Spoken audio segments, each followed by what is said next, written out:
to you by Cincinnati USA Regional Tourism Network. Stay close to CincinnatiUSA.com. By Chevy. Check out our award-winning lineup only at your Tri-State Chevy dealer. And by Skyline Chili. Feeling good? It's Skyline time.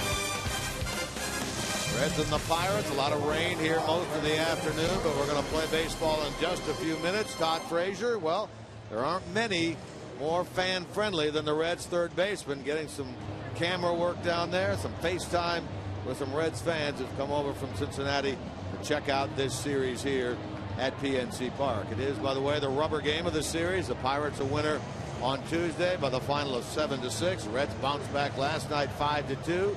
They had a sellout crowd here last night.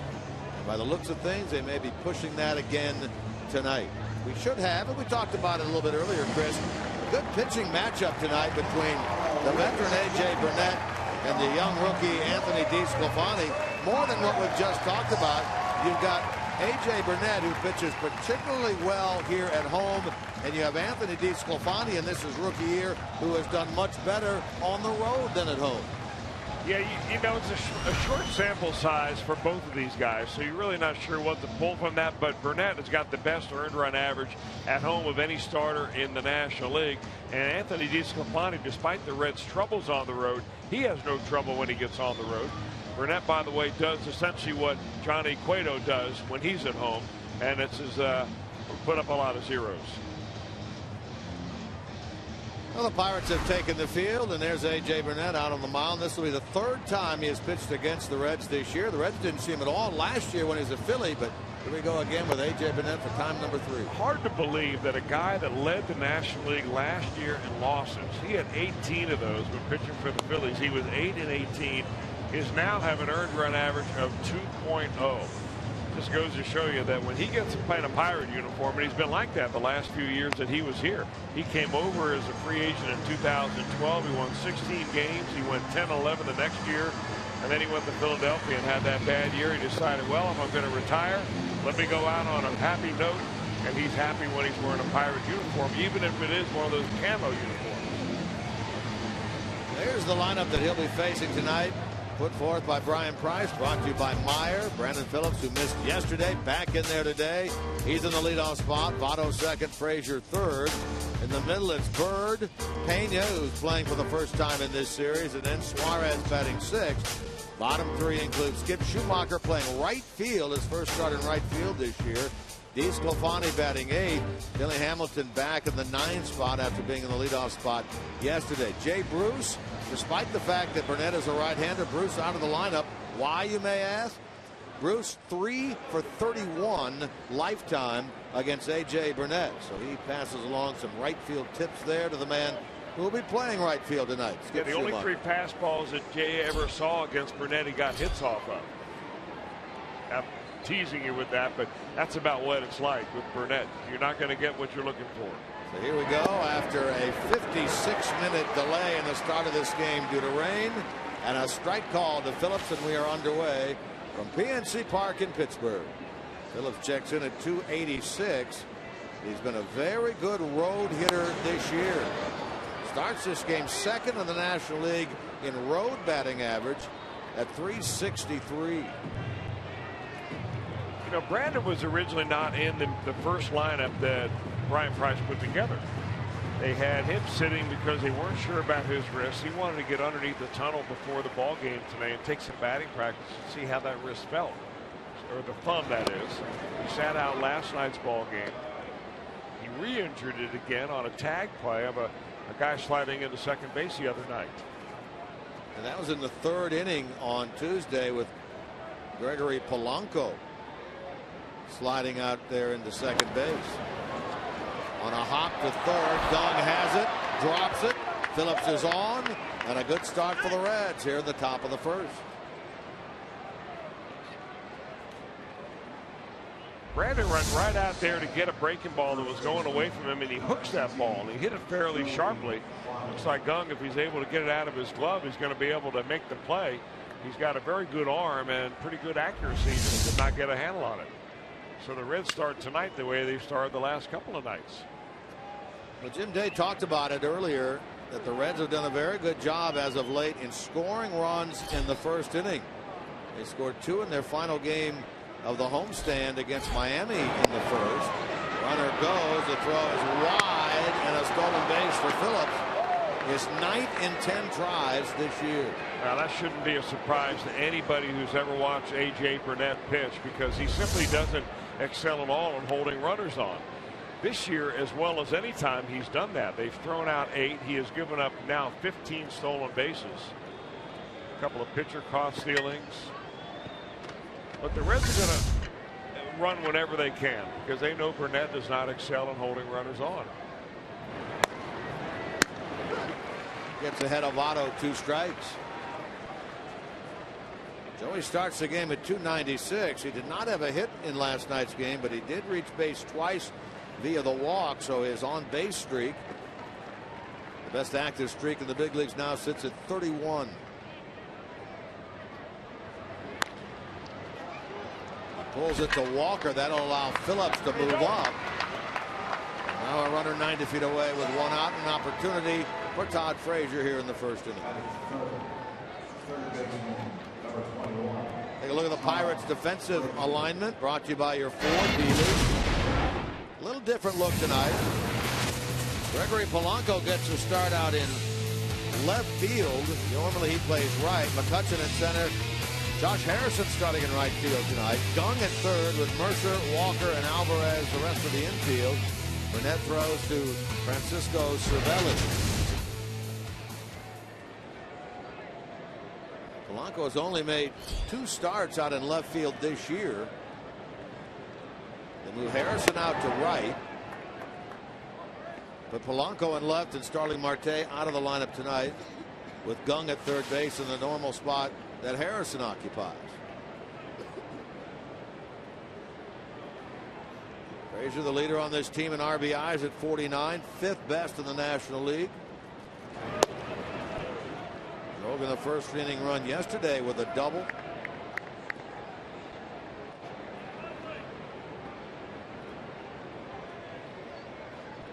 Pirate infield for the most part is in. Right at the edge of the grass at first is Alvarez. Reds trying to score in the first inning for the 4th straight game.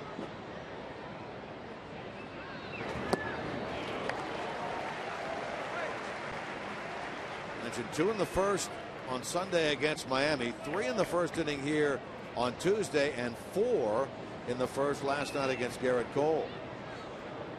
So the Reds are scoring a lot in the first. The Pirates, they have given up 16 first inning runs in their last 3 games. Remember, they gave up a 9 spot in the first on Sunday in Washington. Well, their team batting average is in the mid 100s right now, the last 5 games or so, and you just can't give up early runs and expect to come back, although they did come back nicely the first game. That was a game pitched by Jeff Locke.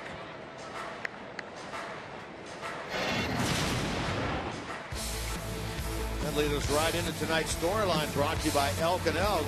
Reds trying to jump on them early. 9 first inning runs in the last 3 games for the Reds. See the number on the Pirates. They are allowing a boatload of them in the first inning.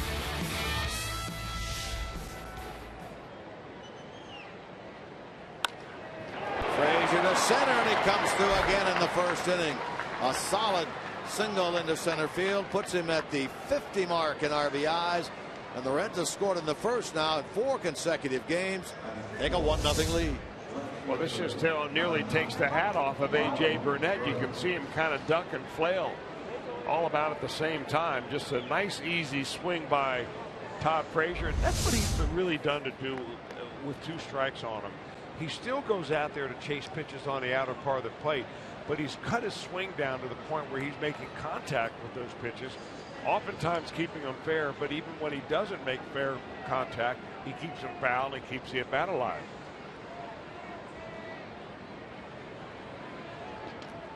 He becomes the 5th player in the National League now to get to the 50 mark in runs batted in. Giancarlo Stanton, we talked about him the other day, the fact that the Reds really controlled him very well in that series at Great American Ballpark last weekend. Here now is Marlon Byrd. 2-run homer in the first yesterday against Garrett Cole. Bird playing in his 6th game back since missing 15. That fractured right wrist occurred in Philadelphia earlier this month.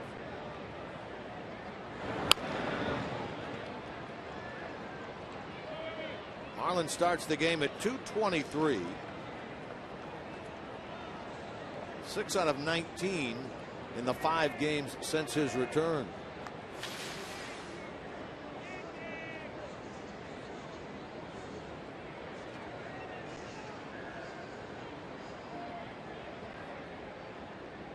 Reds begin the day 4 under 500 at 33 and 37.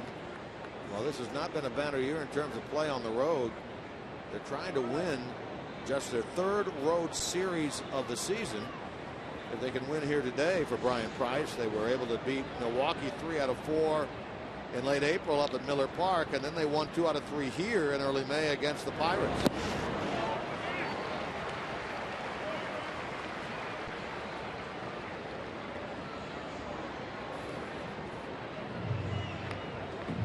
These two, of course, Bird and Burnett, teammates 2 years ago here at the Pittsburgh club, albeit a short stint as teammates at the end of the season. A.J. Burnett lifetime 8 and 6 in 18 career starts against the Reds.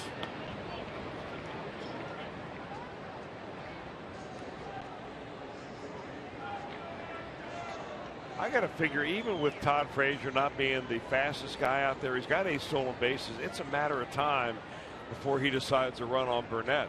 They're just going to keep pushing the running game. Bird shoots one out into right, down in front of Harrison for a hit. Frazier will move up. And she put on a 4-run, 4-hit attack in the first inning yesterday, a 3-run, 4-hit attack in the first inning on Tuesday. Have had 3 of the first 4 reach. That is a great adjustment in the middle of the at-bat for Marlon Byrd. He realized that when he gets down no balls and 2 strikes to A.J. Burnett, he's not going to see a fastball. Burnett's going to make him chase, and he did chase, but he got it up just a little bit, maybe a little bit more of the plate than he wanted on an 0-2 count. And Byrd just takes what he's given and a little line drive into right field. An opportunity for more now in this first inning. They've taken a 1-0 lead on the base hit by Frazier, and here is Brian Pena, who has not appeared behind the plate in this series until tonight. Tucker Barnhart started on Tuesday with the rookie Josh Smith making his big league debut, and as has been the case most of the year, he started last night with Mike Leake.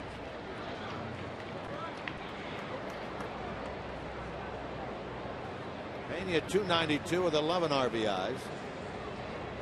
I love the fact that recently he came out and said, I would love to come back and be a Reds player again next year. Signed a 2-year contract prior to 2014. He's even taken that campaign to Twitter. I don't know about you. I'd love to see him come back. He's been a lot for this ball club. I think a lot more than they ever thought that they were getting when they went out and got him. They thought they were getting a backup catcher. And little did they know that they had a guy that filled in very adequately last year at first base when Joey Votto was on the DL for a long time. He brings energy to the ball club. I mean, he just picks everybody up. He's just one of those kind of guys with that type of personality. He's made 45 starts going into tonight behind the plate. His career best is 55 starts behind the plate. That was 2013, his last year with the Tigers. And who would have thought the guy would be setting career marks at the age of 33. I really like the way he battles. I mean, right on through to the very end of the at-bat.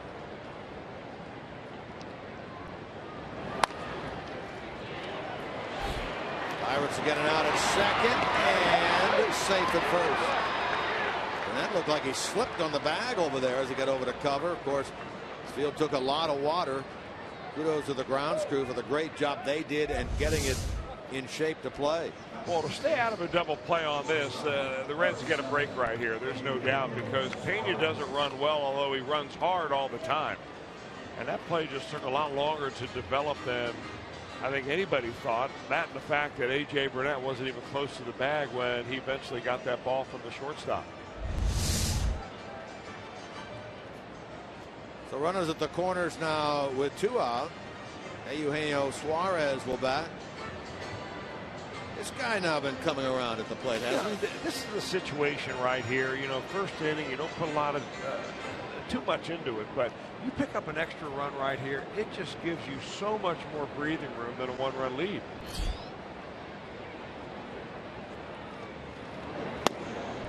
It takes the wind right out of the sails of the Pirates too. Having been swept by the Nationals, they're a very streaky team. They wanted to come home, establish themselves. I think they got surprised last night by the pitching outing that Mike Leake put on them and the bad outing that their ace of the staff, Garrett Cole, had last night.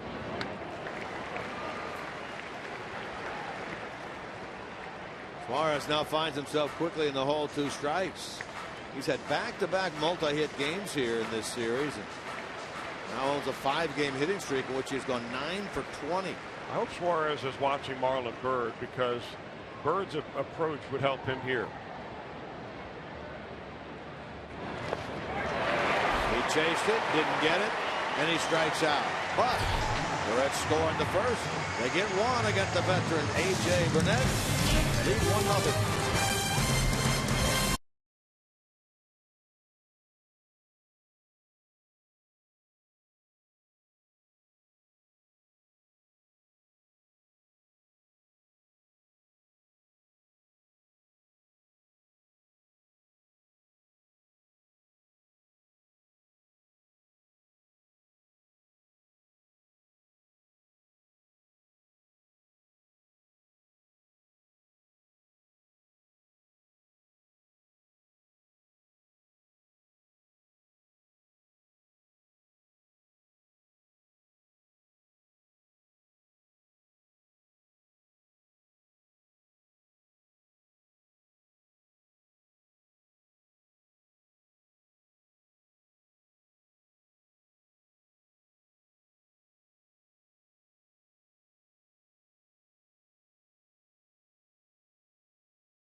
Pirates as we go to the bottom of the first. This game getting started a little bit late, some 56 minutes after the scheduled start time due to rain. Take a look at the lineup put forth by the Pirates for the finale of this series. Josh Harrison will lead off, back in a more familiar number 1 spot for him. Polanco second, McCutchen third, Walker the cleanup man, then Gong, and then Alvarez, and Francisco Cervelli 7th, back in there tonight. Mercer the shortstop 8th. A.J. Burnett is the pitcher, and he will bat 9th. Anthony DeSclafani, start number 15. Well, it is start number 15. That is 3 times the number of starts that he had last year in his rookie year for the Miami Marlins.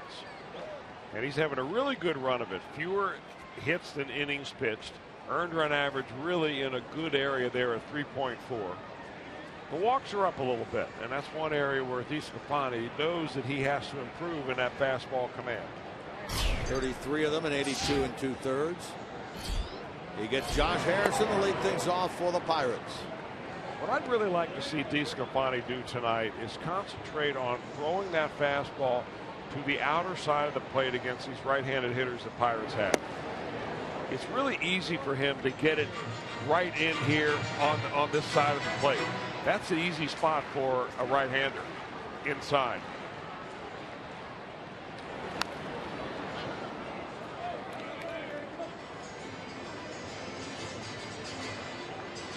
But it's hard for a right-handed pitcher to get that ball out on the first base side of home plate.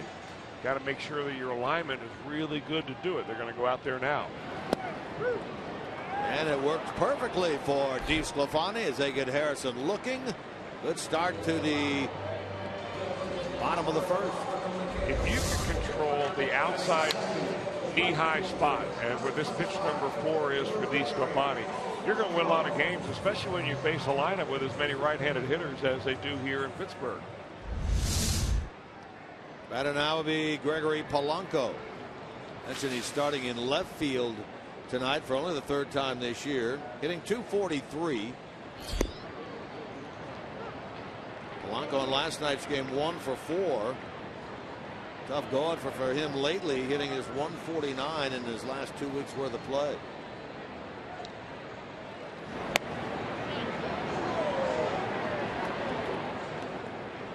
DeSclafani jumps in front quickly, 2 strikes. 3rd time that these two have squared off against one another this year, Burnett and DeSclafani. And there's another strike 3 call. Chris Conroy calling the balls and strikes here tonight, and he rings up both Harrison and Polanco. This is a backdoor breaking ball right here that just fools Polanco. He just gives up on it, and it definitely catches the strike zone. 2 up, 2 down. The batter will be Andrew McCutchen. McCutchen last night a hit, 1 for 3. Chronicled the fact that he had a terrible start to the year, under 200 in the month of April, 333 so far this month, 292 overall.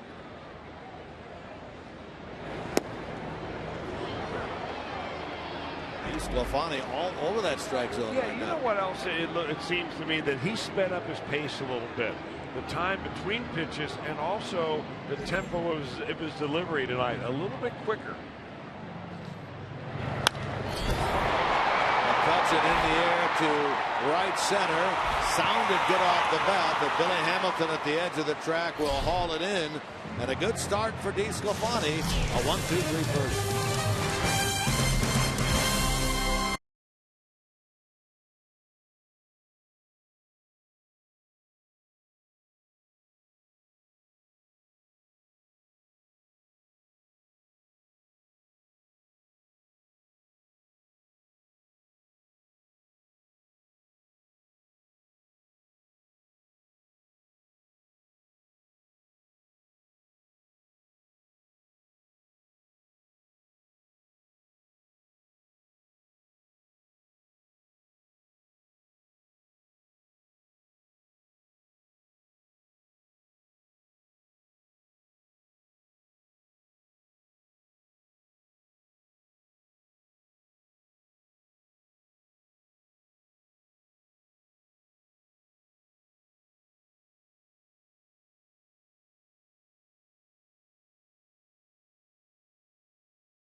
Focus in on Pirate starter A.J. Burnett. His ranks among active pitchers: 17 seasons, 418 starts, 161 wins. You look at the bottom of that, over 1,000 walks, over 2,400 strikeouts for him. That's 37th overall, and second behind CC Sabathia in terms of active pitchers.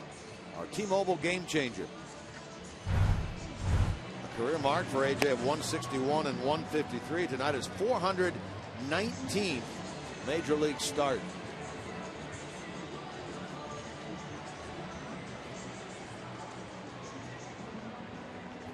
Schumacher will lead it off. First start of this series for the veteran Skip Schumacher. Getting the start in right field tonight. Hasn't started out there this year, but he made 13 starts last year in right. Versatile player, infielder, outfielder. Starts the game at 224.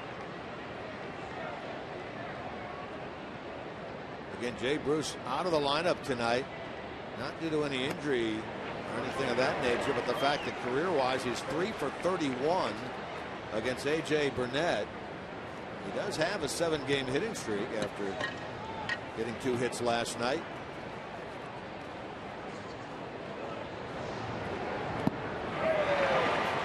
Well, Jay Bruce plays about every day, so when you get a night off, you want to really take advantage of it. Sometimes, if you have a full day of pregame stuff, meaning batting practice and taking fly balls and so on, and then get a day off, it's not as much as if they had today.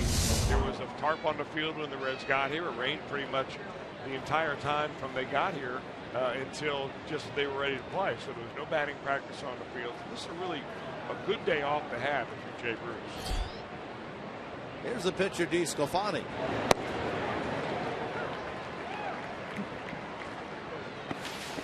Four hits for him this year, including a run batted in.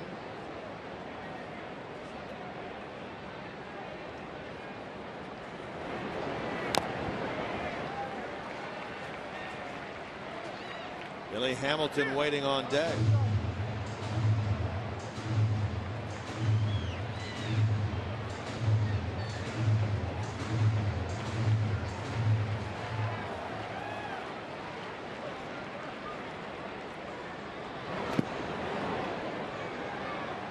And these two pitchers went at one another back on April the 9th, the 3rd game of the season at Great American Ballpark.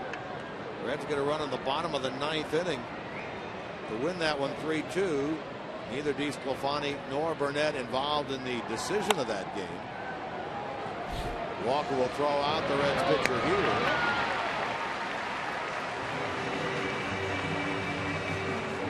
Watch every out-of-market game live or on demand in True HD at over 400 mobile and connected devices with MLB.TV Premium.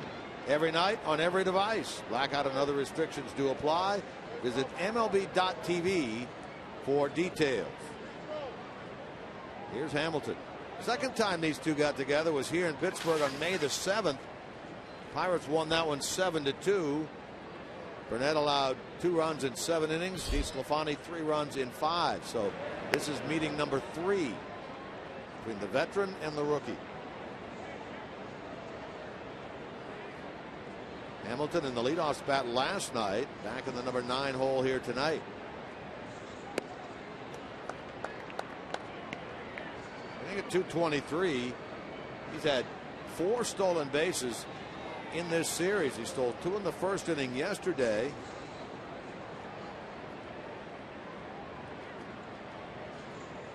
Giving him a major league best 35 entering tonight. Corners as always are in. Dung at third, Alvarez at first.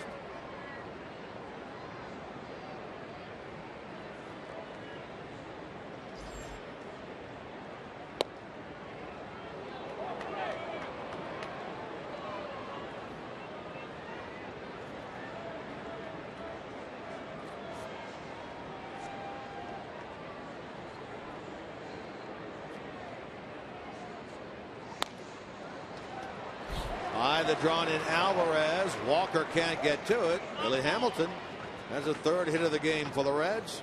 Billy now has a hit in 6 of his last 8 games, and he's on with 2 out. Well, you got to figure right here that Brandon Phillips with 2 outs is going to give Billy Hamilton a chance to steal second base. So, you know, take 1 pitch.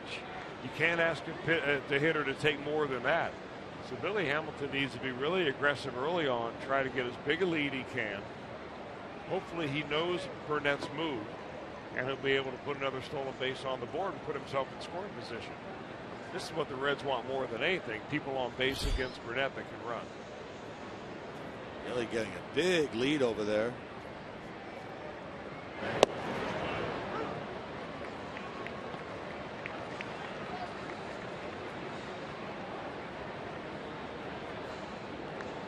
Look at those numbers there against AJ. 108 stolen bases allowed over the course of the last 3 years.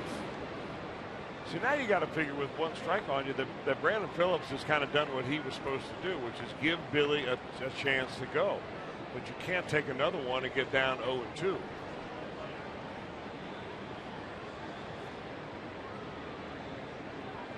Hamilton on the move.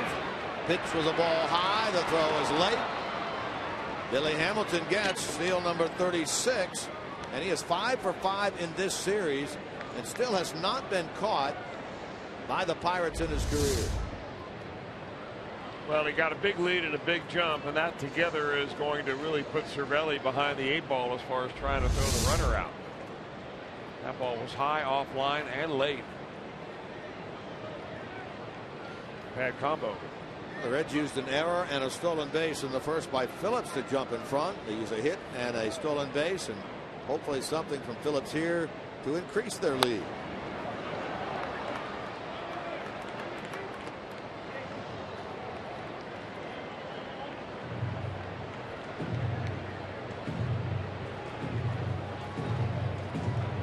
Times this year Billy Hamilton has stolen against the Pirates. 5 of them in this series.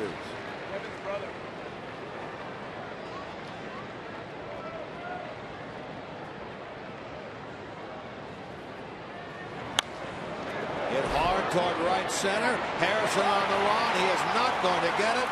Billy Hamilton will score. There goes Phillips to second. Here comes Brandon racing to third. Here's the throw, and it's not in time. Brandon Phillips comes up with a 3-base hit. His first triple of the year. Hamilton scores easily, and it is 2-0 Reds. Nothing sweeter than those 2-out ribeyes, and Brandon Phillips splits the gap in right center field. He hits it well. But I think the fact that you've got Josh Harrison out there who takes somewhat of a bad angle to that ball, and I'm not saying that Polanco would have had it. He was playing very shallow on Brandon Phillips. Maybe that's where the Pirates wanted him. But Phillips burns him that time in the gap and picks up a very sweet RBI there. Brandon did not have a triple last year. He gets his first this year. Now he's at third with 2 out. A chance for Joey Votto. You know, one of the things that the Reds have, or that Burnett has done very well this year, is kept the ball in the ballpark. He's only given up 3 home runs all year long. 2 of those home runs have come off of Reds bats. Joey Votto got him in April, on April the 9th, and Frazier got him about a month later when they got together around the 7th of May.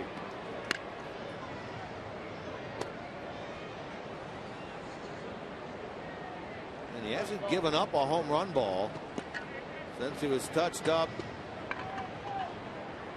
by Brandon Crawford of the Giants.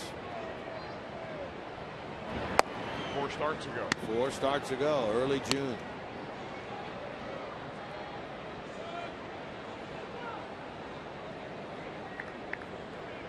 Frazier drove in a first inning run. That getting worked on, Billy. Yes. 3-1.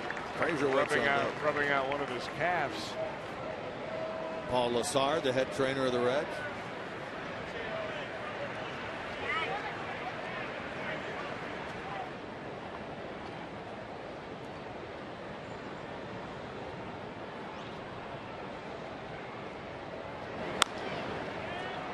Alvarez will take it himself. Votto out, inning over. But the Reds had another run. Leads 2-0 in the middle of the second.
Anthony's a guy that, when in doubt, he's going to throw some fastballs inside. He likes to challenge guys. I would say his out pitch is his slider. He's got one of the better sliders that I think we have in the entire organization, not only at the big league level, but in the minor leagues as well. Definitely a guy that, like I said, likes to challenge guys. I think it's when in doubt he's going to throw a sinker inside because he's got a really good sinker. He throws a spike curveball and a changeup as well that are kind of more count pitches that he likes to use when he may be behind on in a count or a second or third time through the order. You had a nice conversation with Tucker Barnhart. I always like to get a scouting report from guys that catch him. I mean, Brian Pena wasn't available. He's in the lineup today, so I went to Tucker. Tucker's caught him before. And it's always nice to hear what the catchers have to say. Because then when you hear what they have to say, you can kind of think along with them. And what he said about Anthony DeSclafani's slider is very interesting, is that he said he had one of the best in the organization, if not the best. I think maybe, by the way, that Aroldis Chapman might have the best, but DeSclafani is right there with him because when the ball comes out of his hand, it looks like a fastball. And then it explodes into a break, where a lot of times a pitcher will throw a slider and you can pick it up right from the time he gets it out of his hand that it's going to be a slider, but it has so much break or so much depth on it that that's where the effectiveness is.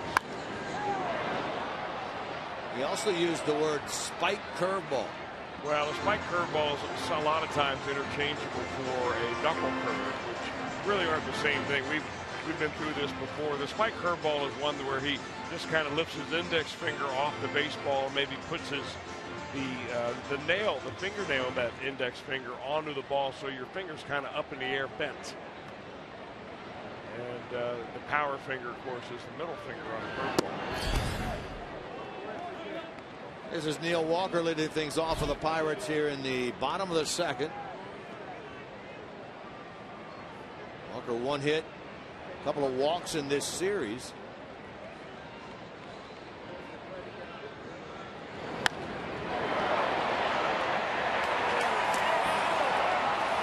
Very close down there, but a foul ball, according to Angel Hernandez, working the first base bag and right field line tonight, umpire wise.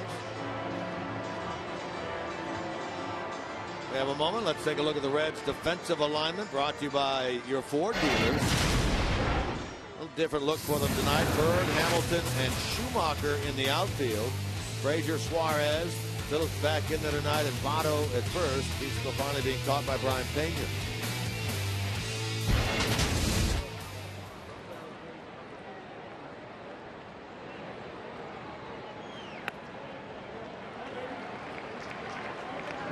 Pirates went down in order in the first. There's Gung waiting on deck, playing third base. An error by Gung in the first inning led to an unearned run.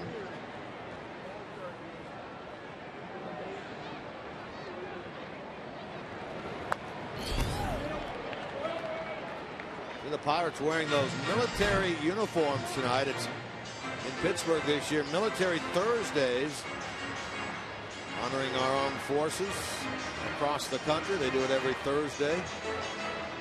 Reds have done it on Military Appreciation Day a number of times at Great American this year.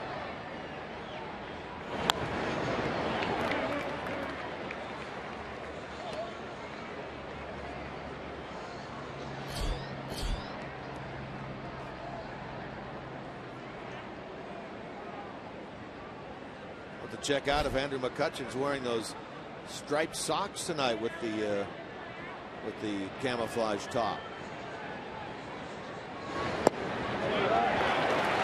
All four, and Walker gets the free pass. He's the first Pirates base runner.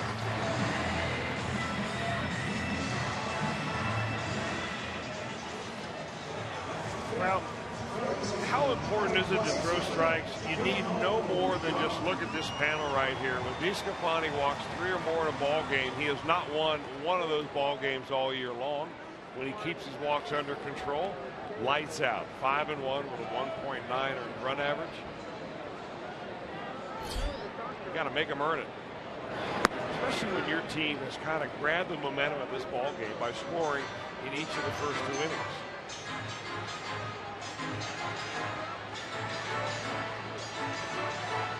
DeSclafani working from the stretch for the first time. He gets Jung Ho Gung getting the start at third base tonight, with Harrison moving out to right field.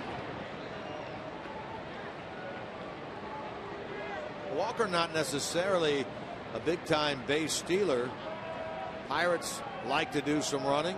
DeSclafani, how do you judge his move? Good. Not great, but good. Toward the hole, Suarez will get it out at second. Nice play by Eugenio Suarez. He had been cheating up the middle. He had a long way to go to his right to get to that ball. That's working hard to get it out for your pitcher right here. This ball has all the looks of an infield hit on it. But Suarez picks it, jumps in the air, turns, and fires all in one motion. That is a dandy play, right on the money, and just by a little bit that they get him at second base. That was very close. Really close on that play. I'm kind of surprised that Clint Hurdle didn't walk to the top step of the dugout. Oh, let's not start that already. I mean, aren't you a little surprised it didn't come out on that? Yeah, there was a lot of discussion in the Reds clubhouse, at least in the coaches' room this afternoon, about it's not necessarily the reviews that are called for. It is the review of the review, meaning, are we going to take a look at it or not? Manager goes to the top step of the dugout. He looks back and forth in the field to the, up the runway to the camera room. Looks again to the field, back to the camera room, back and forth, and then you delay the game until you figure out whether you want to make the review or not. One suggestion that was thrown out there is that each team gets 3 review options, but you don't have to time to go check your video guide. You make the review question right on the spot using what you saw on the field and your gut feeling about the play.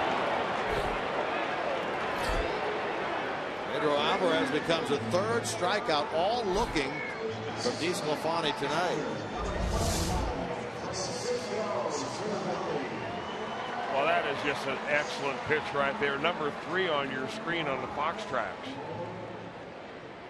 That's one of those pitches that starts as a ball and ends up as a strike, and that's why hitters give up on it. I don't know if I agree with that suggestion. Yeah, well, it was a free suggestion. Yeah. Usually worth what you pay for it.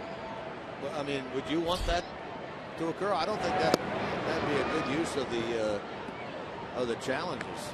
I think it's an interesting thought.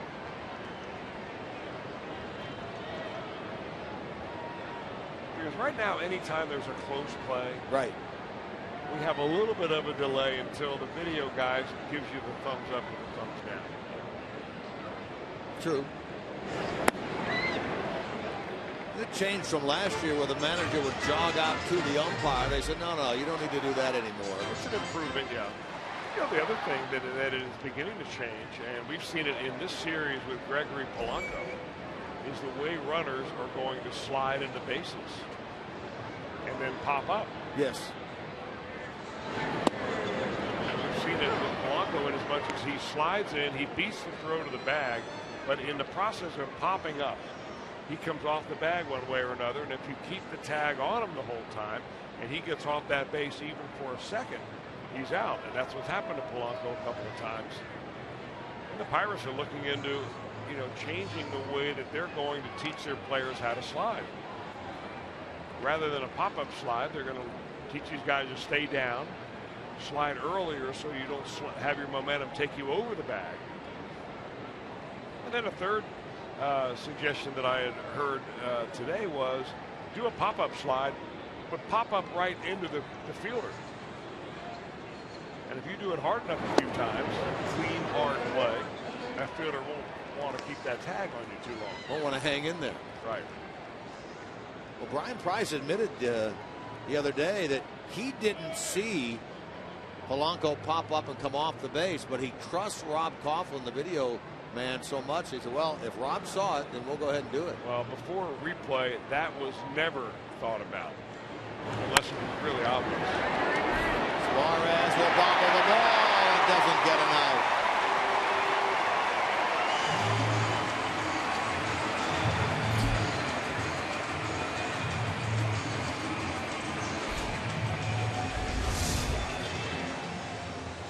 Yeah, it looks like an easy play where he's going to field it and flip it over to Brandon Phillips. Had plenty of time right there.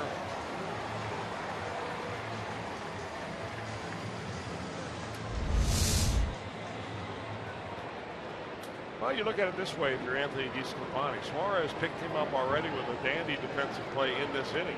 Now it's DeSclafani's turn to pick him up. Second error by Suarez. It's joining this club on the 11th or so of June in Chicago. Yeah, he made that terrific play going to his right to get the force out on the ball hit by Gung. Cervelli reaches on the fielder's choice E6. Each team has an error. Here's the shortstop Mercer.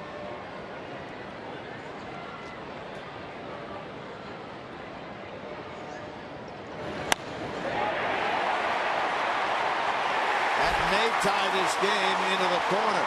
Well, it will not. It bounced over the fence down there. Schumacher put the hands in the air. That's going to be a ground rule double, and that saves the game from being tied. You know, I was about to say Mercer hit the ball hard 4 times last night and only 1 hit to show for it. Gets one here. Well, he's not a guy that traditionally does a lot of damage with the bat. He's a very slick fielder. But he, as you said, Jimmy, he must be seeing the ball well because he did hit it hard last night. Got a pitch up, probably not where DeSclafani wanted it. Mercer went with it. Now A.J. Burnett will bat. Reds lead cut in half to 2-1. Second and third with 2 men out.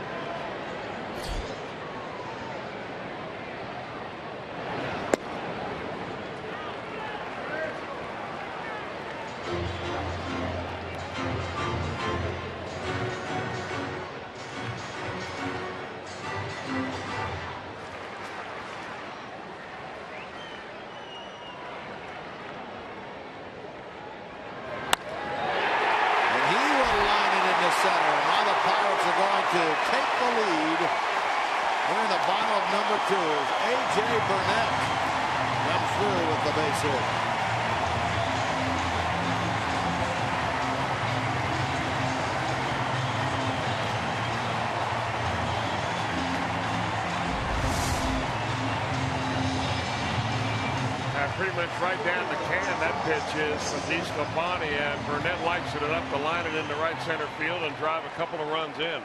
All the runs in this inning will be unearned, but you can just feel the momentum here in this ball game just shift 180 degrees. I mean, just completely around, really starting with the leadoff walk.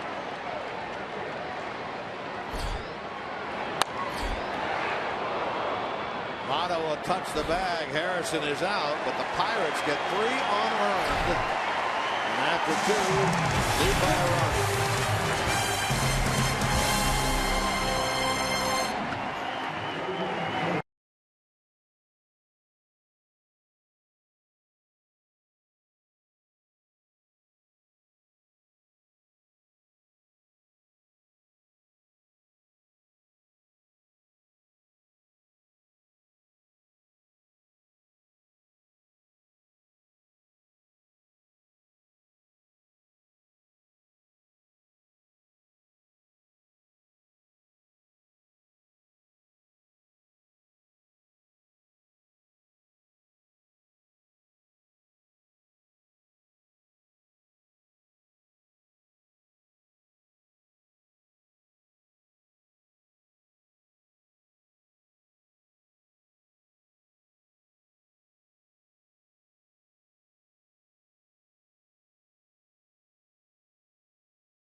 35 times on the 2015 Esurance MLB All-Star Game ballot at Reds.com. Voting is exclusively online and available on your computer, tablet, and smartphone. Vote Frazier, vote Votto, vote Phillips, vote all the Reds today at Reds.com.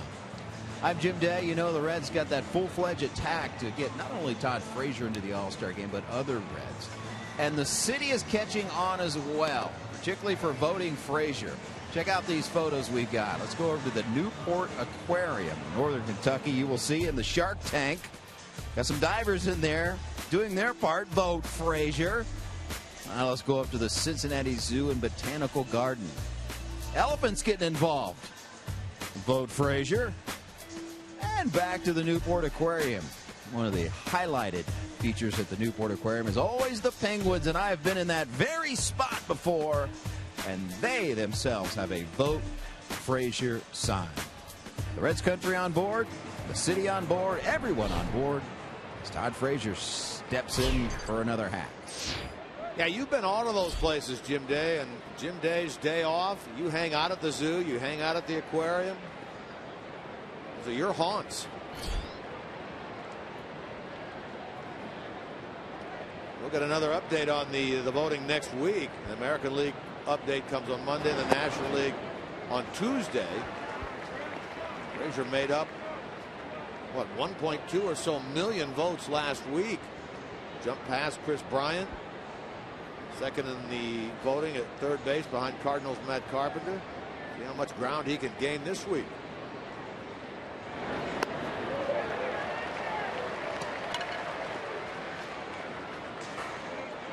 Look at these numbers for Frazier. Leading the league in extra base hits. Third in home runs. Third in runs scored. Now that's not just among third basemen. That is the entire league.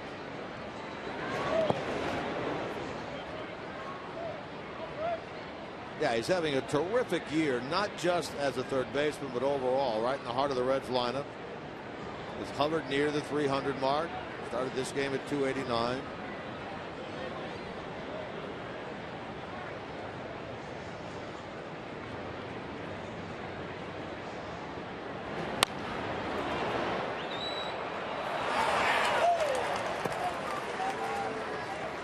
I think that'll be the last time Burnett tries that. Tried to sneak a fastball by him after throwing 3 consecutive breaking balls and getting one really bad swing at a Frazier. He's thinking, well, maybe I've slowed his bat down enough. I'm going to speed up and throw a fastball by him. And Frazier nearly kept that ball fair down the right field line.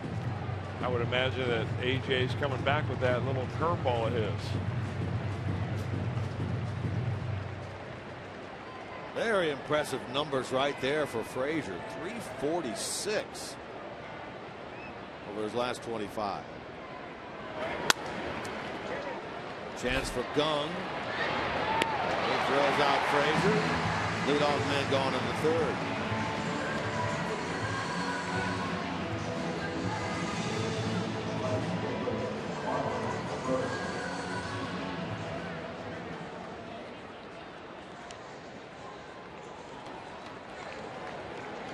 Reds don't see this Pirates team again for about a month.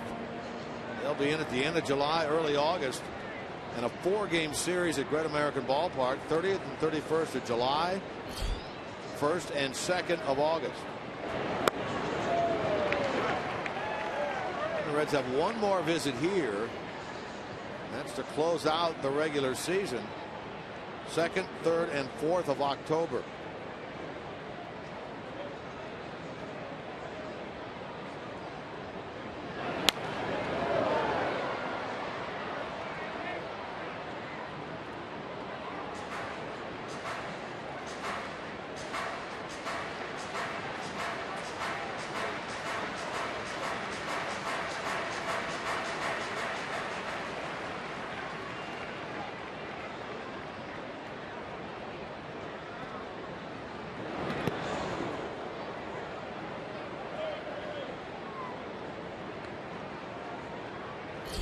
Pena next.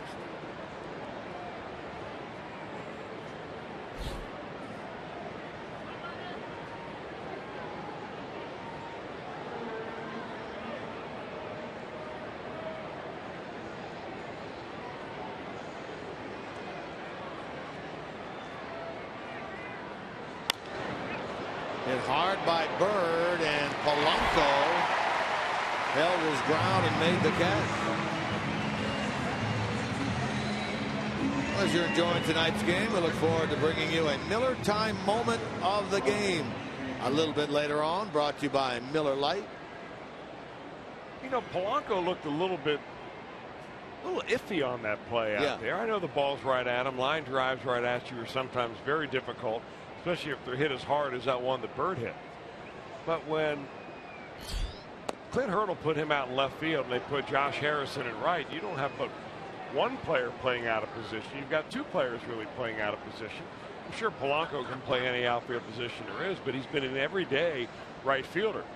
So I wonder why you wouldn't put him in right field, keep him comfortable, and take your chances out there and left with Josh Harrison.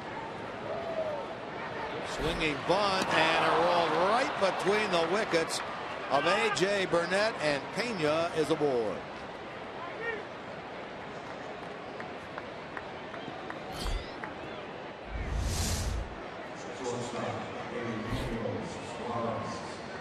Well, Brian Pena's not going to get too many infield hits, but that one is about placed perfectly. That would have been a nice bunt had been able to do that. Right between the wickets, and AJ's wondering, thought I had it.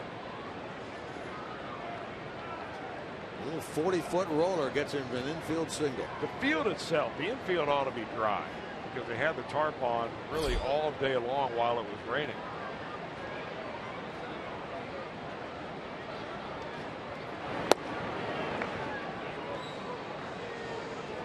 We've sung the praises of Steve Lord, the new groundskeeper at Great American Ballpark, and the work that he and his crew do. And these guys here tonight did a wonderful job of getting things ready in quick order.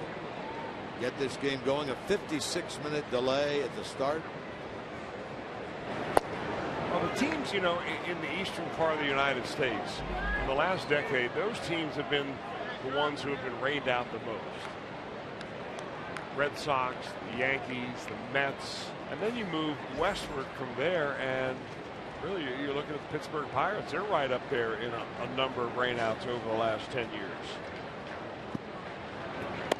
Reds have had their share of rain this year. In fact, it's really a custom. Anytime the Reds come to Pittsburgh, the kind folks here make sure that we get our fair share of precipitation. They say, you know, you get enough sunshine everywhere else. How about trying a little rain when you come here? Put the sunglasses away. You're not going to need them.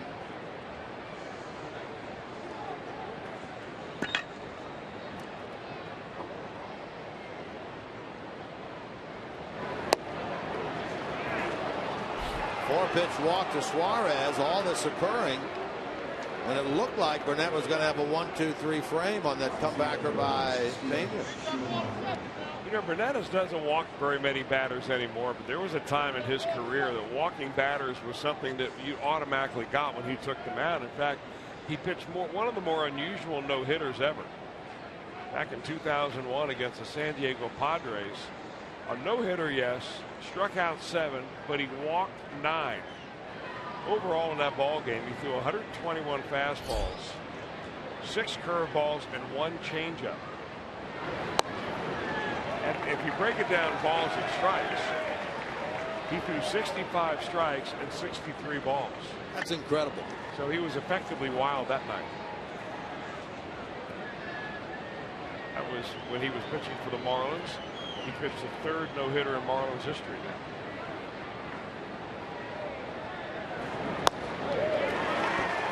I thought it was a little bit eye-popping. His last line, his last time out against the Nationals, a quality start. He allowed 3 runs in 6 2/3. But how about that hit column? He allowed 14 hits in that game.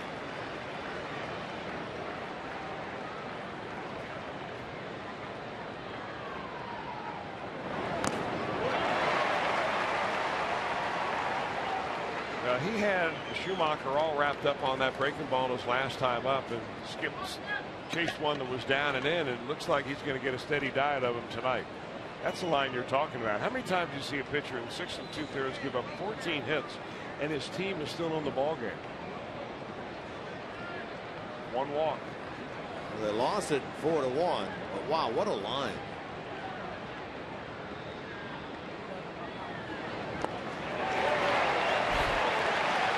Schumacher victimized for the strikeout for the second time in the game. Reds lead 2 here in the third.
China faces Alex Morgan and Team USA in a win or go home matchup for both teams. Coverage begins at 7 p.m. Eastern on your local Fox station. Catch the whole tournament streaming live on Fox Sports Go. USA and China tomorrow night. U.S. team has not allowed a goal in the last 333 minutes of World Cup action. That's a U.S. World Cup record, but they will be playing without Megan Rapinoe and Lauren Holiday. 7 o'clock tomorrow night. They got the yellow cards, is that right? And I think they got 2 yellow cards, so they have to miss a game, but I don't believe they're out for the tournament.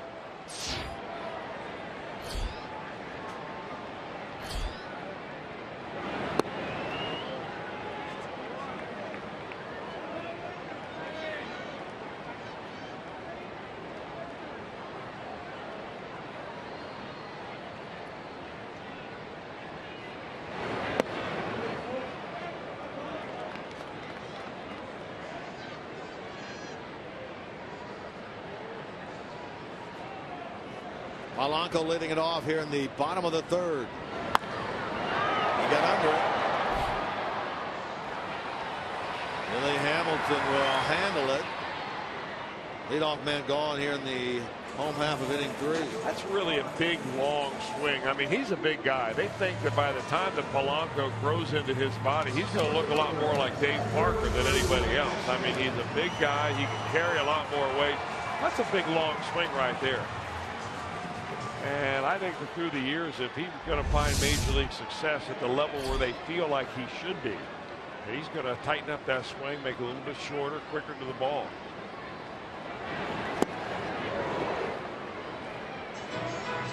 Well, the answer to our question about McCutchen and his striped socks is we don't know. He has the pant legs all the way down to the shoe tops tonight.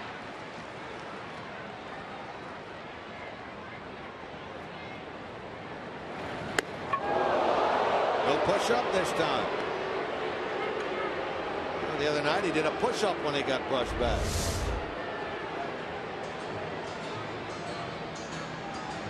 He already had the opportunity right there.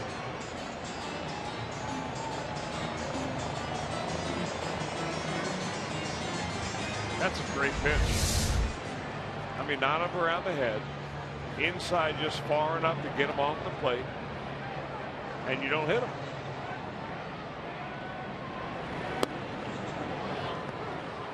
Come back with a mandatory breaking ball after that. That more of a curveball variety for DeSclafani. You can't have these hitters leaning out over the dish. You just cannot allow them to do that and expect to pitch deep into a ball game. And he got him that time on a fastball. So McCutchen out on strikes. 4th strikeout for DeSclafani. Well, the brushback fastball right here gets, and you can see how late McCutchen bails on that pitch, and then finally a put-away pitch right here to get a strikeout. I mean, you're not going to intimidate a player the caliber of Andrew McCutchen. Just not going to happen.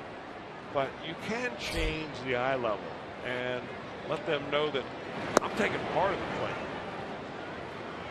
And it's going to be the outside corner, and I can't have you out over the plate sniffing over there.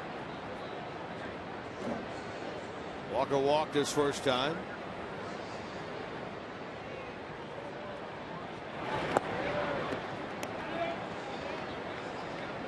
DeSclafani had a 1-2-3 first, trying to repeat that here in the 3rd.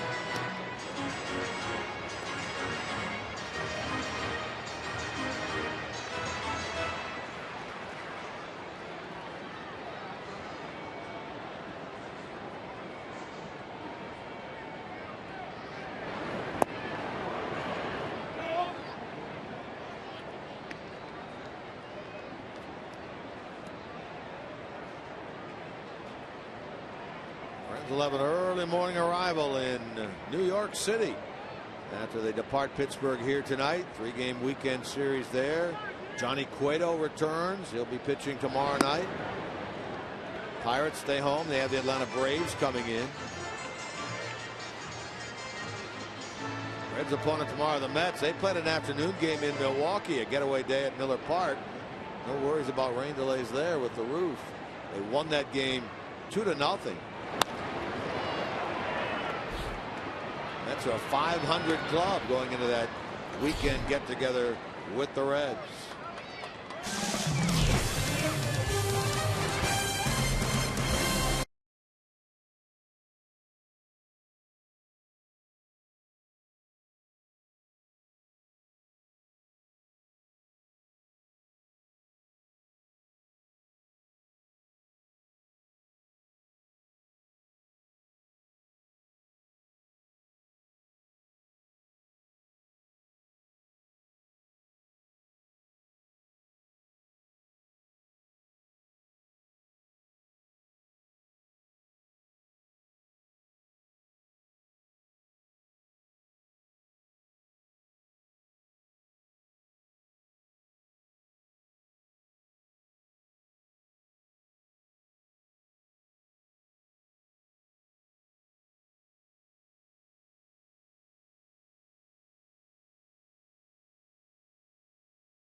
Brought to you by your local Ford dealer. Ford, go further.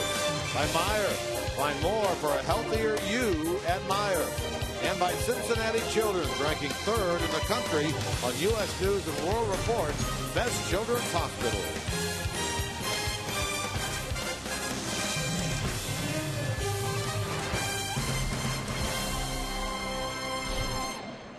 Rain has gone away here in Pittsburgh. We had a 56-minute delay in the start, but all is expected to be clear the rest of the night in terms of delay here at the ballpark. 3 runs, 2 hits, and an error for Pittsburgh thus far. 2 runs, 5 hits, and an error for the Reds. Reds are stranded 5. The Pirates just 1. All those runs by the Pirates turned out to be unearned after a 2-out error by Suarez.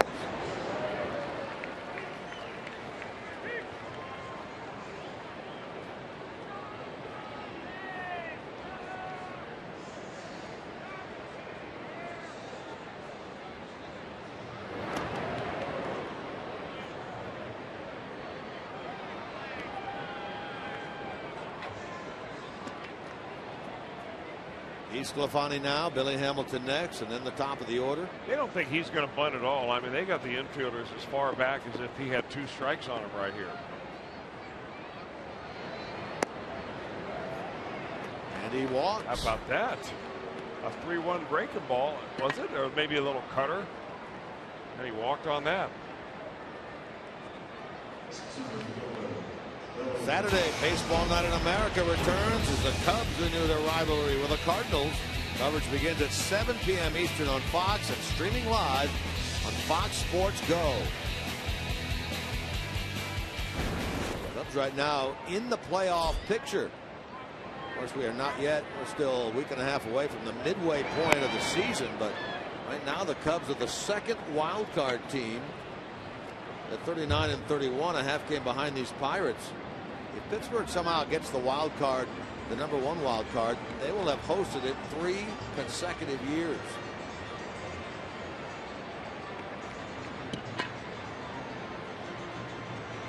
Cubs lost today at home against the Dodgers 4-0. Cardinals are leading in Miami 3-0 in the 7th inning. Yeah, the Pirates last year, of course, lost that wild card game to the Giants. Right. They won 88 games last year, the Pirates did, in order to get into the playoffs. 88 and 74. They were very good at home. They were 21 games over 500 at home last year. And they were 7 games under 500 when they went on the road. Same sort of thing they're doing this year by and large. One team that they really beat up on last year mercilessly was the Chicago Cubs. They were 14-5 against the Cubs last year. The Pirates were. This year I think they played them 10 times and they're 4 wins and 6 losses. So the worm has turned in that particular rivalry. Now, there's no question the Cubs have gotten much better this year, both from a pitching standpoint and an offensive standpoint. Polanco has to go back for this ball but handles it. Read a story online today that suggested that maybe one of the things the Cubs could do to continue to be an improving club this year is go out and get Jeff Samardzija back. Is across town. He moved around a little bit in the last year or so. Sure has. I didn't know he was on the trading block. I don't know that the article that I read was suggesting he was, but they were looking at ways teams could improve themselves. The White Sox, where he pitches now, are dead last in the AL Central. Yeah, 9 games under 500, 11 games back to Kansas City. They've got 4 teams ahead of them. This same article suggested that the Dodgers would be a great fit for Aroldis Chapman, and the Yankees would be a great fit for Johnny Cueto. I think of 2 pitchers of that caliber, you can take any team and fill in the blank. What a great fit for Aroldis Chapman. Contending teams.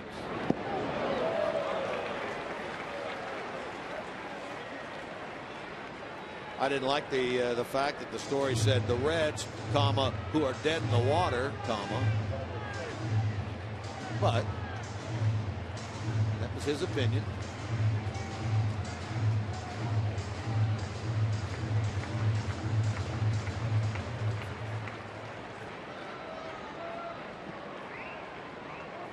Phillips been on twice, reached on an error, tripled in a run.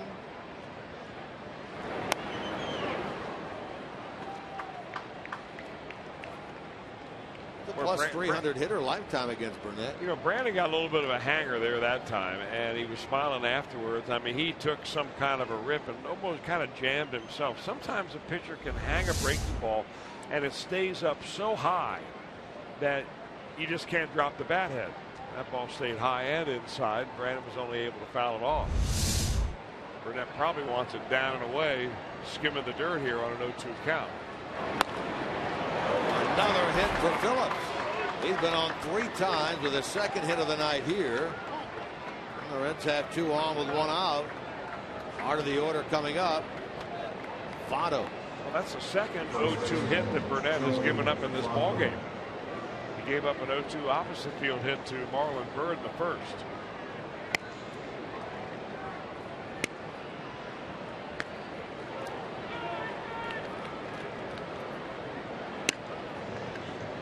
Let's see now if Votto can move them around. 36 RBIs in the year for the Reds first baseman. Tying run at second. Go ahead run at first.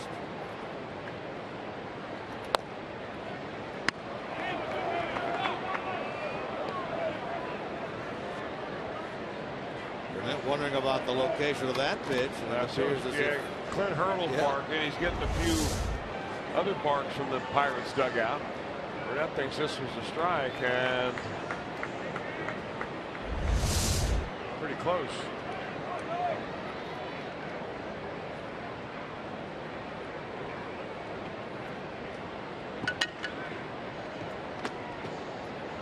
Both of those players will let an umpire know if they disagree, but they'll do it in slightly different manners.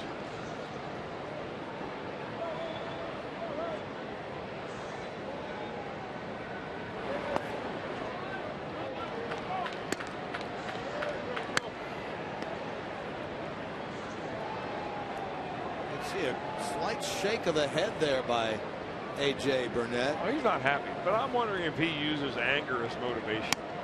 I mean, different guys are wired differently. And he's certainly been in a situation before where he's been barking at umpires. Not new to him.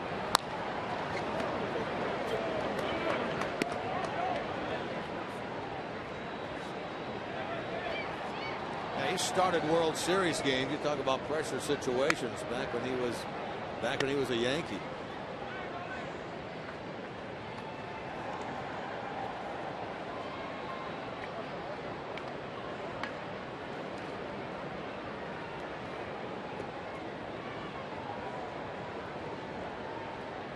Leadoff walk to DeSclafani. 1 out single by Phillips.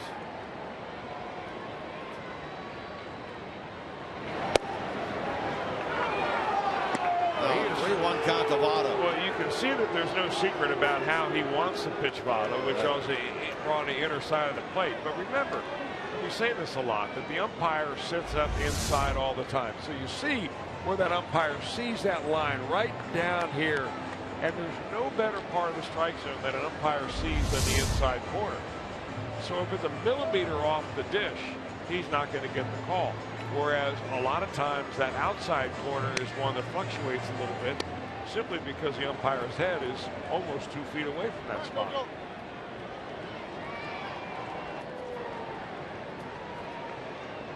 You just know in his mind both those pitches were strikes.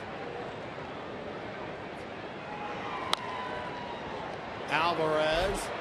They get an out at second with Mercer, and they get another one at first with Burnett covering. That'll go down to 3-6-1. Double play hit into by Votto.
on the Milwaukee Brewers for as low as $12. Then stick around after the game for a special 4th of July fireworks show brought to you by the Missouri Division of Tourism. Call 513-381-REDS. Visit select Kroger locations or go to reds.com/tickets to get in on that deal. Big weekend series, 4th of July weekend against the Milwaukee Brewers.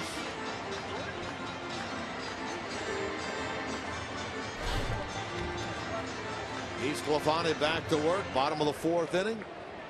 Reds down a run, 3-2. 1-2-3 frame in the 3rd. 4 in a row now set down by the Reds right-hander, and he gets Gung to lead it off.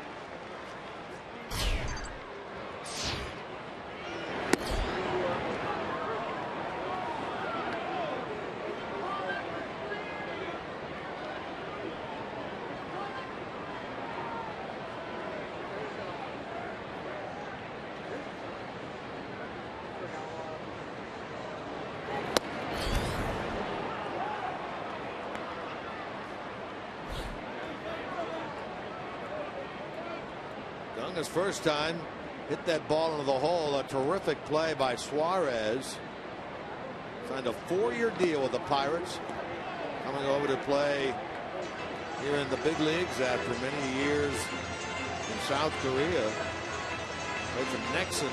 Last year he hit 40 home runs, 117 RBIs in 117 games.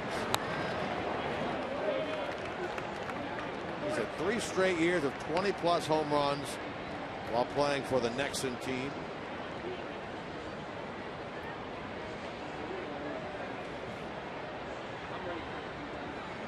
His team was called the Nexon Heroes, located in Seoul. Well, that was the second team he played for. The first team he played for was the Hyundai Unicorns. Yeah, the Unicorns. Yeah. High school player when he was a catcher in high school, and he just gets blown away right there by a nice little slider that DeSclafani finishes him off with. Set it up by 2 really good fastballs at the very lowest spot in the strike zone, and then gets him with a slider.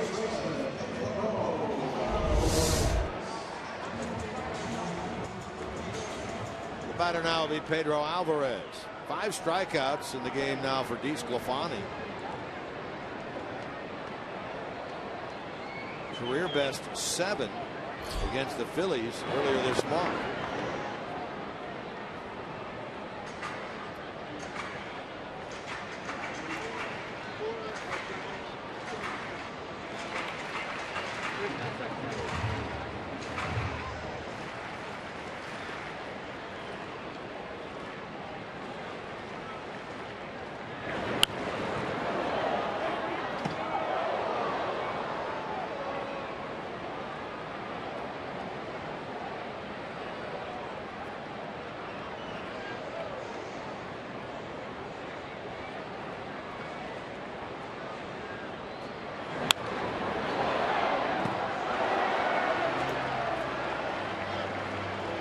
Alvarez now in the hole, 1-2. 2 years ago, this guy led the National League in home runs with 36. Hit only half of that total last year.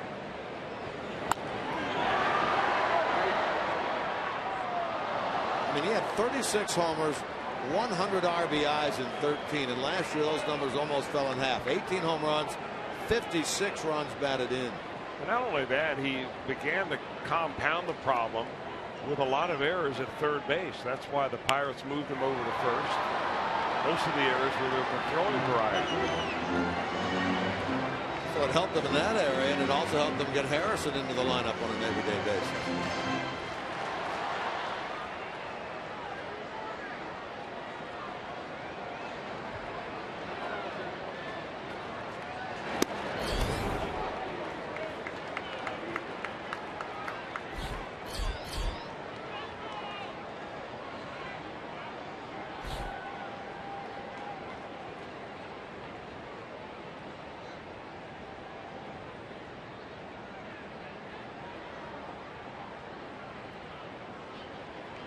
Alvarez was born in the Dominican Republic, actually in Santo Domingo.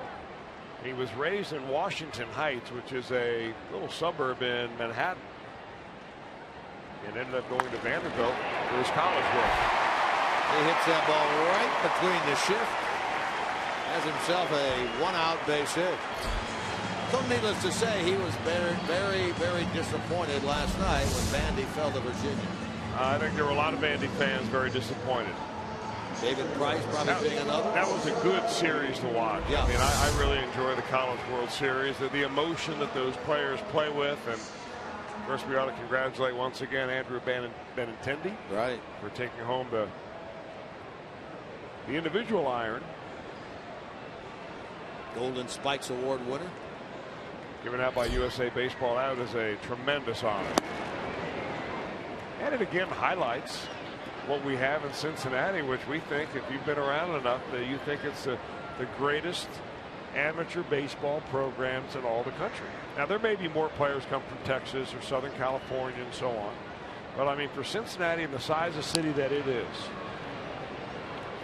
the feeder programs that are there in amateur baseball have just been tremendous. Dedication of fathers, mothers, parents that turn into coaches. Of course, the Midland baseball program has been around forever. Phillips, the force at second, the out at first. 4-6-3 double play ball hit into by Cervelli. What's an end to the Pirate board.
One night, they all happen in one place. Don't miss the 86th All-Star Game in Cincinnati. Coverage begins at 7 Eastern, Tuesday, July 14th on the Big Fox. Let's give you an All-Star spotlight. Take you back to 2006. It was the 5th All-Star Game hosted in Pittsburgh. But the first one here at PNC Park, Michael Young, 2 out, 2 strike, 2 RBI triple off of Trevor Hoffman to win the game. Michael Young of the Rangers went on to be named MVP. It was the American League's, at the time, 9th win in the previous 10 All-Star games. And back in 06, the Reds were represented by Bronson Arroyo, who made his first and only All-Star appearance. And the Red skipper at the time, baseball guy, Jerry Narron, served as bench coach for Phil Garner. If there's anybody whose guy Jerry Narron is, it is yours, Jim Day. You and he, 2 peas in a pod. I am a baseball guy. You always have been. He is a baseball guy. That's in the name of Bronson Arroyo. How about Arroyo this past weekend being traded? Part of that deal that sent him to the Atlanta Braves from the Arizona Diamondbacks. Still not ready to pitch in the game, Bronson Arroyo is. I guess hopefully that will come soon. It's been a couple of years now where Arroyo's had one arm setback after another. But if anybody can pitch at age 40, or I guess he's thereabouts that age now anyway, pretty close, it would be Bronson Arroyo. Kind of odd. All those years he goes and never, ever goes on the disabled list. He leaves the Reds, goes to the D-backs, boom. Saved them all up for one stint.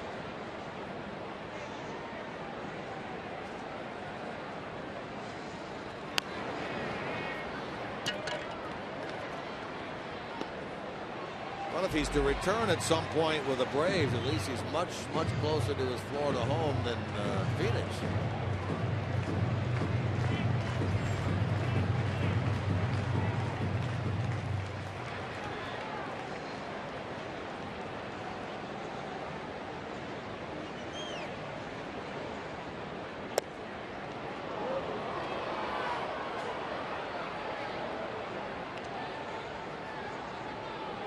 There goes Clint Hurdle again with Chris Conroy disagreeing with that call. Yeah, I think it began last night. I think both benches did not like the strike zone of Ted Barrett. He called a few pitches that were down in the zone that both teams, of course, when you look from the dugout, all you see is north and south.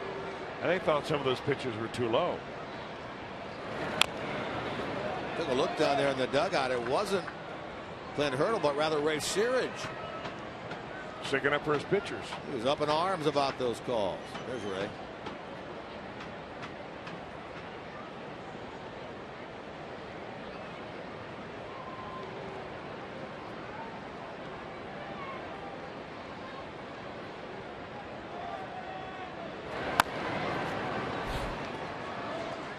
Mercer has to hurry and does to get Frazier for the first out of the fifth. He's a slick fielder, Mercer is. That ball took a funny hop because one of the bounces went right off the edge where the infield grass meets the dirt, and it just stayed right down on the ground, and he had to kind of make an adjustment for that. Red scored a single run in the first and another one in the second against Burnett, led 2-0, but the Pirates scored 3 times, all unearned in the bottom of the third, pardon me, in the bottom of the second. They lead 3-2, and we play here in the fifth.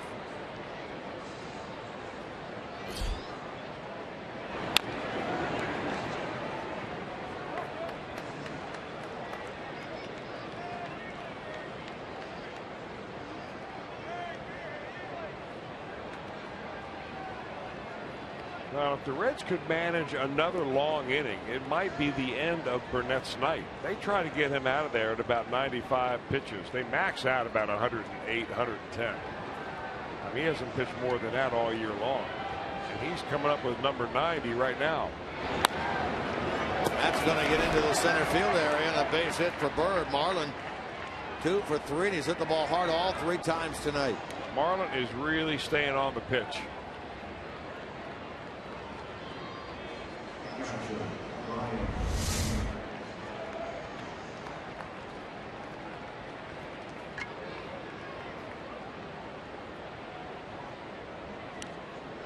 Now it's Brian Pena who had that swinging bunt hit his last time.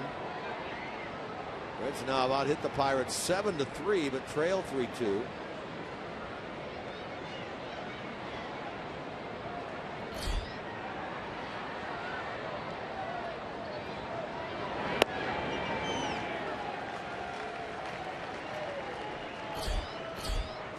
You may remember back in 2005 when Burnett was a member of the Marlins. It was at the very end of the year. Managed that team was by Jack McKeon, and he came out in the paper after a bad game that they played against the Braves, I think, at Turner Field, and he just ripped into everybody. He said, we managed scared, we played scared, we coached scared, we did everything scared. He goes, I'm sick of it. There's no positive around here, nothing here for anybody. And the next day he was called into Jack McKeon's office and was asked to leave the team. Now, there are only a couple of days left in the season. He did apologize. He came out and said, you know, I just wear my emotions on my sleeve. Sometimes I say things I didn't want to say. Offered his most sincere apologies.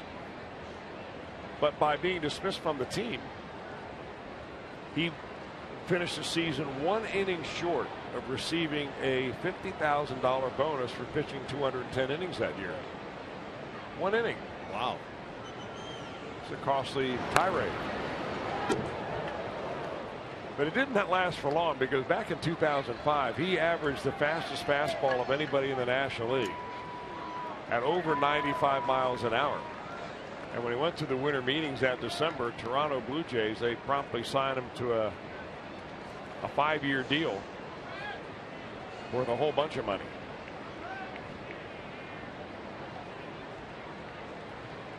So after that little tirade, he didn't pitch again for the Marlins. 1, 6, 3.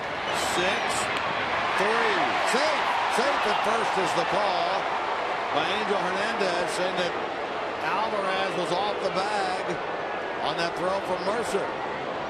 And Hurdle, top step of the dugout.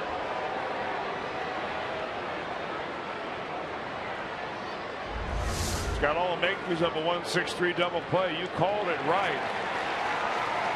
And is the stretch by Alvarez down there enough? I mean, the umpire's right on it. I don't know how he could miss it, but they're going to ask for a review anyway. Can't see much from that angle right there, but Angel Hernandez, as you say, had the perfect angle to see if Alvarez's foot was or was not on the base.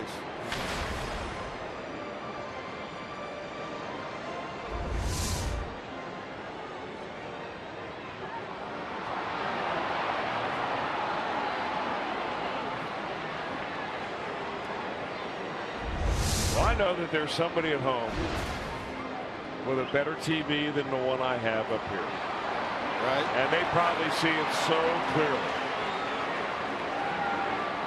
And they're showing it on the big screen here at the stadium. I'm going to be shocked if they overturn this, only because of the angle that Angel Hernandez had. He was right there to see yay or nay whether the foot was on the bag or not. Did you happen to see the comments that Joe Madden made about the replay system? Yes. After the Cubs ended their game on a slide play, reviewable, they reviewed the play last night. As it turned out, they upheld the original call of out, and that's the way the game ended, on Chris Sanorfia trying to stretch a single into a double. But he came out just kind of ripping into the replay system. Yeah, he sure did. And really thought that the crew that is in New York, right now the way it works is if the regular umpire crew is in New York, they keep them there for a week and they work all the games. One umpire and a technician works 2 games, and when they need help, they hover around and help them. And he thinks that it should be an independent panel of quote-unquote nerds, the way Joe Madden put it, that would review the call. So they're going to say it's safe. Angel was right. Well, he's not making friends and influencing people by calling them nerds, that's for sure. Well, no, didn't call the umpires nerds. He just called the people who he suggested would be in there to do the judging on the replay. But this makes no sense, though, does it, to come out and call them nerds? Well, maybe he really meant technicians. Thank just you. Couldn't think of that word. He likes that one-syllable word. Call stands at first. Pena on with 2 men out.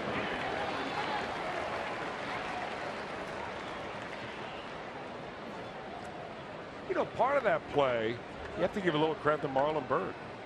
He came in there very hard on that shortstop, Mercer. Mercer had a kind of a funny looking throw to first base, and the throw was what pulled him off the bag. He didn't have a whole lot on the throw at all. Now Pena is going to advance on a wild pitch by Burnett.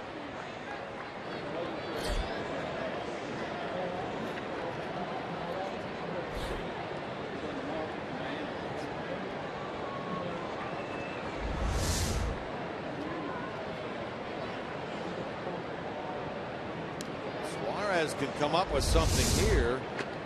Reds could tie it. I mentioned this guy's been hitting the ball very well. A 5-game hitting streak.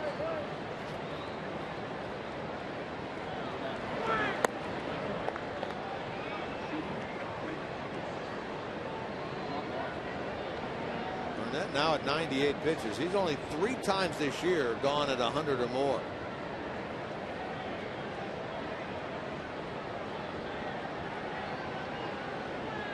Pitcher due up, second in the bottom of this inning. Action in the Pirate bullpen as well. At least there was some action out there.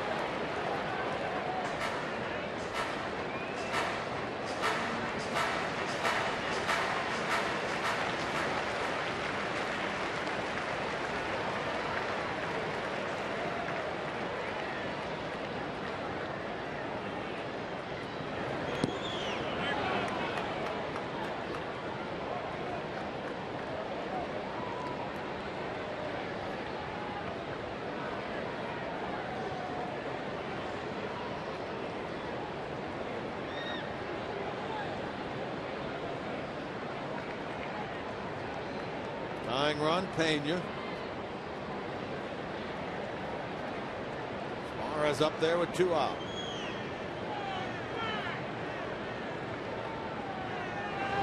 Right down the heart of the plate. Suarez took it. Burnett gets his 4th strikeout, puts it into the inning.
Reds. It may not be reproduced or retransmitted in any form, and the accounts and descriptions of this game may not be disseminated without the express written consent of the Cincinnati Reds. Reds fans here in Pittsburgh would have loved to have seen Suarez come up with something there in the top of the 5th, but they still have other opportunities. Reds trailing by a run at 3-2. Anthony DeSclafani, who's walked only the 1 and struck out 5. Goes to work on 8, 9, and 1 here in the Pirate 5th inning. In case you weren't with us earlier, a 56-minute delay at the start of the game due to rain, but we have played uninterrupted since that time.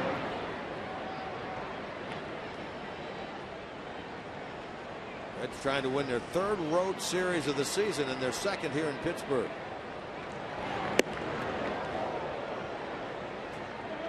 Mercer had a ground rule double, produced a run back in that 3-run second for the Pirates. A.J. Burnett is on deck. Despite being over 100 pitches, it appears he will bat for himself. The Pirate bullpen right now quiet.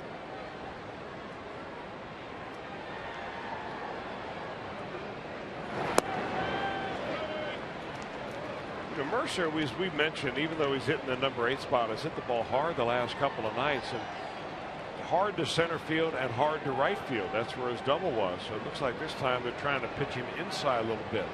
That'll go away. Well,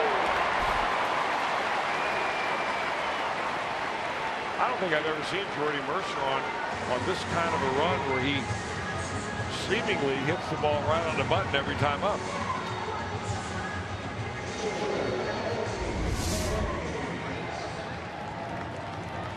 is a guy that hit under 200 for the first 2 months of the season and still came into this game hitting only .233. But I mean to tell you, he has not had an at bat the last 2 days that he hasn't made solid contact. Expecting a bunt on the Reds out of Burnett.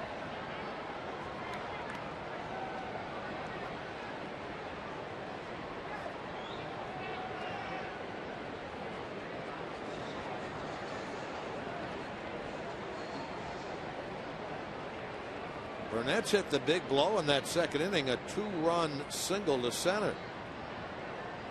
Frazier way in.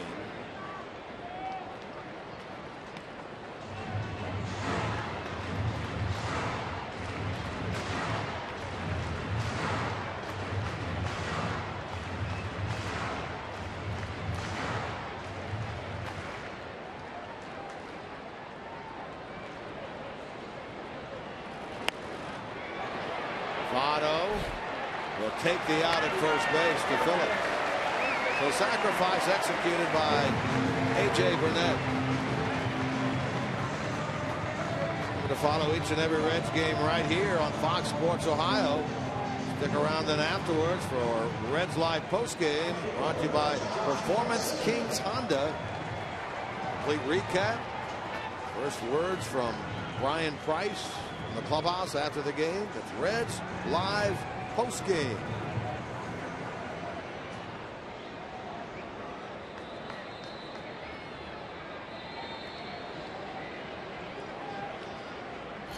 Top of the order now, Josh Harrison, 0 for 2 in this one. The risk of jinxing, and I don't really believe in that kind of thing regarding announcing and playing, but the top of the order for the Pirates, their top 4, 0 for 7 with a walk in this one. So he's handled them pretty well.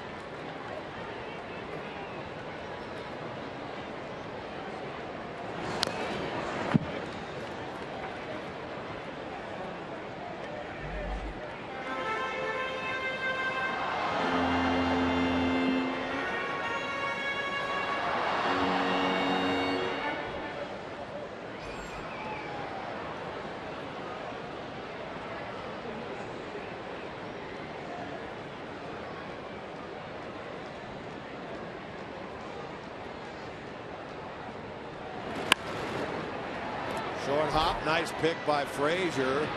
Harrison is out at first. He's 0 for 3 now.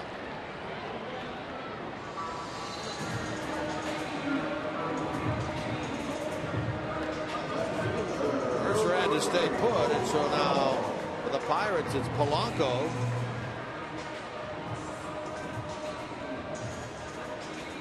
When the game is struck out and flied out, he's 0 for 2, and in the series 2 out of 9.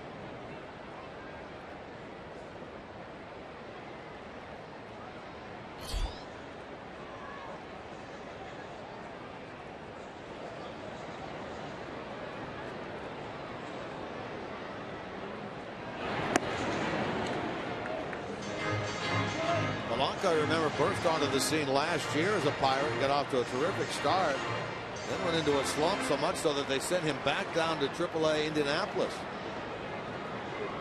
Came up again at the end of the year and has been their primary right fielder this year.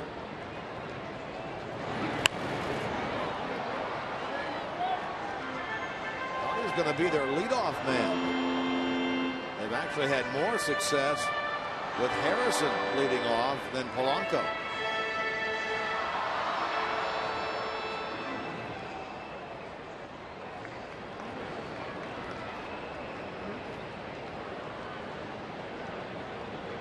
McCutchen on deck.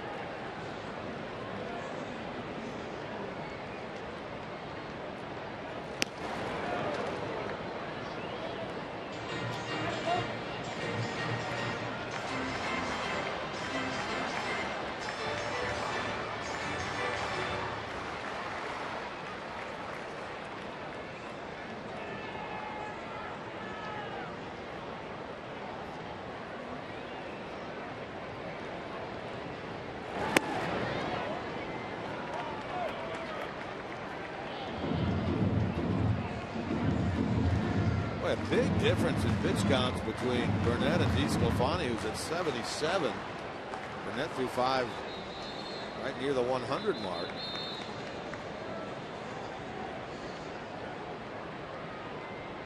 Trying to put the finishing touches on this bottom of the 5th.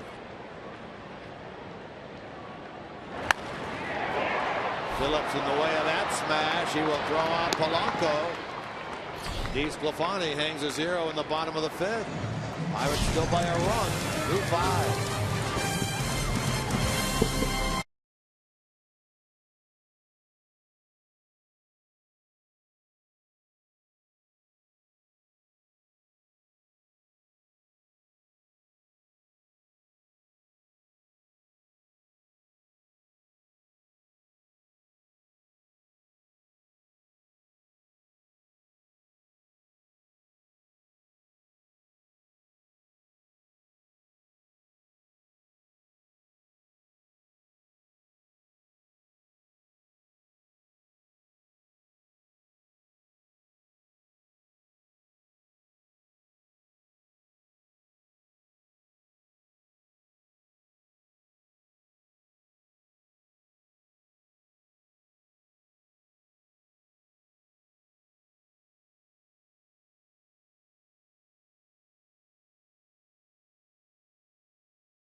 All-Star Sunday on July 12th for an exciting doubleheader. Tickets are available now at allstargame.com, and that doubleheader includes a celebrity softball game and a futures game. And it was announced today that 3 Reds prospects will be in that futures game, and we will start down on high A ball. That would be lefty pitcher Amir Garrett. He'll be a part of the U.S. team.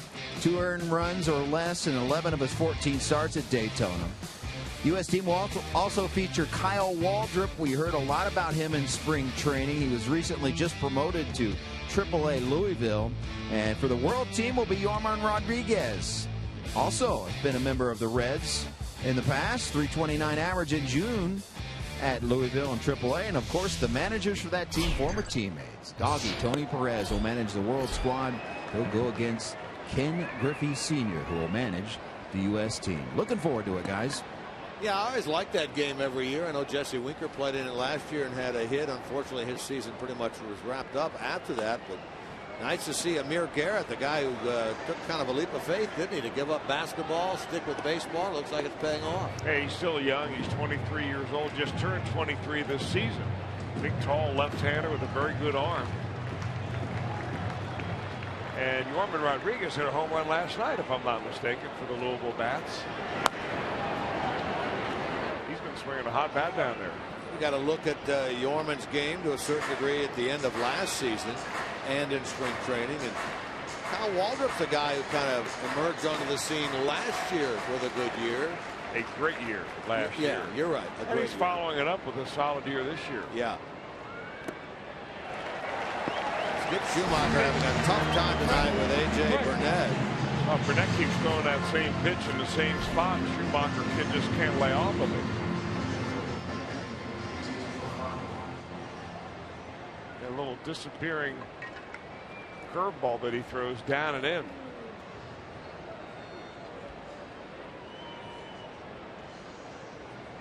Pirates now do have action in their bullpen. The right-hander Archimedes Caminero is thrown.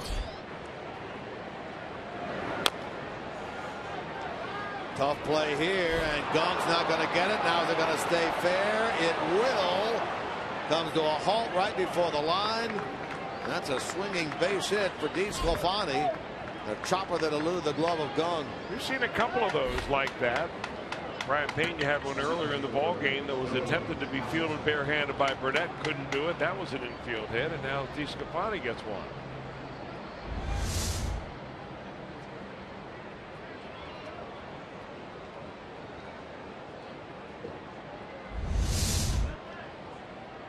So there's your tying run aboard with one out here in the 6th. See if Hamilton can move him around. That's not going to do it. Into shallow left. Polanco will handle it. 2 times in a row now that Hamilton has flied out to left.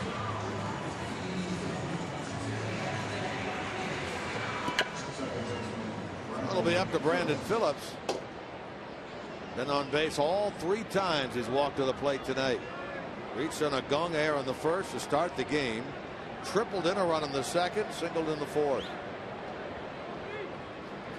Came in as a plus 300 hitter against Burnett lifetime.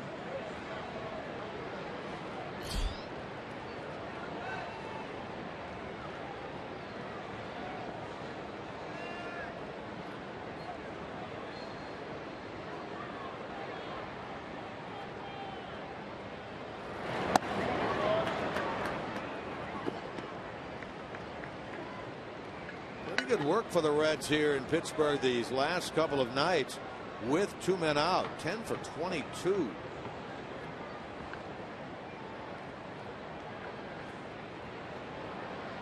On the season, under 200, so they're picking up the pace considerably.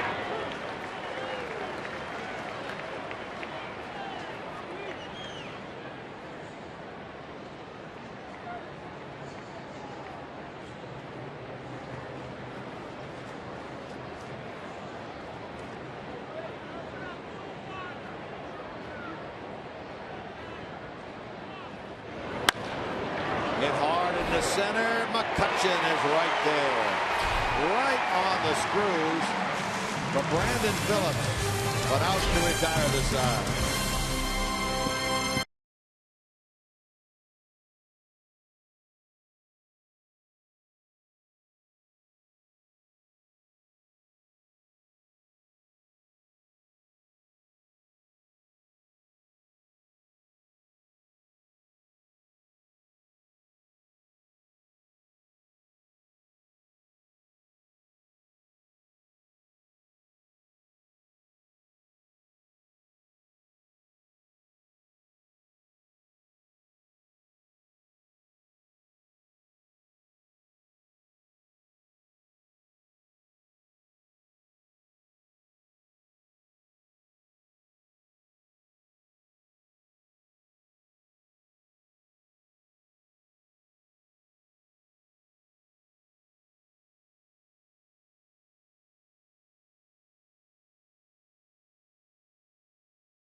Every game with Reds Live pregame here on Fox Sports Ohio. All you need to know about Reds baseball, presented by Ray St. Clair Roofing. And Cueto will go tomorrow night for the Reds in New York. Look at those numbers the last 5 times against the Mets. 3-0 with a 2.18 ERA. Remember, Johnny was scheduled to pitch here on Tuesday, but pushed back to the opener of the series in New York tomorrow.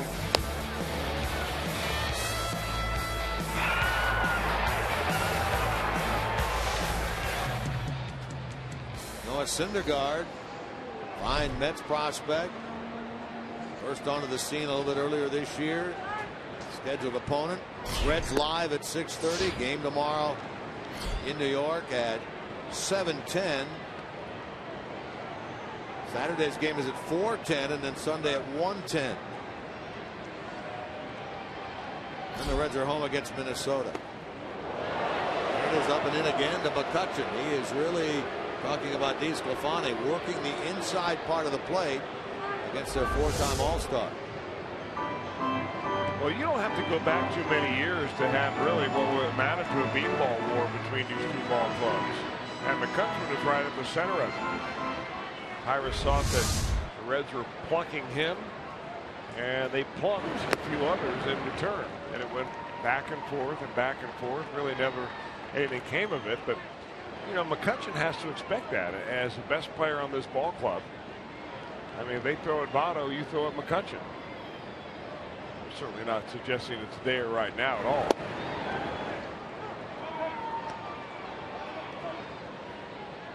McCutchen has flied out. He has struck out. In the series, 3 out of 8 with a home run. And he will draw the walk here. Only the second walk by DeSclafani. Leadoff man on. Now, both walks by DeSclafani have been leadoff walks. And the only other time he walked the batter, as you said, back in the second inning to lead the inning off, that was the inning in which the Pirates scored their 3 runs. Hey, looking at that matchup tomorrow, Johnny Cueto and Syndergaard. Syndergaard averages, this is why you want to watch the ball game tomorrow night.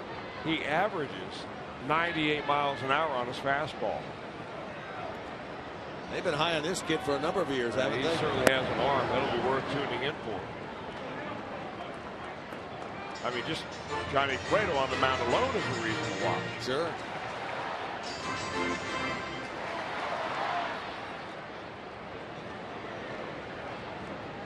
Listening to you and George Grand is a reason to watch. Just to hear you guys talk about Reds and the Mets. That's right. It'll be Grande back in the booth tomorrow at Citi Field. No relation to Adriana. George Grande. Yeah. Or we like affectionately known as G squared.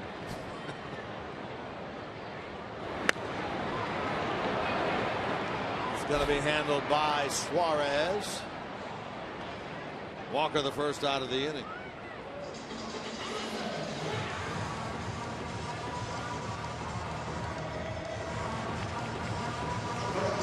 Here's Gunn.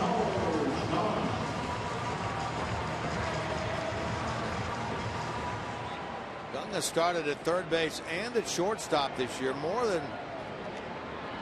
at third than at short. He's given Mercer a day off here and there at the shortstop spot.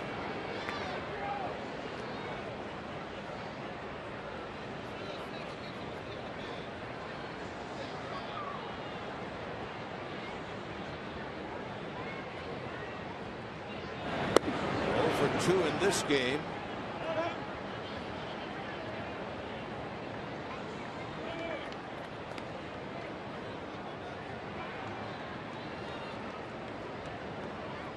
See if McCutchen has an idea about running over there. He's had some pretty good years in his career in the stolen base department.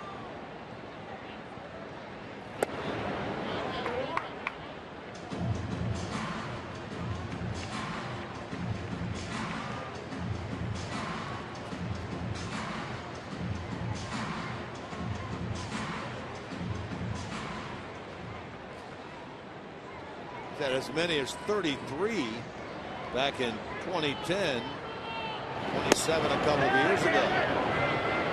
Angel Hernandez says yes. Gunn went around. 1 ball, 2 strikes. Well, watch the bat head and be the judge for yourself.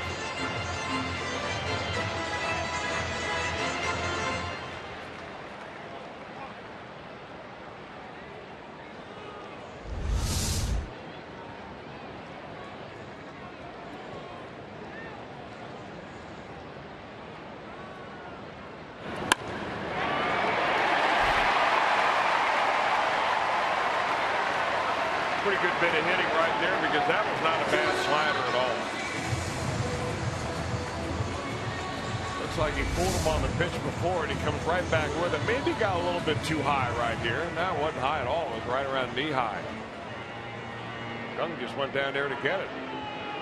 We've seen a number of hitters tonight going down the lower part of the strike zone and making good contact. Bird has done it. Brandon Phillips has done it a couple of times. Young does it right there.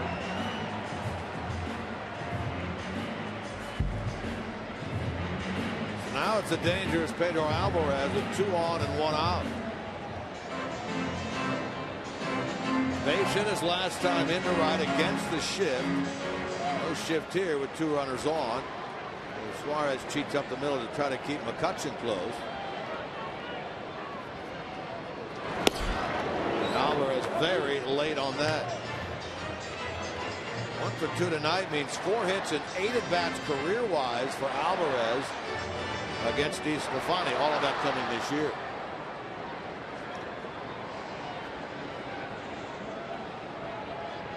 Reds have action in their bullpen. Burke Badenhop. B squared is throwing in the pen. You know a good line when you steal one. G squared tomorrow night. B squared forming in the pen tonight.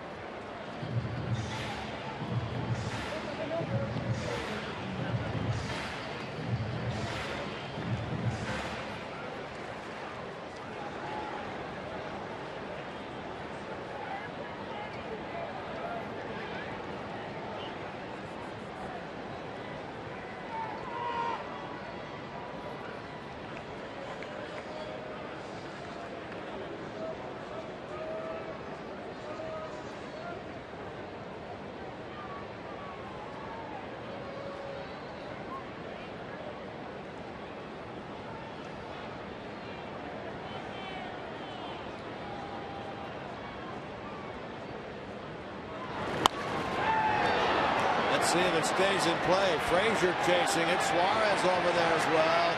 Frazier on the warning track gets to the spot and makes the catch.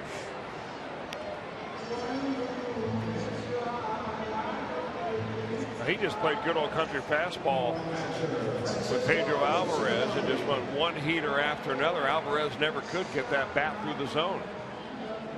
So that's a big out from the guy who was supposed to be the left-handed enforcer in this lineup.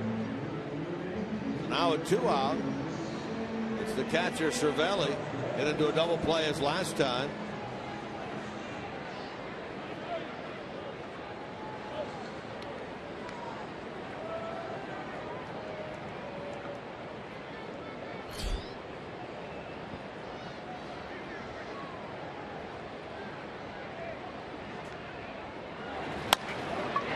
Hits it to the right side, and he eludes the diving Phillips.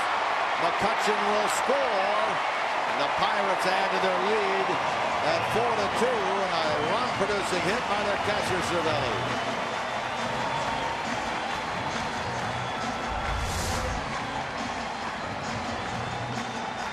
Now, Cervelli had a big hit on that first night in against the Reds when he hit a home run to dead center field, and he breaks some hearts with that little 2-out swing that drives the run in. Cervelli had a terrific month of May. Hit 377 in May, getting closer to the 300 mark in June. He's been a pleasant surprise for them offensively. Well, they knew what they were getting offensively. I mean, with Cervelli, because he's always been more of an offensive catcher than a defensive type catcher. But he's essentially taken over the full-time role behind the plate. Chris Stewart works in a few. We saw him last night catching Garrett Cole. But Cervelli they like because he swings the bat. He's always had that reputation. Mercer up now. Jose Tabata is on deck. Mentioned that the Pirates have Caminero, Archimedes Caminero in the bullpen.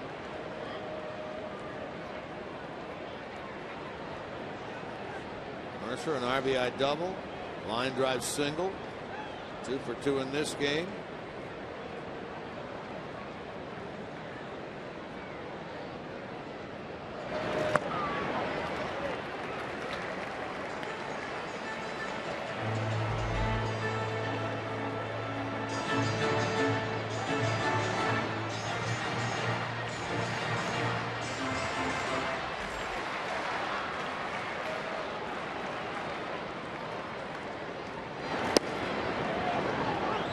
3-1.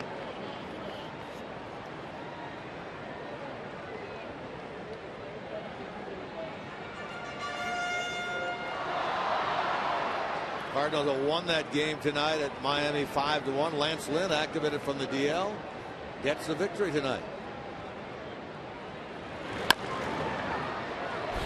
Frazier will throw out Mercer. Puts an end to the bottom of the 6th, with the Pirates add a run, lead now by a pair.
Reds get on the board first. A line drive single in the center by Frazier in the first, giving them the 1-0 lead. They scored again in the second. This is a triple to right center field by Brandon Phillips that chases home Billy Hamilton, making it 2-0. Pirates battle back in the bottom of the second.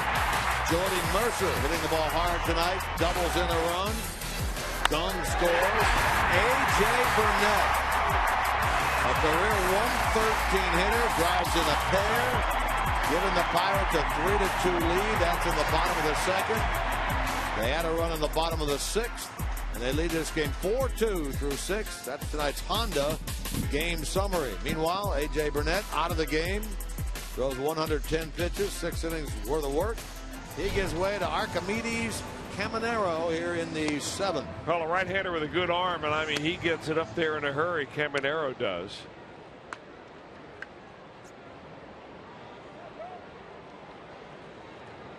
Pitched in the game here on Tuesday. A lot of run, 3 hits in 2 innings. He's the fellow that I thought should have gotten the win on Tuesday. Instead, the victory went to Rob Scahill, who allowed a run in 2/3 of an inning. Scores discretion because the starter didn't go 5. The Pirates had the lead. Line drive by Votto into right. That's a base hit. That got by Harrison and goes to the wall. Votto to second, and Votto will head on to third. He will get in there. The throw is wide. That'll be a single and a 2-base error on Harrison. And the Reds have a runner at third to start the top of the 7th. Well, Joey had a good swing on this pitch. I mean, he really throws his top hand, gets a little humpback on that line. Driving it just goes right under the glove of Harrison, right through the wickets and all the way to the wall.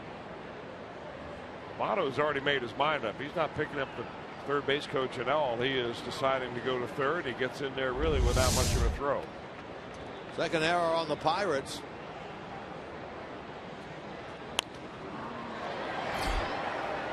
Well, with a 2-run lead, the Pirates are going to give up the run. They're going to trade an out for a run right here. They don't want to have a big inning on their hands. So they've got the infield playing back.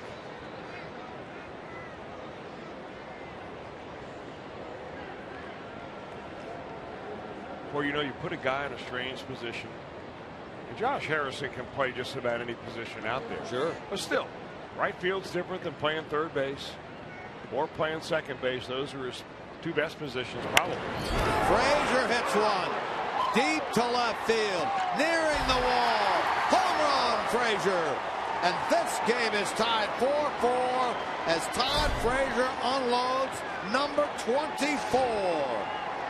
He's driven in 3 tonight, and we are dead even here in the 7th.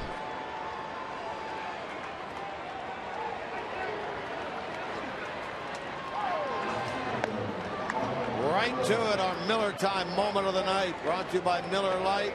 That swing by Todd Frazier. Boy, he is quick to the ball now. Because Caminero throws it up there in the upper 90s. I'm wondering if you can even throw it too hard for Frazier the way he's swinging it right now.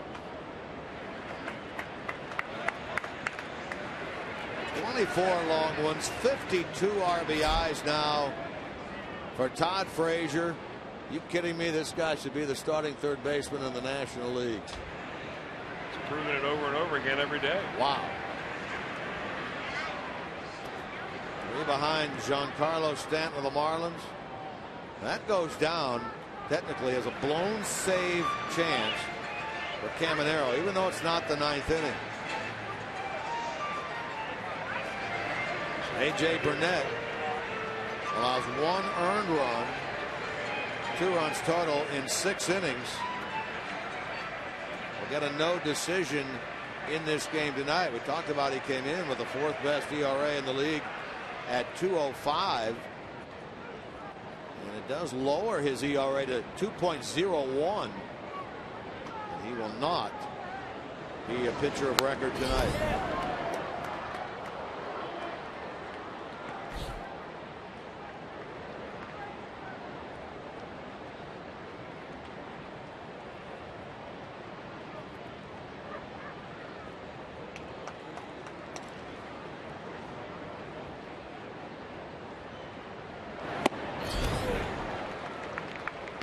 No balls, 2 strikes. About Marlon Byrd, he's our Kia in the driver's seat player tonight. Brought to you by Kia. This is his numbers since his return from the disabled list. He missed 15 games. You get the better of him here for the first out of the 7th.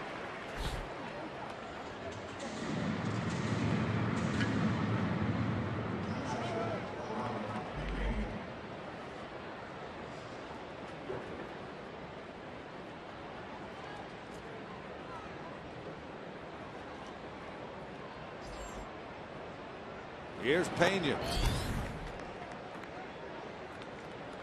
Reds led 2-0, trailed 3-2, then trailed 4-2 after that Pirate run in the bottom of the 6th. But it pulled even on the 2-run blast by Todd Frazier.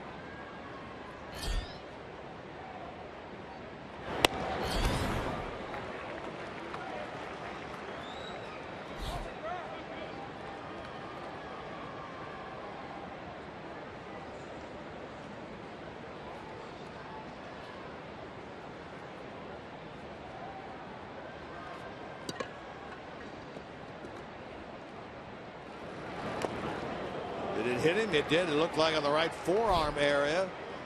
Pena awarded first base, and so there's your go-ahead run now here in the 7th.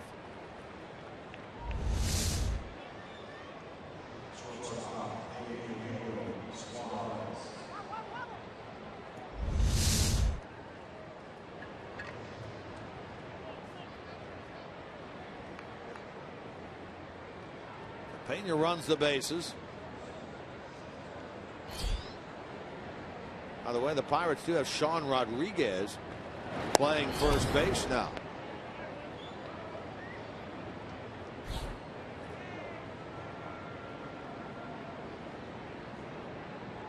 There's Rodriguez.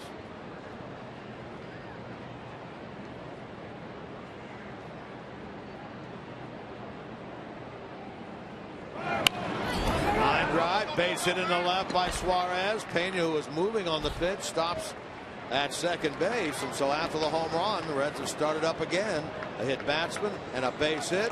A go-ahead run out at second base. It's a pretty good fastball hitting team, and what you've got is a fastball pitcher, almost exclusively a fastball pitcher there in Caminero. And Suarez continues to impress as he's got a nice tight swing, quick to the zone, and lays out a line drive to left field. Here comes Clint Hurdle now out of the dugout. He's seen enough, it looks like, of Caminero.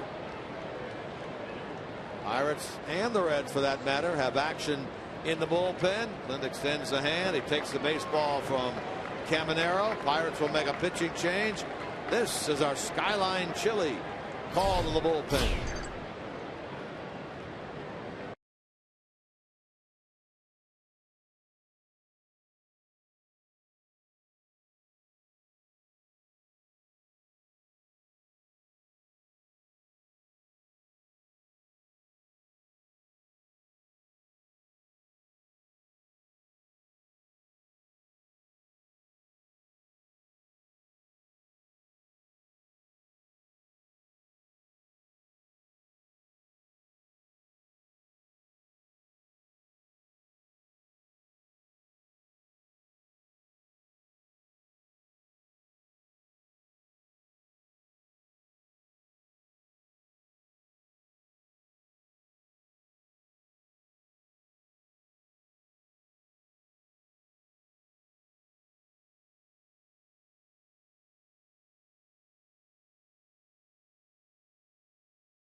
'14 and younger will receive a Brandon Phillips poster presented by Meyer. Plus, make sure to take advantage of special family ticket offers and enjoy live mascot races, face painters, games, and much more. If you'd like tickets, you can call 513-381-RED. You can visit select Kroger locations, or you can go to reds.com/family. That's Sunday, July the 5th. The pitcher is on. Left-hander. We saw him earlier in the series, Antonio Bastardo.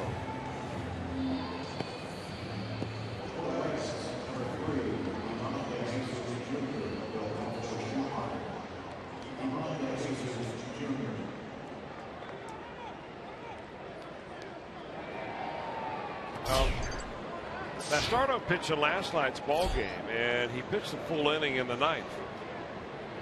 And the one hit that he gave up was to Ivan De Jesus Jr., who is stepping in the batter's box right now as a pinch hitter. He'll bat for Schumacher, who had struck out 3 times.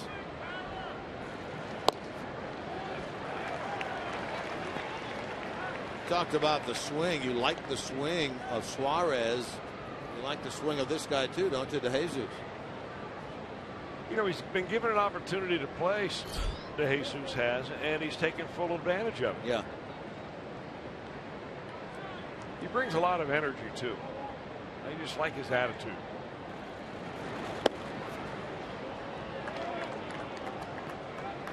Oh, he had 2 home runs. Those both came against the Phillies. That big one back on June the 8th, a 2-run shot, snapped a 4-4 tie, led to the victory by the Reds.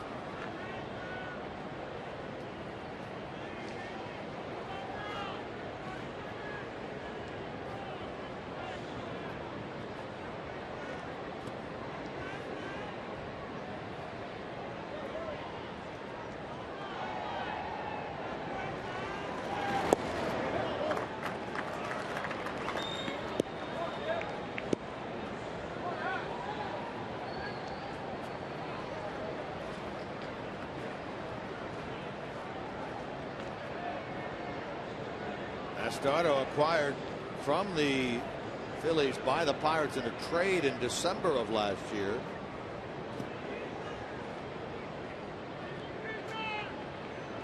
He had some very good years for the Phillies, his best. 2011 when he went 6-1 with a 2.64 ERA and 8 saves.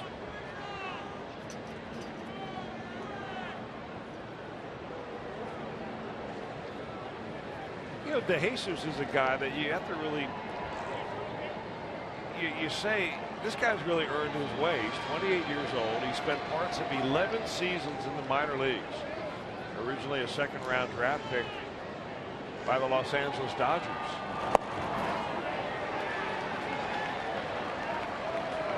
He went around and he's 2-2. Took him out of high school, the Dodgers did. High school down in Puerto Rico called the American Military Academy.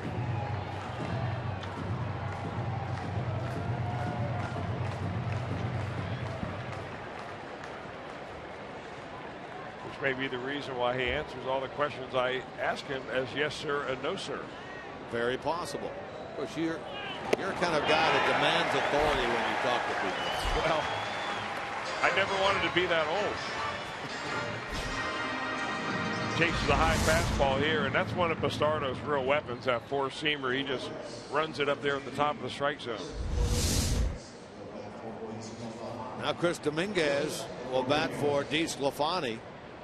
Reds have had continued action in their bullpen.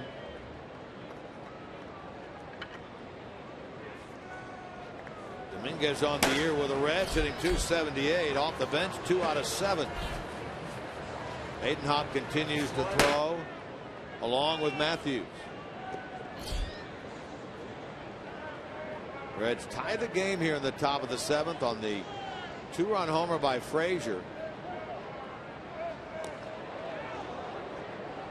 Great stat pass along. Frazier, the last 2 years plus, has had more home runs against the Pirates than anyone else in the National League. He has 16 home runs in the last 2 years plus against Pittsburgh. Next closest, Gomez of the Brewers with 7.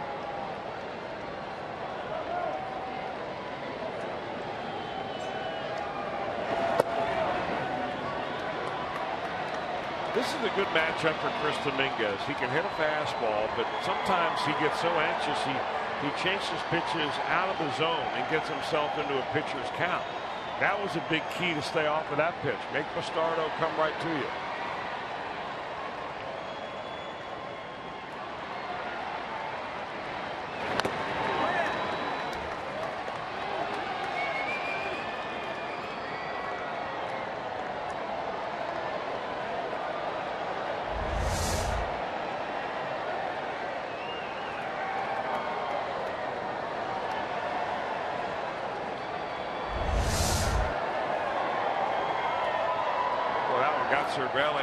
Got him square. I'm going to give him a couple extra minutes as Chris Conroy went over to kind of delay things and get some of the cobwebs out of there.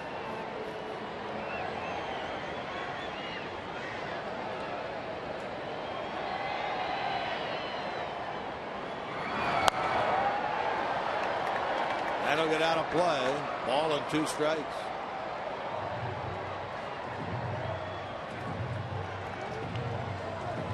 Can get something here. DeSclafani would be in line to be the winner in this game. Both pitchers go 6. Both pitchers allow just 1 earned run. Anthony threw 98 pitches, walked only 2, struck out 5. That's a big number right there for him, isn't it? The 2 walks. You talked about that earlier with the 3 walks. No success. Under 3, pretty good success.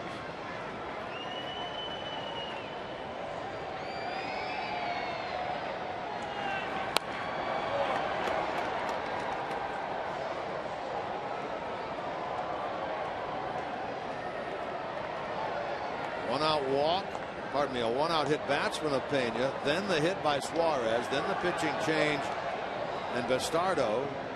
De Jesus is a pinch hitter, struck out. Dominguez is a pinch hitter now for DeSclafani. Hamilton on deck.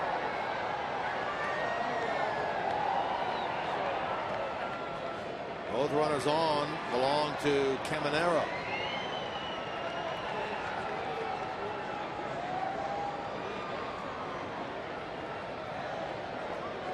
I'll tell you, Bastardo's paying so much attention to Brian Pena's second base, you'd think that he was Billy Hamilton out there. I mean, Pena's got to be just elated that they're paying this much attention to him as a base runner. He's got about as big a lead as he can get. Dominguez, a strikeout victim there on a ball that appeared to be out of the zone. But the Reds tie it on a 2-run homer by Todd Frazier, his 24th of the year. We're even at the stretch.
Brought to you by your local Toyota dealers, proud sponsor of the Cincinnati Reds.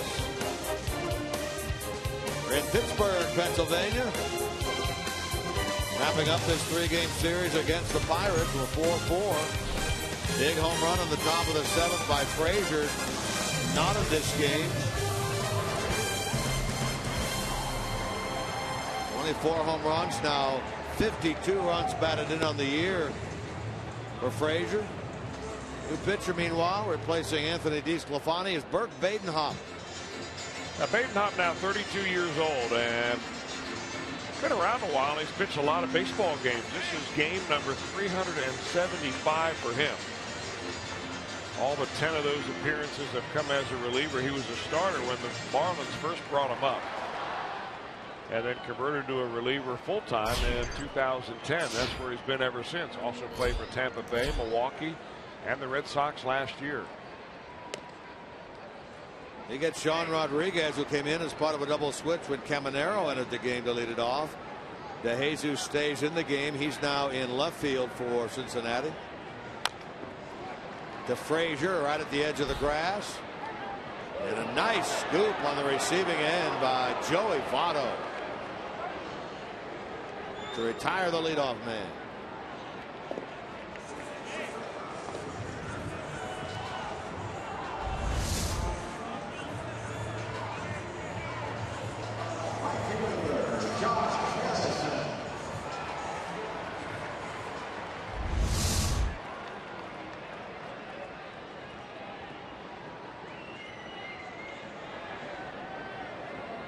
One pitch, one out here in the bottom of the 7th.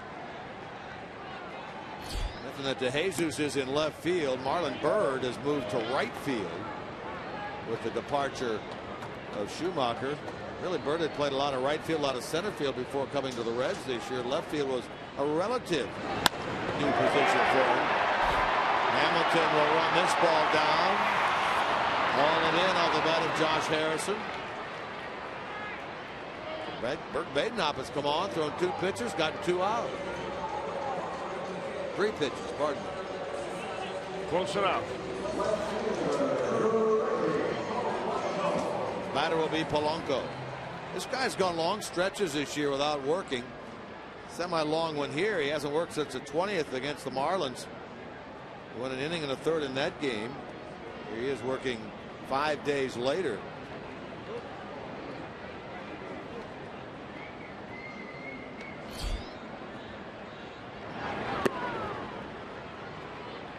He's one of 3 pitchers that were brought in to this Reds team for 2015 that had been around, that had pitched for a lot of different clubs, that Reds had hoped would help them out. One was Jason Marquis as a starter. The other was Kevin Gregg out of the bullpen. And then there was Badenhop. First 2 have been released. Badenhop has survived.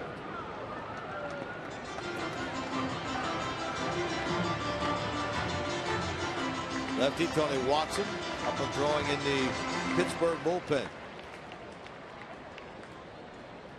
Reds in their 8th will have 9, 1, and 2. Hamilton, Phillips, Votto.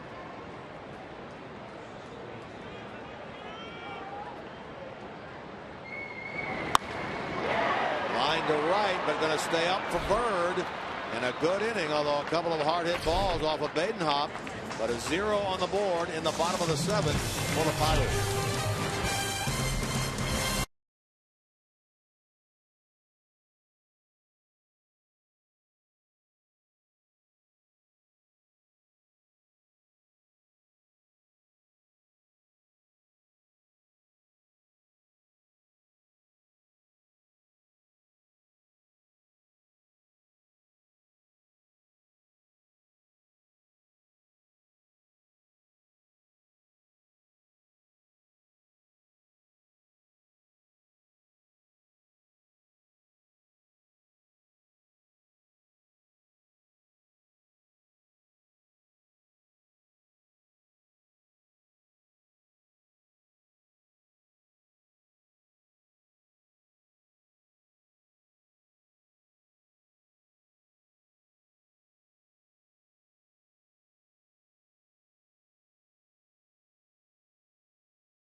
The Pirates is Tony Watson, and he enters the game replacing Bastardo, who worked the 2 batters, struck them both out.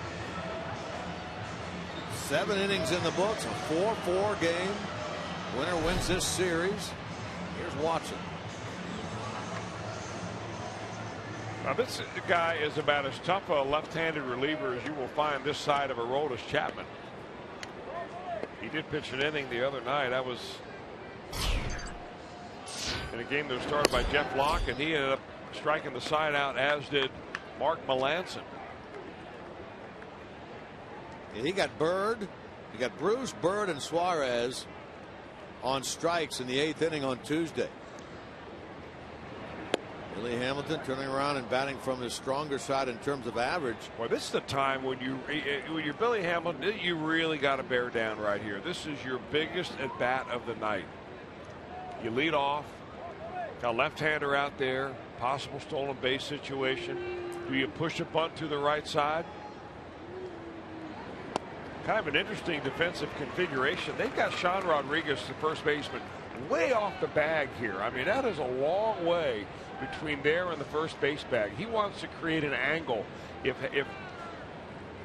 Hamilton decides to put a bunt down. And that's a pretty good idea, really, as to where they had him. Now with 2 strikes, you'll go back and play in a normal position. But the spot where Billy wants to bunt is right here against the left-hander. You push it by that pitcher, and nobody can get to it. But that's why Rodriguez was swung around there, almost lined up with the second baseman. Billy got ahead 2-0. Now it's 3-2, trying to get on to start the 8th.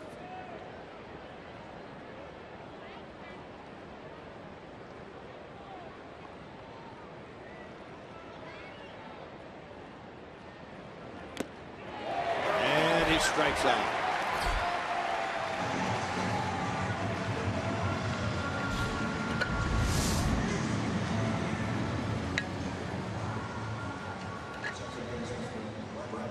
You know, I got to tell you, for Billy Hamilton to take that big of a swing on a 2-strike count, I know it was 3-2, but if he would just cut that swing down a little bit, I think you'd see more contact and more productive contact. Now, it would have been great. Flying open. I mean, look how we ended up after that swing, all out of balance. Yeah. Would have been great to have him on to start the 8th, but he becomes the 9th strikeout victim of this game for Pirate pitching. Phillips looked like he had something in his eye there. He stepped out, was not granted time by Chris Conroy, and he takes a strike. He had one of those Monongahela gnats get right in his eye, I bet.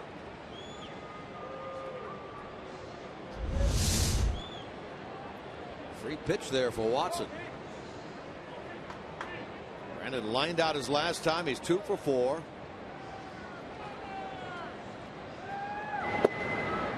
The way Brandon's hit it, he can almost spot the pitcher a strike.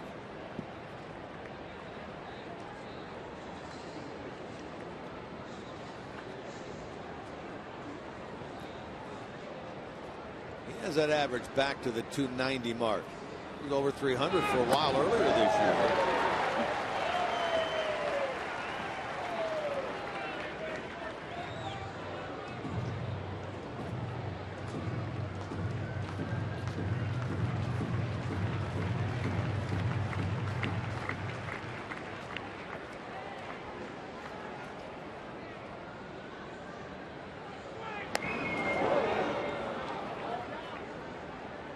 Almost a defensive get out of the way versus a swing right there by Brandon. Votto waits on deck. J.J. Hoover throwing in the Reds bullpen. Badenhop did the job in the 7th. Phillips tries his counterpart Walker, who throws him out. Batter will be Votto with 2 out.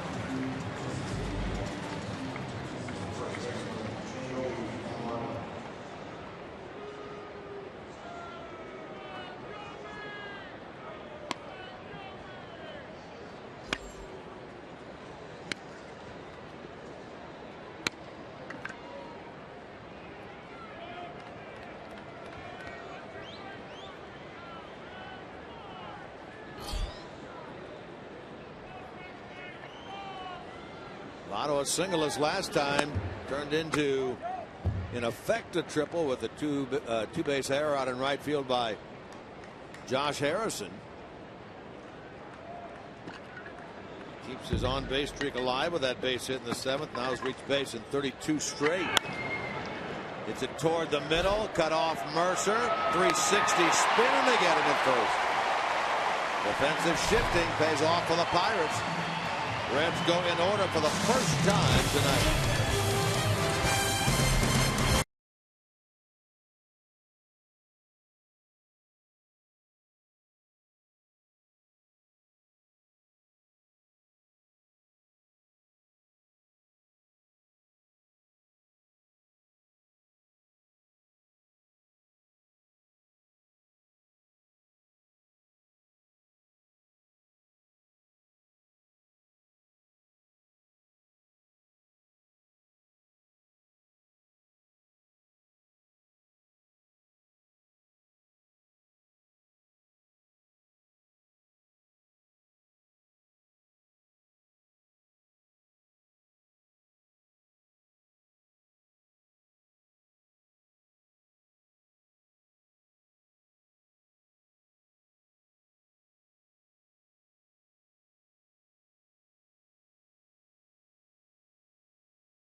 Take a look at tonight's steel power tool performers of this game. When you look at the Pirates and what they've done tonight, how about the bottom of their order? Bottom of the order, 7, 8, and 9 hitters, 4 hits, 4 RBIs, couple of runs scored, hitting a run batted in for Cervelli, 2 hits and a run batted in for Mercer, and a hit and 2 RBIs by the starting pitcher A.J. Burnett. Our steel power tool performers of the night. New pitcher on is the man who picked up the save last evening here, J.J. Hoover. Hoover back in his more traditional 8th inning role again tonight. With Aroldis Chapman back from paternity leave, he is activated. Reds option down Christopher Negron to the Louisville Bats. Hoover gets McCutchen here to start the bottom of the 8th.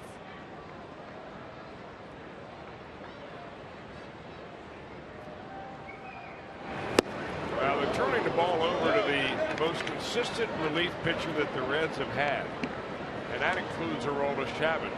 J.J. Hoover has not given up a run in more than 2 months.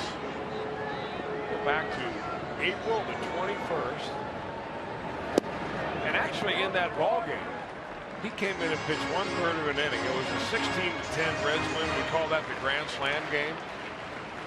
He walked 3 batters in a 1/3 of an inning, and then was taken out of the ball game. And Herrera hits a home run off of Burt Baytop, and that's how J.J. Hoover ended up giving up 4 runs in that ball game.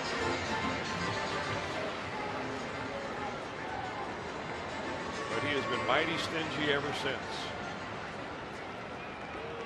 Has been very good with his control. Hasn't walked a batter in any of his last 5 appearances. And he's just coming right after Andrew McCutchen with fastball. Throws it right by him on a hitter's count. Well, he did not have to face this part of the order last night and getting the save. There's the numbers Chris is talking about. Look at that ERA at 0.28. I mean, it almost looks like a misprint. Yeah. Both of the hits by McCutchen against Hoover have been home runs, and now he draws a walk to start the bottom of the 8th inning.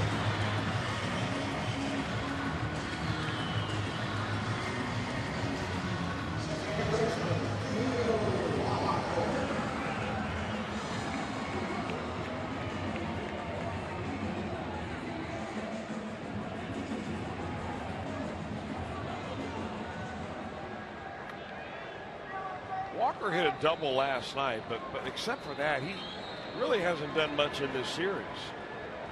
It just doesn't look like he's in one of those grooves right now. Remember, he hadn't started a game in about a week due to a stomach ailment. We were talking about it last night. I'm a little surprised they're not going to just go ahead and maybe let him bunt, but you know, with the right side open, Bono holding McCutchen on, and the fact that Walker's a number 4 hitter, maybe they wouldn't even consider it.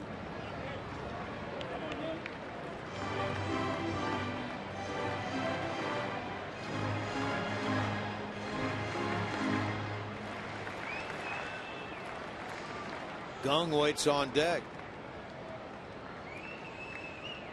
Pirates scored a run on the bottom of the 6th to go up 4-2. Frazier's 2-run homer in the 7th inning tied the game.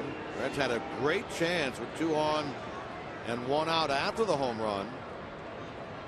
Get the lead back, but Bastardo struck out a pair of pinch hitters to Jesus and Dominguez. Reds went down in order in the 8th against Watson. Pirates have the leadoff man on here in the bottom. Phillips behind the back, out, over the first, out. Wow, terrific play by Brandon Phillips. A behind the back flip to Suarez. I'm telling you what, that guy can play some D. Oh, wow. I mean, on the money. Just put your glove up, Eugenio, and I'll put it right there for you. complete the double play in easy fashion, but that is just another added to the highlight reel of the career of Brandon Phillips.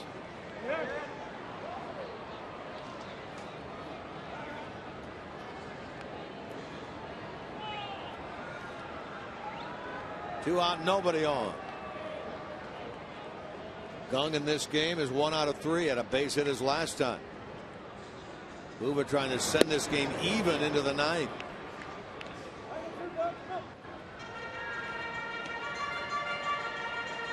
Melanson throwing in the Pittsburgh bullpen. I wonder if Brandon can't believe sometimes himself what he pulls out there. Base hit. Another 2-strike hit for Gung. He makes a nice adjustment at the plate in the middle of the at-bat. You can really see him shorten up, and just in his approach. He may take a big swing early in the count, but when you get a couple of strikes on him, I mean, he's not up there just wailing away.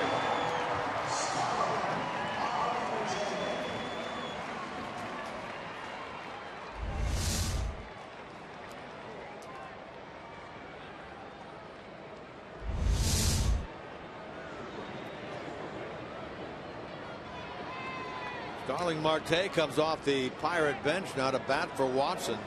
He's been the starter out in left field the first 2 games of this series as their normal left fielder. He pinch hits here on the year. Marte is hitting .270 with a dozen home runs. That's tops on this Pirate team. 45 RBIs.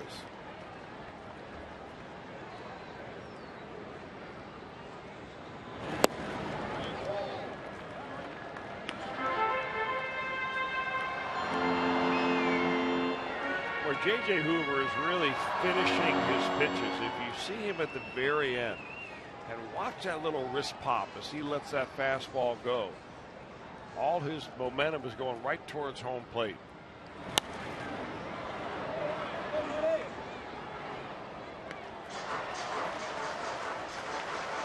There's a head here, a ball and 2 strikes. He was just delighted last night to be able to get a save. Yeah. First of the season for him right here in his hometown. He's a Berg guy, and he made it a Berg thing last night for the Reds. Saved the 5-2 game. Saved it from Mike Leake, who picked up his 5th win. Trying to send it to the 9th tonight even. They're going to throw behind Gung. Can they get it? No! Safe was the call at first. How did he get in there? And you fired it down there. He was caught in no man's land, Gung was, because he saw this ball get away, and then he figured, well, I'm going to go to second base. But it just went right back into the glove of Brian Pena. Pena fires it down there, and somehow Gung gets back. Roly-poly right on the edge of the bag. Brian had come up to the top of the dugout steps, looked over at Chris Conroy, waited for a second, and then apparently it was waved off by Rob Coughlin.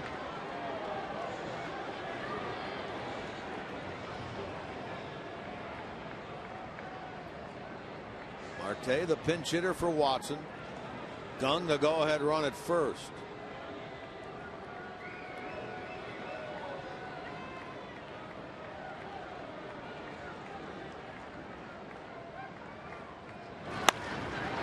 Into right. This is going to get Gung over to third, maybe. No, they hold him. Throw comes in from the right fielder, Bird.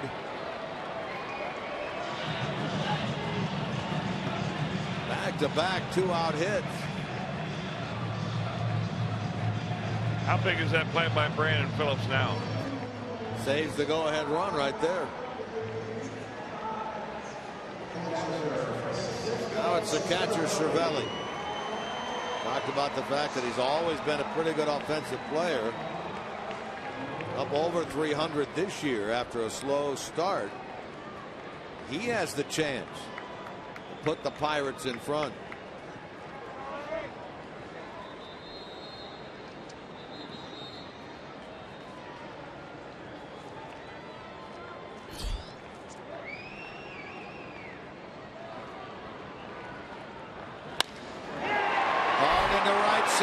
Bird on the run. Bird on the run. Bird got there.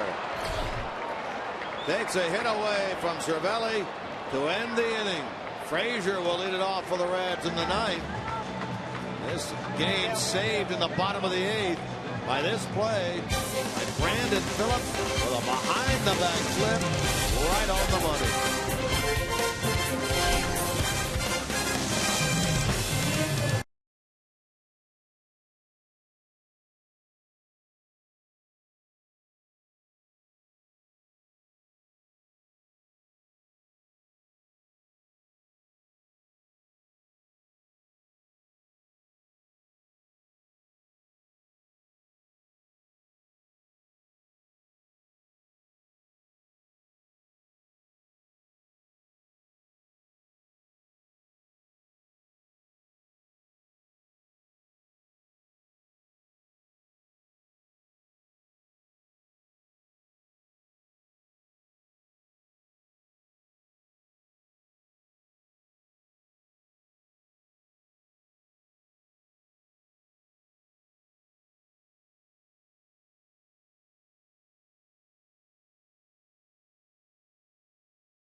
Are on deck, and now time for our flamethrower, brought to you by Cholula Hot Sauce.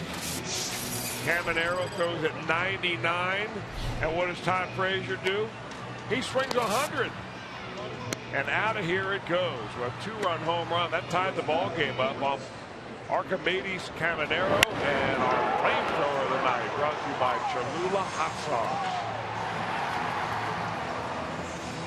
Well, two terrific defensive plays by the Reds in the bottom of the eighth inning to keep the Pirates at bay. Behind the back flip after a great stop by Phillips to start the double play, and then the running grab by Bird deep into right center. Take a potential go-ahead hit away from Cervelli.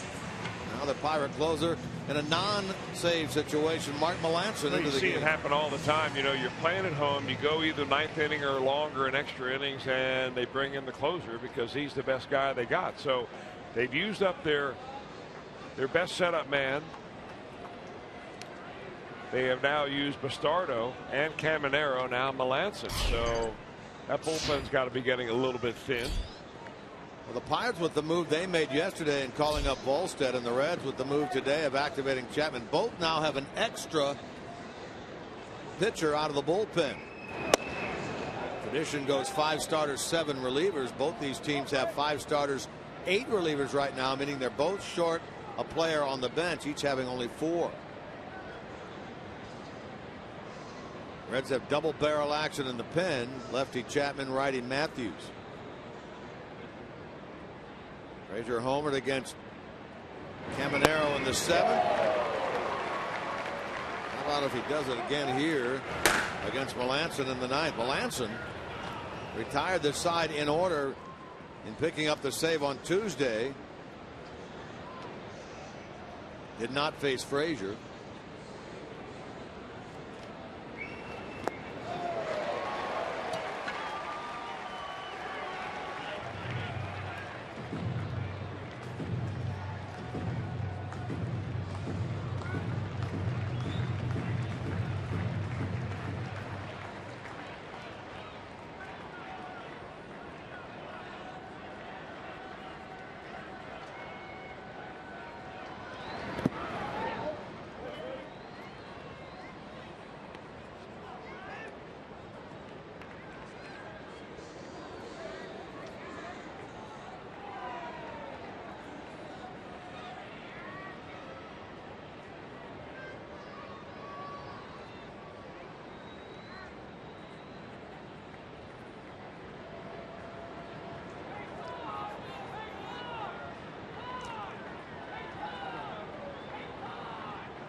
He goes right back inside to get Todd Frazier, that time with a cutter. That is his signature pitch.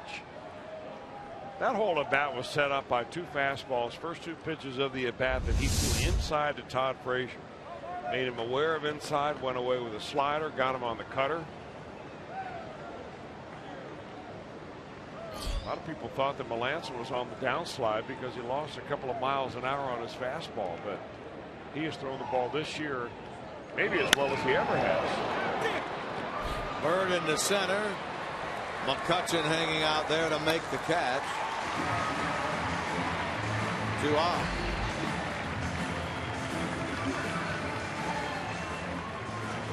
Here's Brian Pena.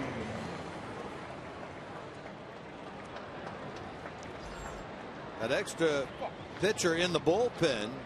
Pirates still have 4 pitchers down there. They've used up both of their lefties.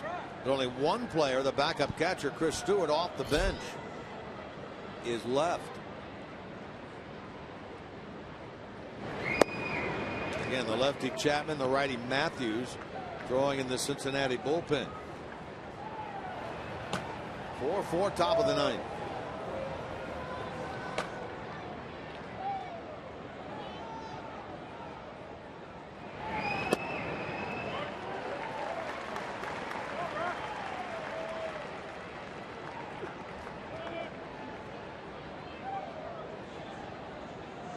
Good to have Pena up there when the game is close and in the later innings. Look at that number, 481.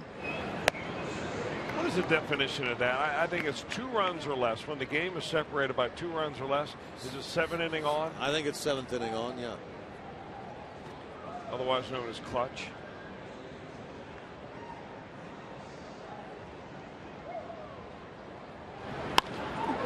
Again. There's Pena adding to that 481 total with a base hit here with 2 men out, nobody on in the top of the 9th inning, and that's a go-ahead run on for the Reds. And that'll bring Suarez to the plate. Suarez now the 6-game hitting streak.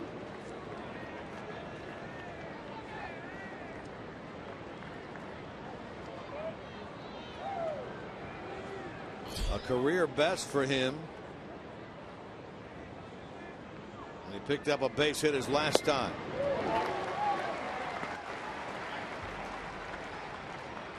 Facing Melanson for the first time in his career. Trying to keep the top of the 9th going. Pirate half of the 9th of 8, 9, and 1. Mercer, then Sean Rodriguez in the 9 spot, and then Harrison. Toward the hole, Mercer over to backhand and throw. A long throw is wide. And the Reds inning here in the 9th continues. Suarez legs that out. Pena now the go-ahead run in scoring position. 3rd time Suarez has been on base tonight. 2nd base hit, had a walk earlier.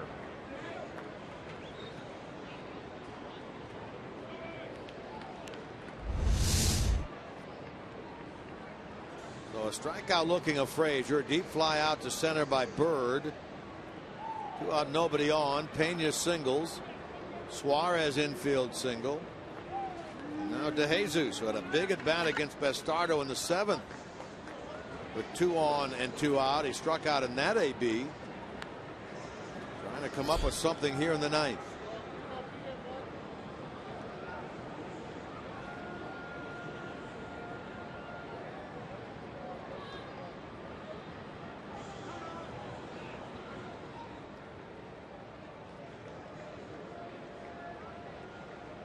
Like Suarez, DeJesus has never faced the veteran Melanson.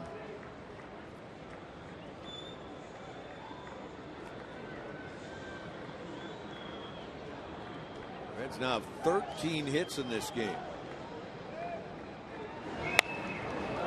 They've been in double figures in hits all 3 games of the series. They had a season high 14 hits on Tuesday, and a dozen last night, 13 tonight.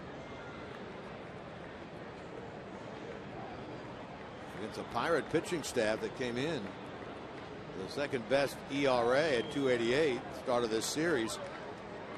in the major leagues. Jay Bruce waits on deck for the Reds.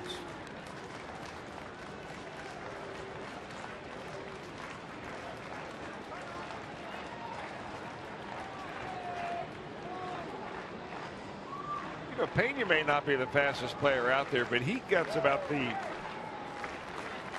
best lead that you see a guy get, because they're giving it to him, and he's making the pitcher awful nervous. You see Walker cheating in over there, the second baseman.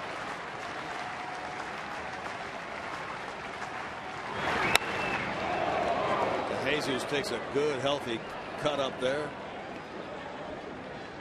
In the hole, 2 strikes. If he keeps this inning going, Bruce would bat for Hoover. And again, the Reds have the right-hander Matthews, the left-hander Chapman ready in the bullpen. One if they take the lead, one if the game is tied.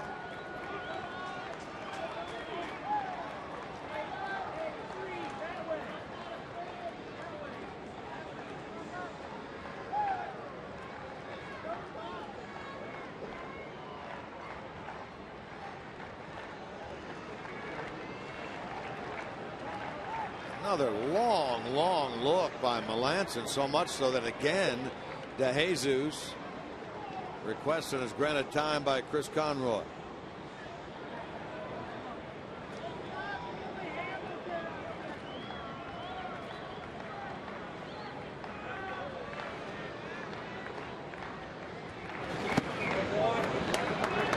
Nice recognition there by DeJesus to lay off that pitch.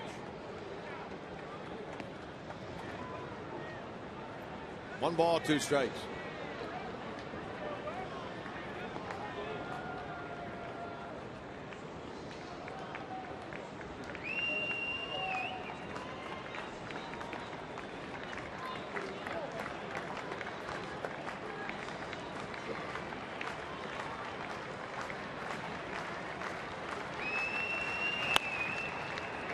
Toward Mercer. He'll flip it across, and what a stretch by Rodriguez. He got way out there, and he needed it all. They just do nip DeJesus at first base. The Reds strand a pair in the top of the 9th inning. Here come the Pirates in the bottom half.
Now he's changing his tone. And now you're going overboard. He believes. He's taking the heat from the black and gold and sticking with it.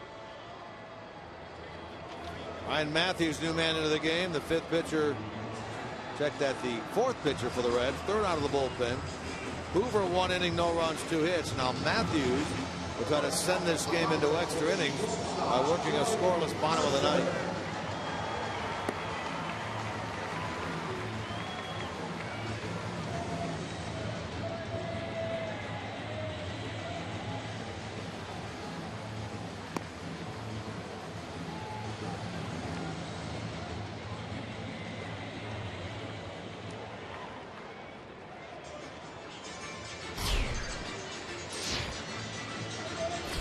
Pirate leadoff man will be Jordy Mercer, the shortstop. He made a nice play there at the end of the top of the ninth to get to Jesus, who was running hard down the line. Good stretch by Rodriguez. Just did retire the Reds left fielder, and now Mercer leads it off. Bottom of the ninth inning. Off the leg of Suarez. The second error of this game. Oh, we've seen him make some terrific plays, but he's had 2 costly errors in this series. Maybe a third. We've seen Suarez do this a couple of times, which is get down to backhand the ball he doesn't necessarily have to backhand. He had plenty of time to surround that ball, get his body in front of it, and field it in a more conventional manner. But he looks like he's gotten in the habit of backhanding a lot of stuff like that.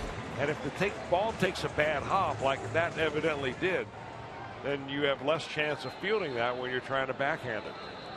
There have been a total of 4 errors in this game, 2 on each side. And let's see if the Pirates can push this winning run across. Sean Rodriguez bats. Top of the order featuring Harrison on deck. Well, I'll tell you what, they hit the corners charging hard. I mean, Frazier and Votto were very, very close to home plate when that ball went over the dish. Is he going to bunt into a trap, or would he do a little butcher boy here? Exactly what he was thinking. Not quite as aggressive that time from Votto. Rodriguez entered the game as part of a double switch back in the 7th. Grounded out in his only AB. He has some pop. 3 home runs in limited time. Mercer carries the winning run at first. Well, if he was going to lay one down, that would have been a pretty good pitch to do it. A 2-0 fastball pretty much on the lower part of the zone. Mercer's really not pushing himself to get a huge lead down there.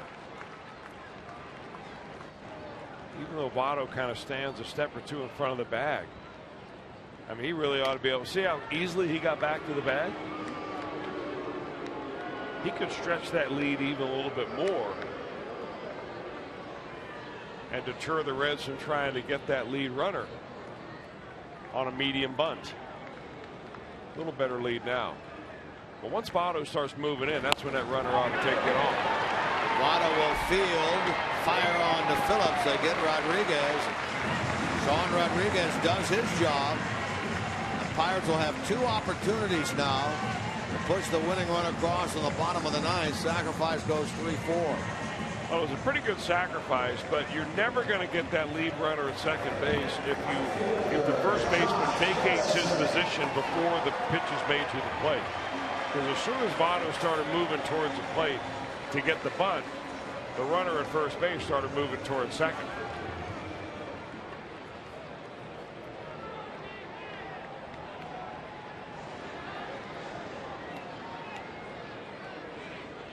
So in an effort to try to get to the ball quicker, you're allowing that runner to get to second base quicker as well.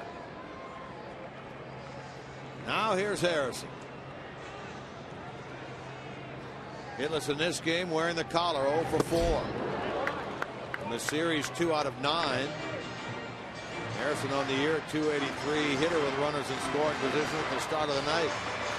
Wearing the collar tonight, a couple of misplays in the outfield. One went down as an error. One wasn't an error, but it was a bad route to a ball that ended up falling in and meant something for the Reds. And you got to figure he's awfully anxious up there to try to make amends. And he's chased 2 fastballs in off the plate to get himself down in the hole 0-2.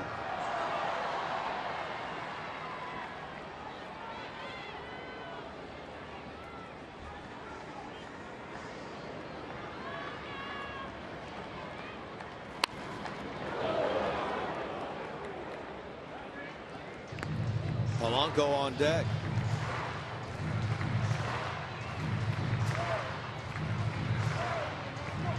Error by the shortstop. Suarez started this inning.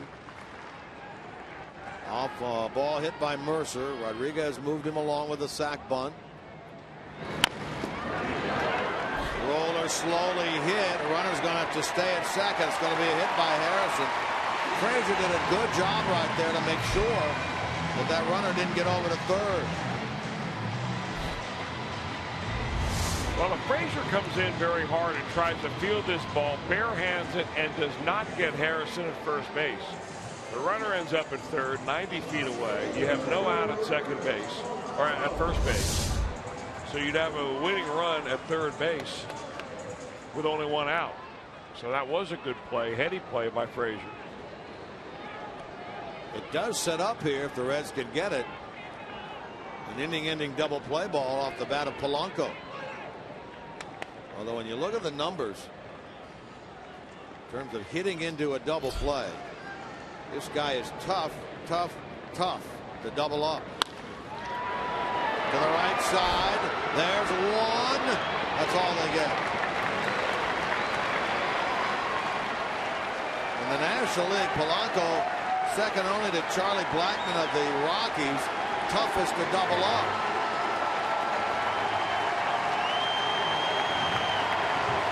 Get the out at second on Harrison. Well, decision time for Brian Price. You got a base open, although that base is second base. And you have the best hitter on the Pirates team coming to the plate in Andrew McCutchen. Well, they walk him and pitch to the left-handed hitting Walker. They had Aroldis Chapman up and ready to go. Now they're going to pitch to McCutchen, or maybe pitch around him.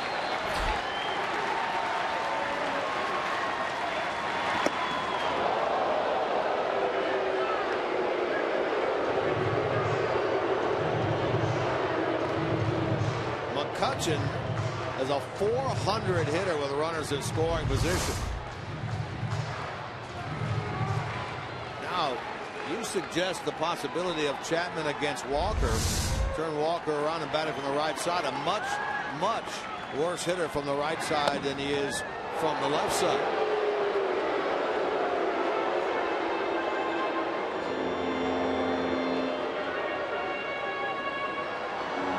Even better with two out in runners in scoring position, McCutchen. Some people call that list kind of lucky, but if you look at the names on there, you may not. I think it's very much luck. I think it's guys bearing down.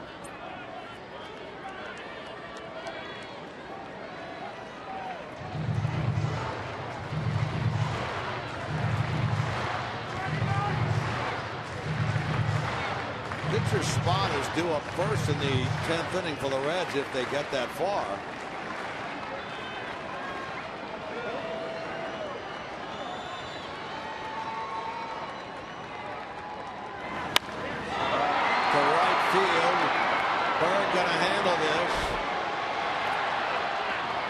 Extra innings here in Pittsburgh.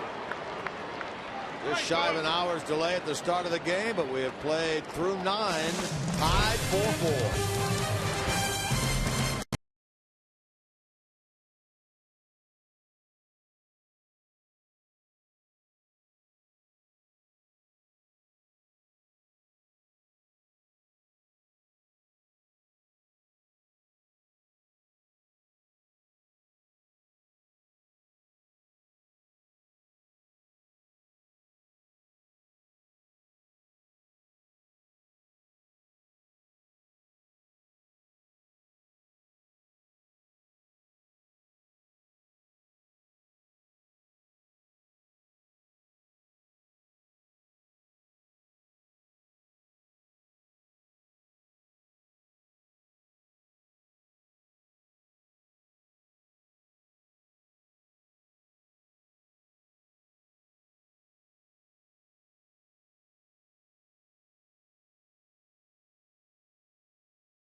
Presented by Jack Link's Beef Jerky all season long. Jack Link's Beef Jerky, feed your wild side. Mark Melancon, the closer of the Pirates, out of the game. Vance Worley was in the starting rotation until recently when Charlie Morton came off the DL.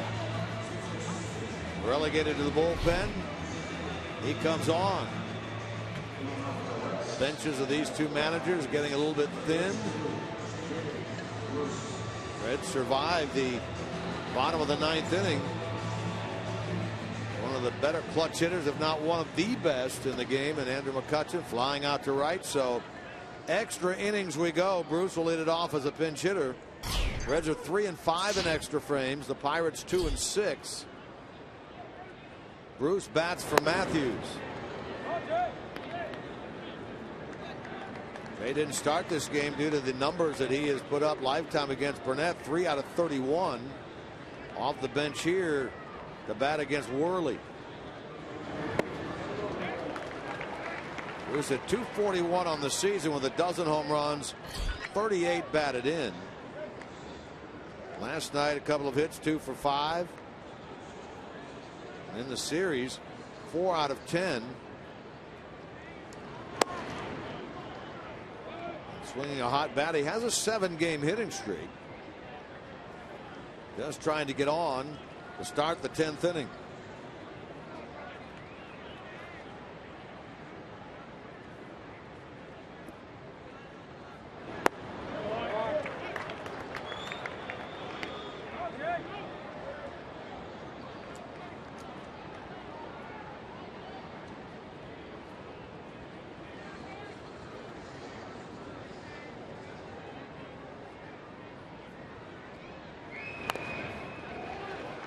Worley, the 6th pitcher for the Pirates tonight. Burnett 6 innings. Caminero a 3rd. Bastardo 2/3. Watson an inning. Melancon an inning. Now Worley. Well, you mentioned that Worley was the starter. His first 7 appearances this year as a starter. He's not started a game in 2 weeks. But nearly every one of his relief appearances is multi-inning.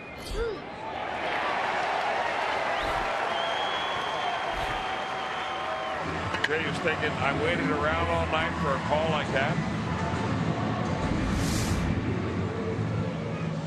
Pitch number 6. You be the judge.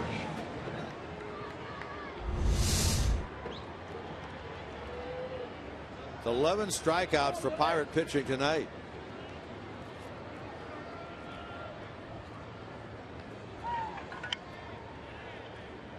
There's Billy Hamilton.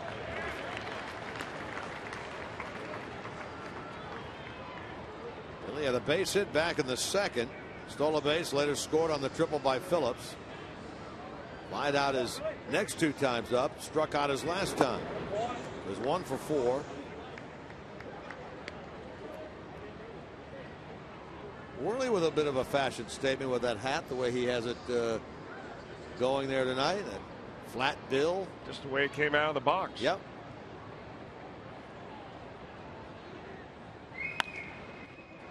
Flared out toward left. Long run. Polanco not going to get it.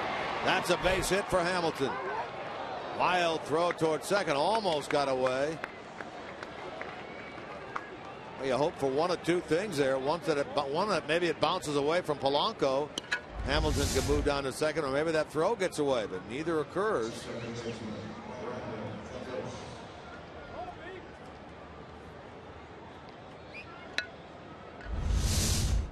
One out base hit by Billy.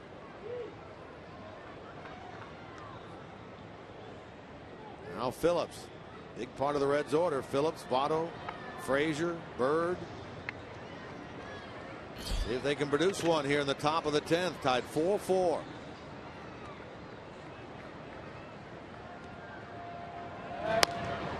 Big lead over there by Hamilton.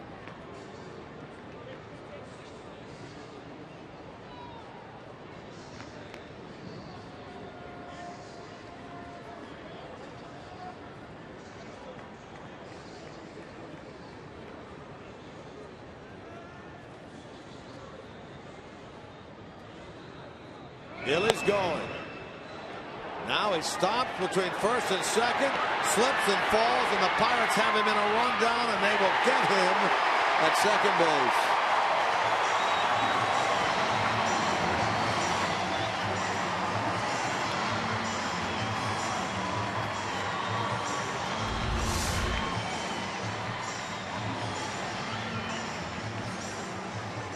Really sure why he stopped there, Chris. Well, I thought maybe that he had slipped, and now that I see it on the replay, he didn't slip at least the first time. Maybe he just thought that he got such a bad jump.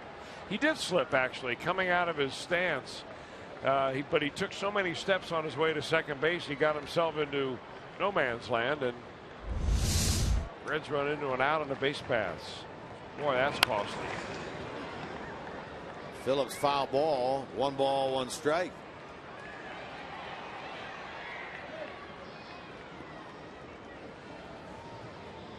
Two, 4, 3, 6 with a tag applied by the shortstop Mercer. If you're scoring along, goes down as a caught stealing.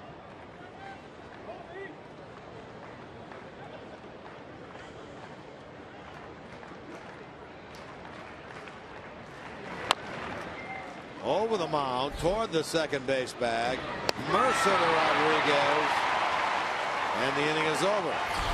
We go to the bottom of the 10th, even at 4.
But we played unimpeded with rain since that time. Reds led early 2-0, trailed 3-2, then after 2 tied the game on a 2-run homer by Frazier at 4-all in the 7th.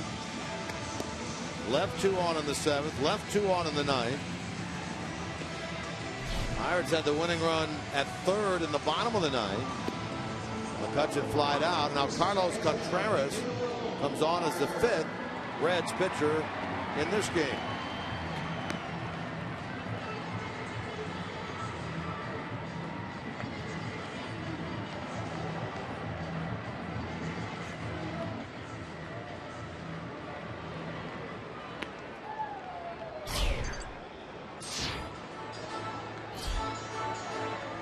Neil Walker will lead it off.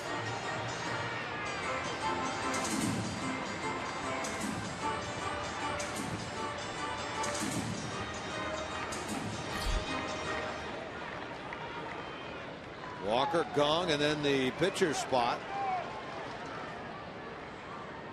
The Pirates have, as I mentioned earlier, just one bench player left. That's the other catcher, Chris Stewart.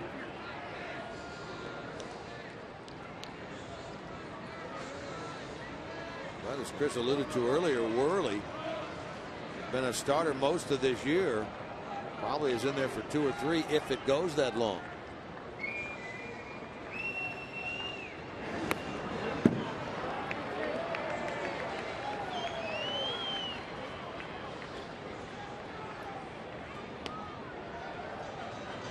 Walker in the game is 0 for 3 with a walk, 1 for 9 in this series.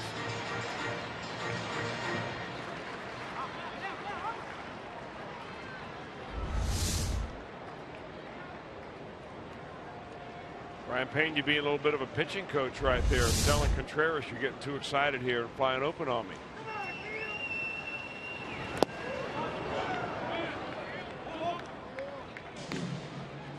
I think Brian likes what he saw in that delivery. There you go. It's as simple as that.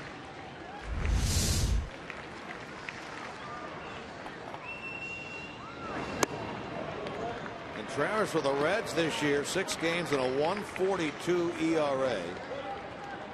6 1/3 innings worth of work. Trying to send the game into the 11th.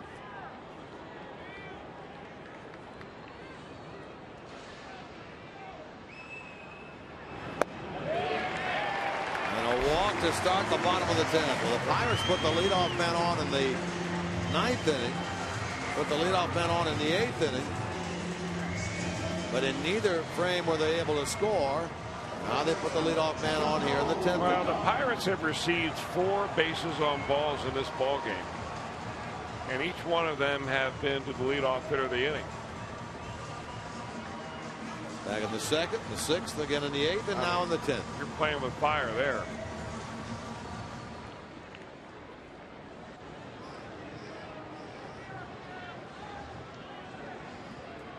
You think Gung can bunt? I would say yes.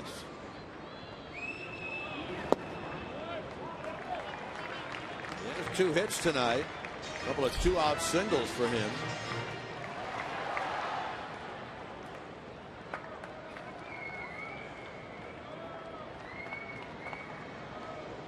Worley is on deck.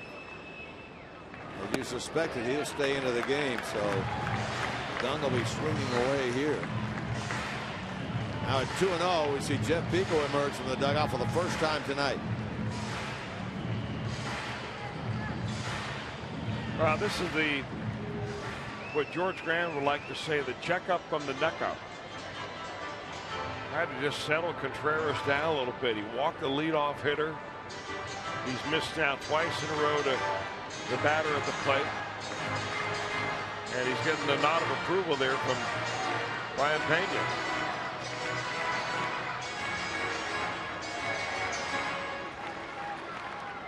Reds get Villarreal up now in the bullpen.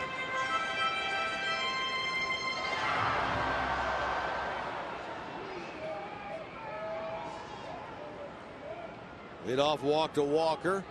2-0 to Gung. 4-4 game, bottom of the 10th.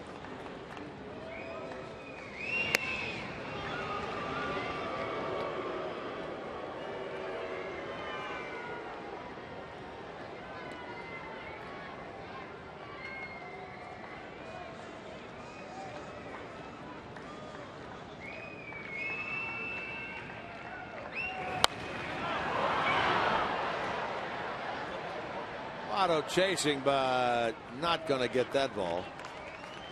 2-1. You know, I really, it must sound to some people that I love the bunt, but in an inning like this, with a young pitcher on the mound like Contreras, you really start applying the screws a little bit when you put a runner in the scoring position. You give him a chance here of a ground ball double play to get himself out of the inning. And then you've got the pitcher coming up next. That's what could happen if he makes the right pitch and Gung hits the top half of the ball, lets his defense turn 2. And if you're Clint Hurdle, you wasted an inning in which you've received a walk to lead the inning off.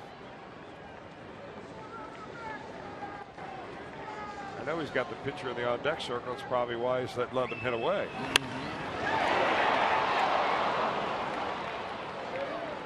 From 2-0, now to 3-2 on Gung. But unless he hits the ball all the way to the wall, and I'm not so sure that he's going to be able to do that, it's going to take 2 hits to get that runner in from first base.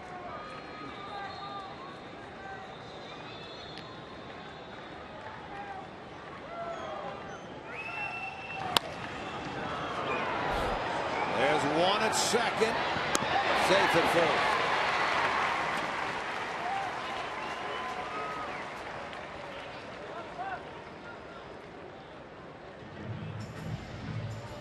So Worley will bat. Vance Worley this year as a hitter has 3 hits and 14 times to the plate at .214 average.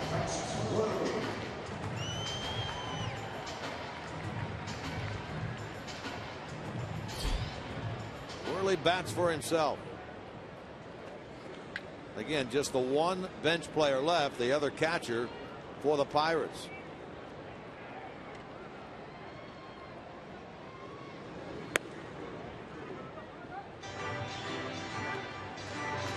Career-wise, Worley is a .136 hitter.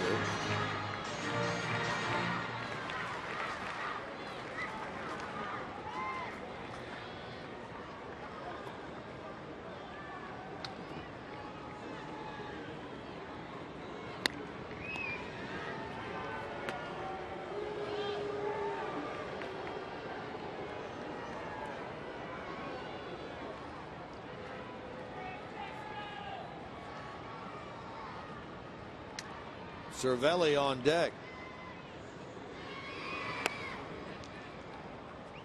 Now a ball, a strike. Reds' best chance came when they tied the game in the 7th and then had a 2-out hit batsman and a base hit. 2 on with 1 out. Pirates brought in Antonio Bastardo in relief of Caminero, who struck out De Jesus and Dominguez as pinch hitters to strand those runners. And a chance again in the 9th. 2 out, nobody on. Hits by Pena and Suarez. De Jesus grounded out on a nice play by Mercer.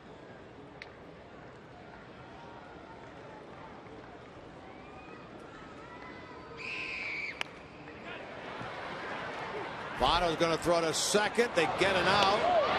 Safe at first. Nice play by Votto. Made the decision before he got to the ball, spun and threw it right on the money.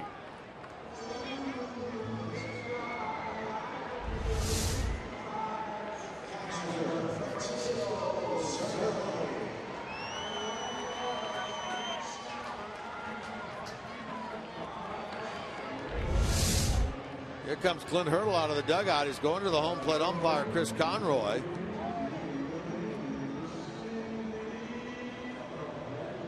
He is asking, I would think here now, it's past the 7th inning, obviously, for the umpires to possibly look at that play at second base. That would be my guess. That's what they're going to do. I don't even think it was that close, really. And I'm wondering if this might be just a little bit of gamesmanship on the part of Clint Hurdle.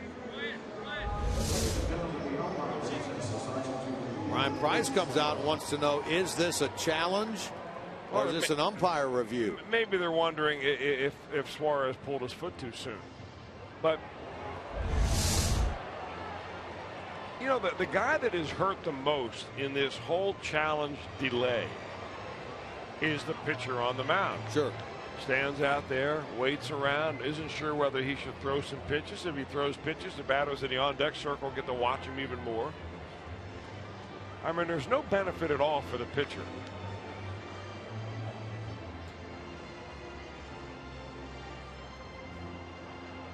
It looked clear-cut enough. Well, we've seen it a couple of times on the big board here at the stadium.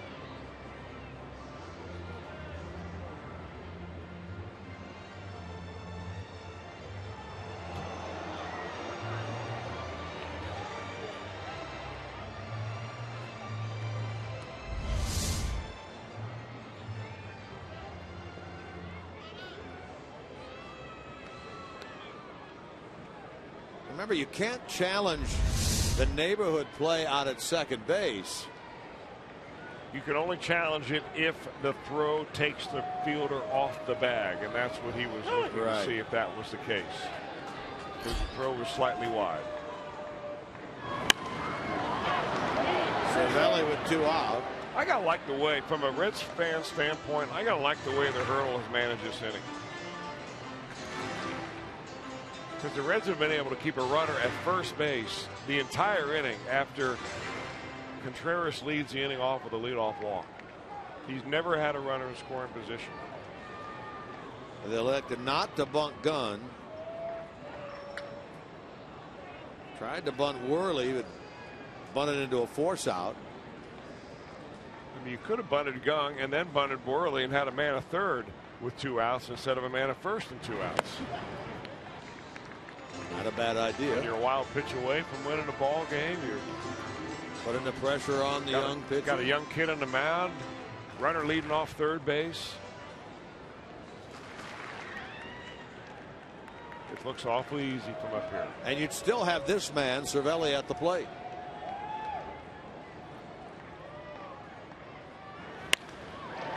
Down the left field line, but foul.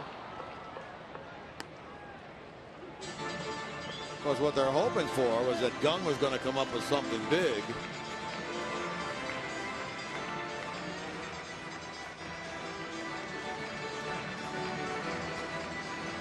And then Worley could have sacrificed them both along.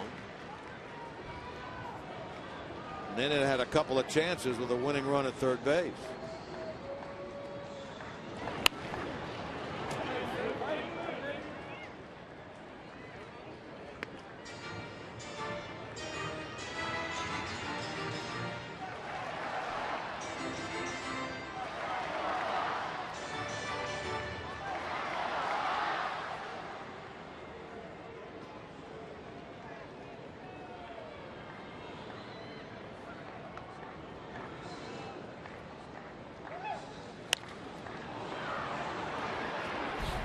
Suarez out, the shortstop, and he will handle it.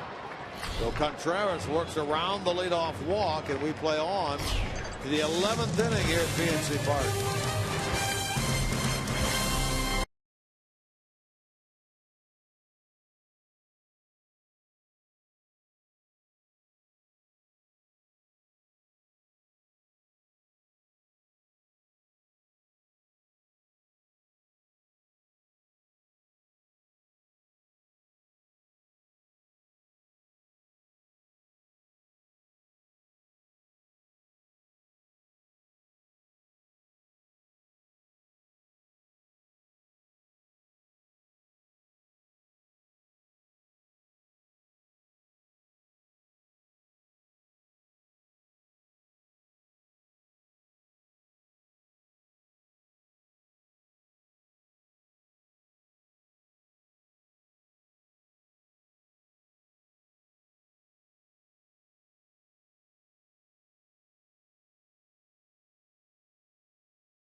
Beef jerky all season long. Jack Link's beef jerky. Feed your wild side. Back to the mound will go Vance Worley. You see the totals in this game: 4-14-2 Reds, 4-9-2 Pirates. Reds have stranded a dozen. Pirates have stranded 9. Each team has had any number of chances in the latter stages of this game into extra innings. Been unable to come up with the one big hit they need.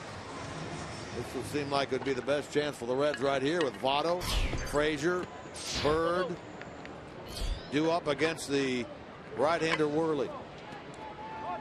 Joey tonight 1 for 5, keeping his on-base streak alive at 32 games.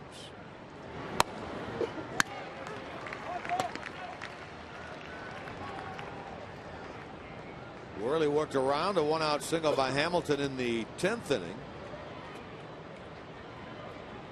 Stayed in, hit for himself in the bottom of the 10th, and now works the 11th.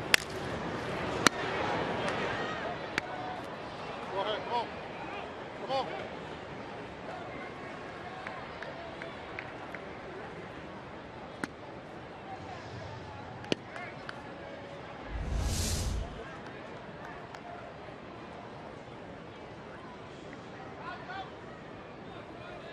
Joey looking at that bat like, well, they promised me that these wouldn't break.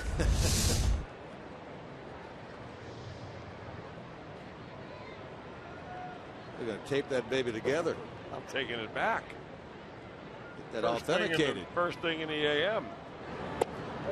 That would be about 11 minutes from now. 12 minutes from now.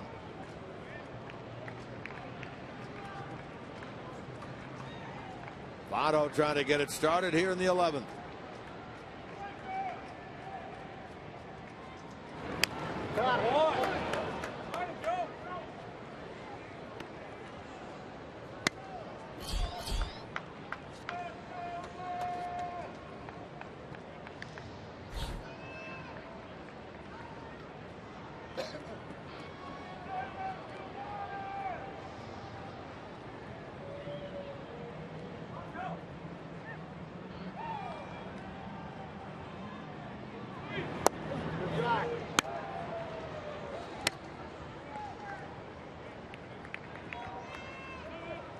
Votto was aboard when Frazier homered in the 7th inning. He had singled into right. And when the ball eluded the right fielder Harrison, he was all the way over to third. Turned out to be a moot point as Frazier hit the home run. Win it, baby. Here you go. Now he'll get a look at a 3-2 pitch. Grounded out to end the 8th. Leading off here in the 11th.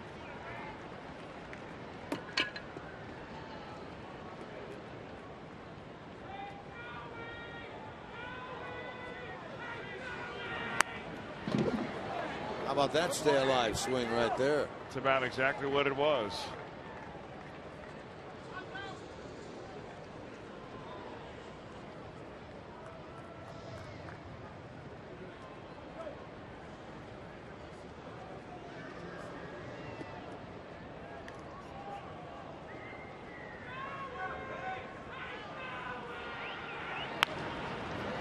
Toward left center, sinking fast, base hit Votto.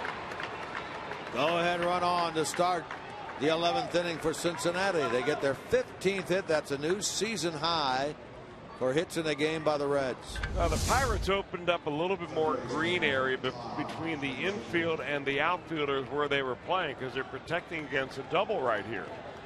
So Votto gets jammed. On that ball, normally that may be caught by the left fielder, but because Polanco's playing so deep in kind of a prevent defense, he ends up picking up a base hit. The Reds have a leadoff runner on.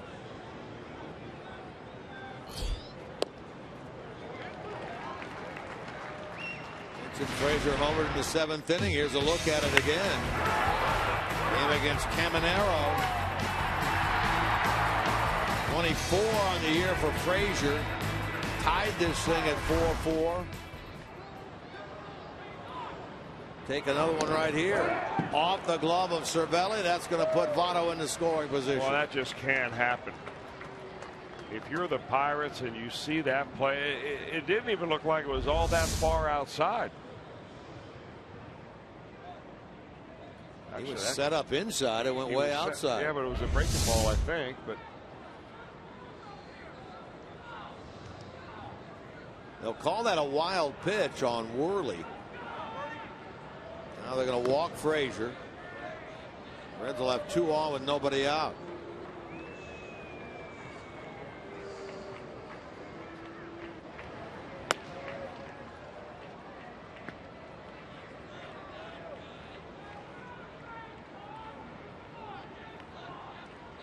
So Marlon Byrd, the former Pirate, now will have the big opportunity. 2 hits in the game, 5 at bats.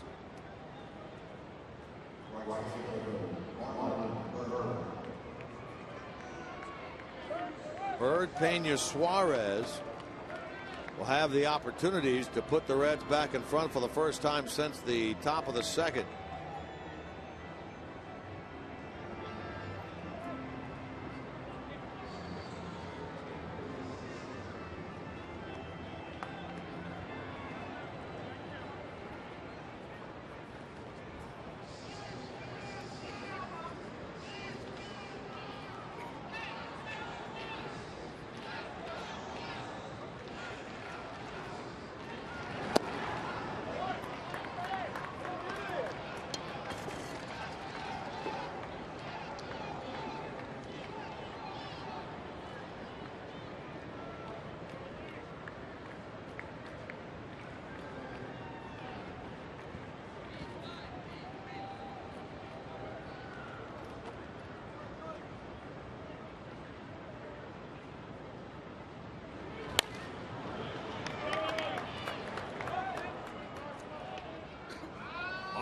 ball and a strike.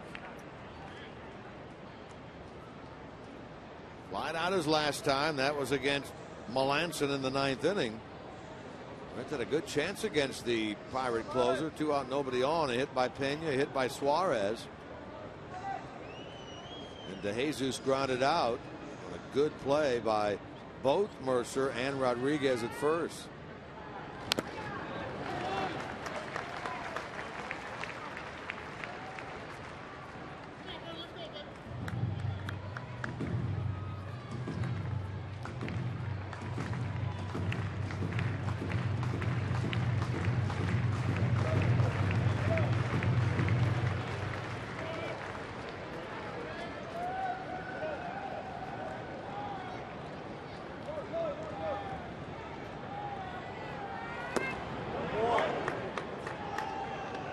Two and two.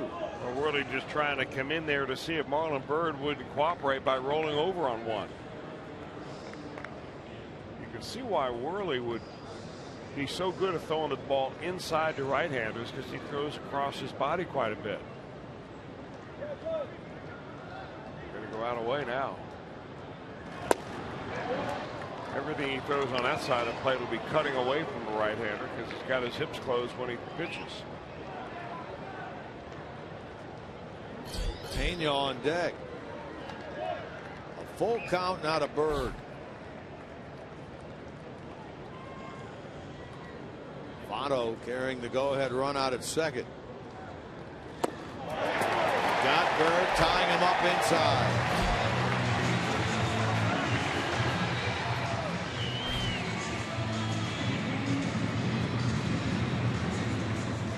And that'll be the catcher, Pena.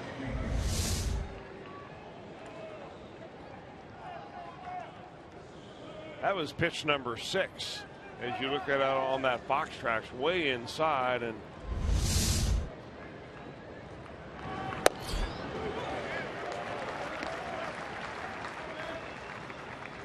that's a big out. Pena been on 4 times tonight. Couple of hits. Been hit by a pitch.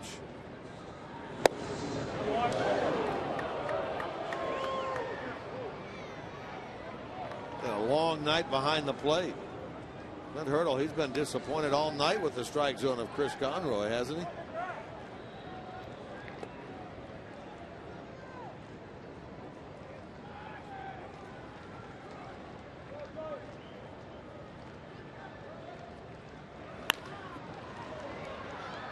Polanco chasing near the stands. He'll run out of room. 1 and 2.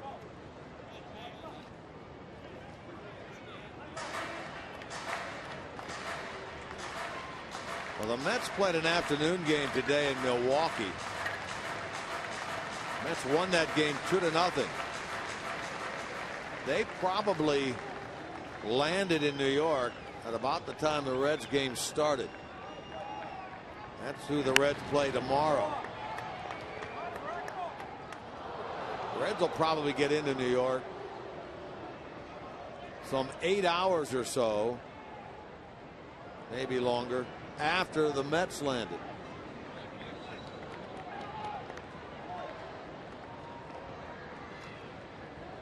Regardless of what happens here tonight, it's going to be a worn out bunch tomorrow at Citi Field with Cueto on the mound.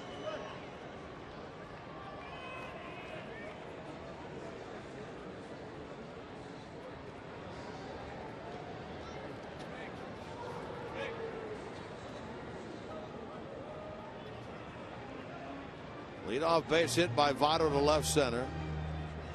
On a wild pitch by Worley, Votto went to second. Then the Pirates elected a 1-ball, 1-strike to put Frazier on intentionally.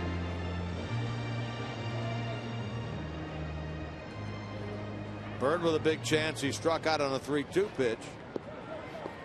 Pena now at a ball and 2 strikes.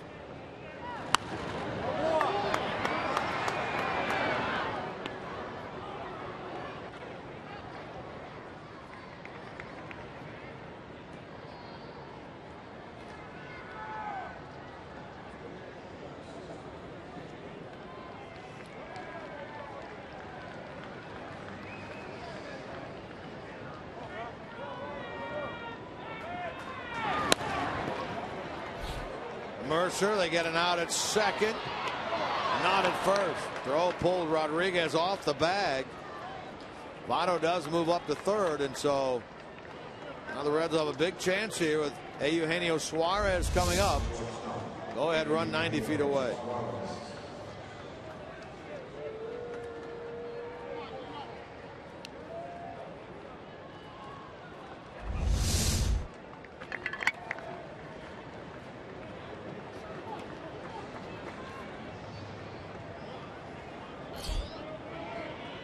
Suarez another multi-hit game tonight, so he's had back-to-back-to-back, 3 of them multi-hit games in this series. Started the game at an even 300. He's up to 318 now. Playing in this his 12th game of the Reds since the injury to Cozart.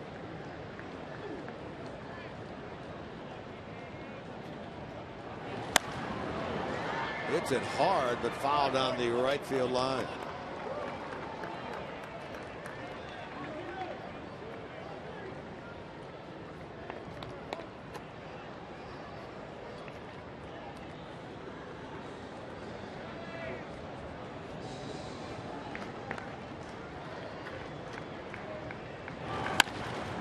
Toward Mercer, and the inning is over.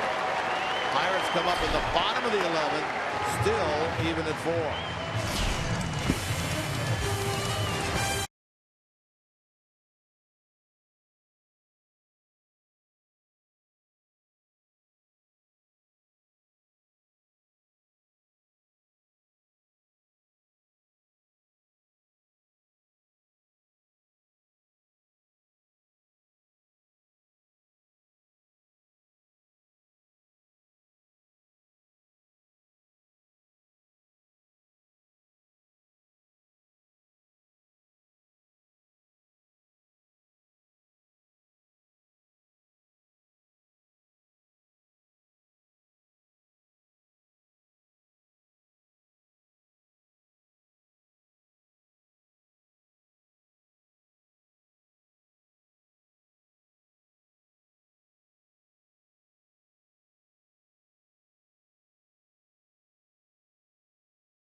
Aroldis Chapman comes into the game.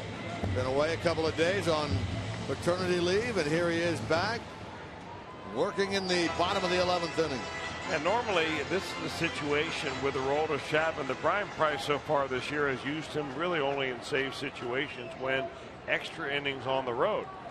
But pitcher number 6 now, the Reds coming on, and he decided, well, until you can't get to the 12th until you get through the 11th. And Chapman's your best shot at doing that.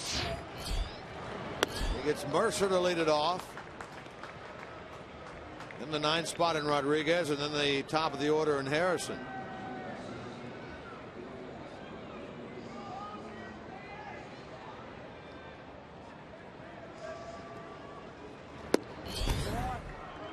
Contreras an inning, 1 walk, no runs.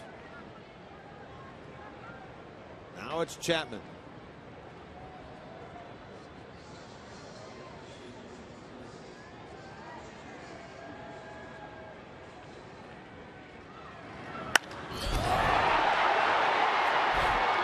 Way back, Billy Hamilton on the track. He runs it down. It doesn't matter who Mercer bats against here, does it? He is really swinging the bat well. He gave that thing a good ride. Picked the wrong part of the ballpark. Did Mercer, middle infielder, doesn't normally get a home run in that part of this ballpark. This ballpark on a, unless it's a very warm day, this can play to be a very big ballpark, especially between the gaps.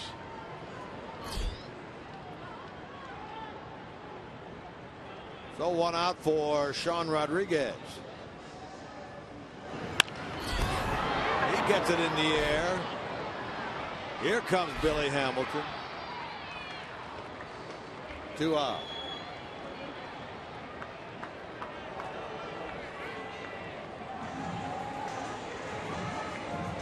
Chapman has thrown 4 pitches. His spot is due up second in the 12th.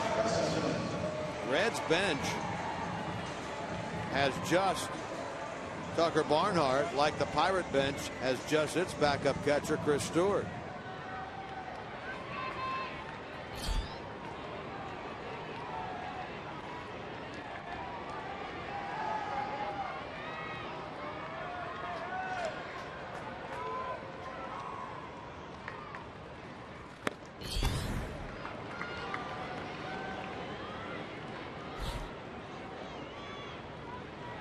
I stand corrected on that. Tabito was on deck earlier, but did not appear in the game, so he still is on the Pirate bench. Harrison shoots it into left. That's going to fall in front of DeJesus for a hit. That's the winning run on. Well, as deep as the outfielders on both teams are playing right now, there's a lot of room there between the infield and the outfield.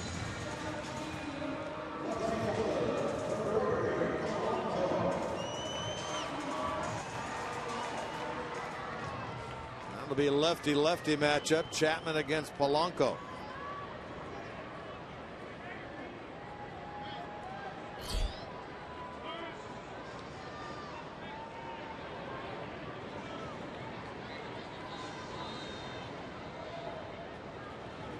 Polanco cracks one to center. Hamilton near the track. Hamilton runs it down.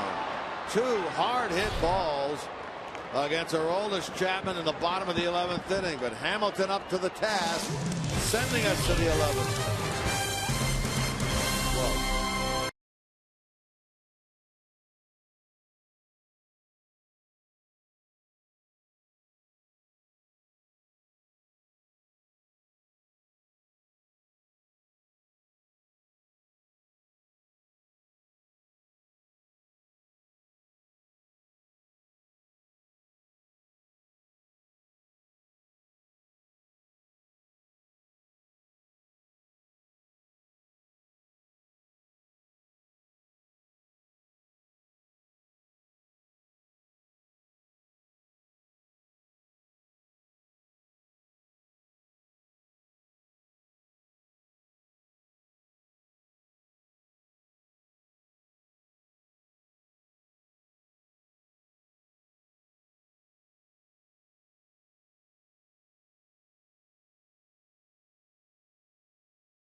A couple of big hits from early.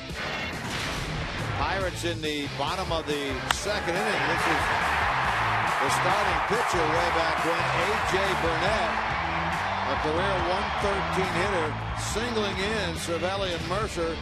Give the Pirates a 3-2 lead. They made it 4-2 with a run in the sixth, but this blast, 24th of the year by Todd Frazier, tied the game at 4. There's been no scoring since that time. Reds had a chance later on in the 7th to add to that 2-run inning, and a chance in the 9th. Left the go-ahead runner at third in the 11th. Worley back to work, his 3rd inning of the night. Line to left field and caught by Polanco off the bat of DeJesus. Didn't start the game, but is now 0 for 3.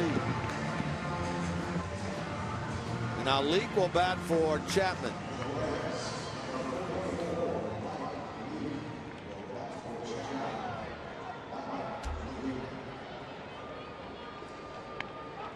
Leake will bat for Chapman. Well, the question here is, you wonder if Chapman is only able to go 1 inning. Mercer throws out Mike Leake on 1 pitch. Leake this year had 5 hits, including a home run, but he's out quickly. Chapman goes 1 inning. Let's see, the Reds now have Adcock, Villarreal, and Parra left in their bullpen. Villarreal is throwing now. Billy Hamilton bats with the bases clear and 2 out.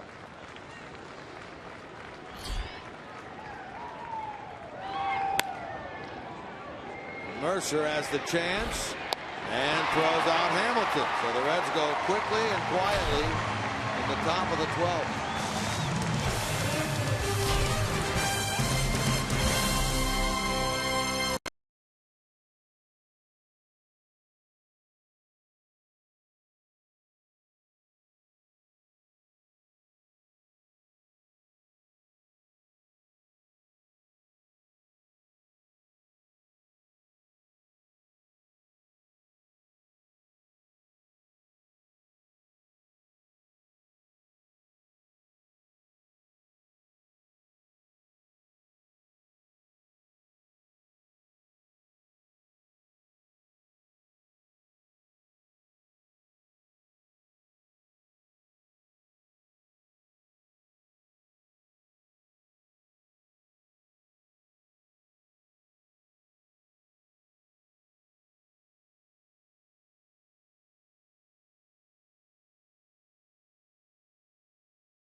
In case you're wondering about the longest game of the season for the Reds, that was just earlier this week.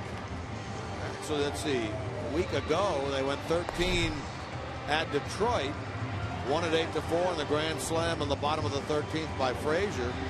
This Pirate Club has gone 14 this year. That was back on May the 3rd at St. Louis when they lost 3-2. Talking about the fact that in extra inning games, the Reds are 3-5. The Pirates are 2-6. Pirates stay home. They have Atlanta coming in tomorrow. Tomorrow night's Reds opponent, the Mets, have been home probably for 4 hours or so. Back in New York from Milwaukee, where they played an afternoon game.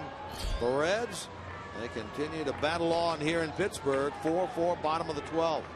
McCutchen to lead it off against a new pitcher, Pedro Villarreal, pitcher number 7.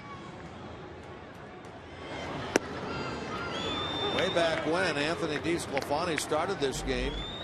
Allowed 4 runs, but only 1 earned. 6 hits in 6 innings. And A.J. Burnett allowed 1 earned run, 2 total runs, 8 hits in 6 innings as the Pirates starter.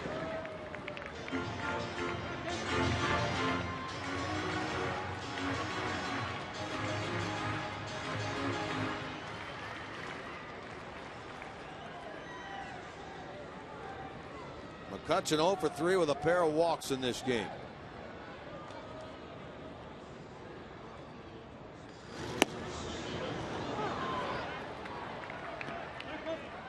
Neil Walker on deck, then Gung.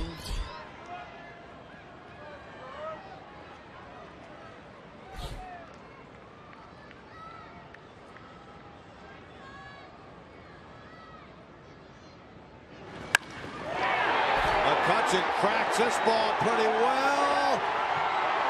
Off the wall. DeJesus to get it back in. A leadoff double by McCutchen. Oh boy, the Pirates are in business now. McCutchen looks like he's in disbelief that that ball did not leave the yard. It is just simply not carrying at all here tonight. After the rain went through, temperature got a little bit cooler. Villarreal tries to sneak a fastball by McCutchen after a steady diet of sliders, and McCutchen is right there with the bat head, waiting. Hit halfway up the wall out there in left center. Just to the left of that sign, it says 383. He hit the heck out of that ball. Now Neil Walker.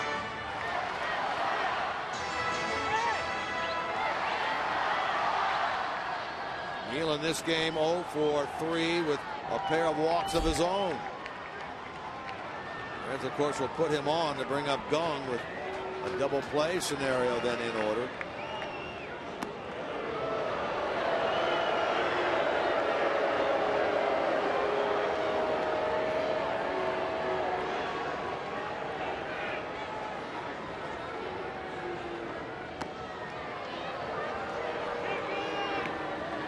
Villarreal this year with the Reds in 6 games, a 3.60 ERA, having given up 13 hits in 10 innings coming into this one.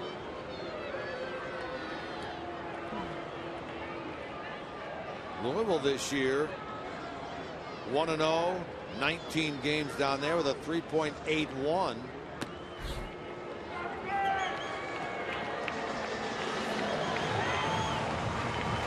Been up and down 5 times Villarreal with the Reds via the bats this year.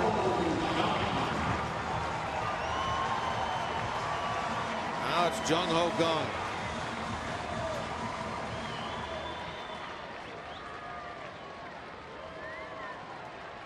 He was the man at the plate after Walker walked to start the 10th against Carlos Contreras. Pirates elected not to bunt at that time. Nobody out here.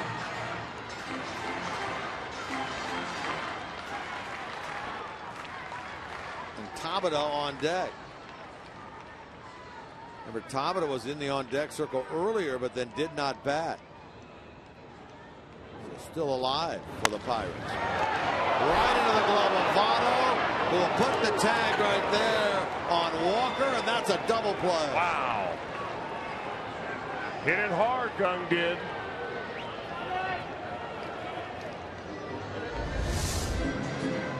He may have thought he had the game winner here when that ball went off his bat, but there is Votto playing way off the bat, goes down on one knee, grabs it.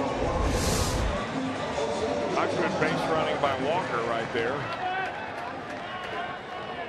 His run didn't mean a thing. I don't know where he was going. So now Tabata will bat for Worley.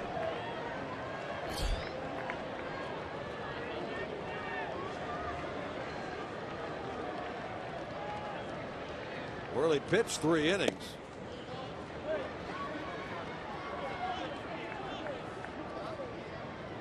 Tabata hitting .289.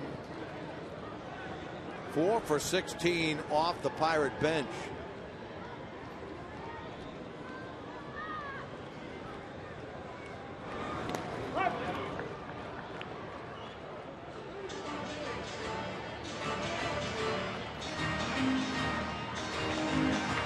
a little surprised McCutchen hasn't taken third. I know there's only been 2 pitches in this at bat, but I'm not even so sure that Frazier would leave his position to take a throw down there.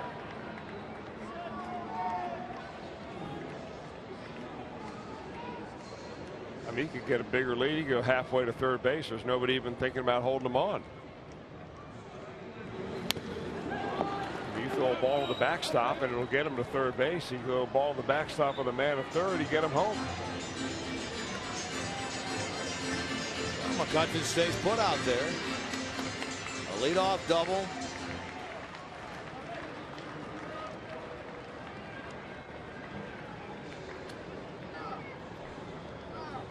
He's still thinking about that ball.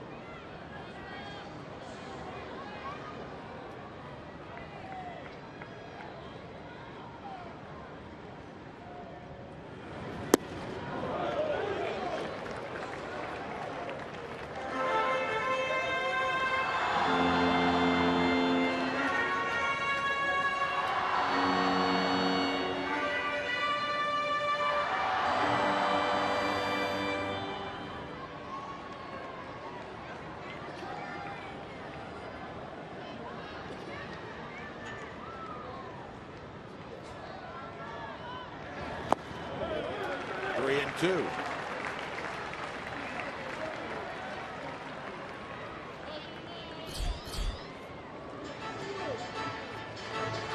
Cervelli on deck.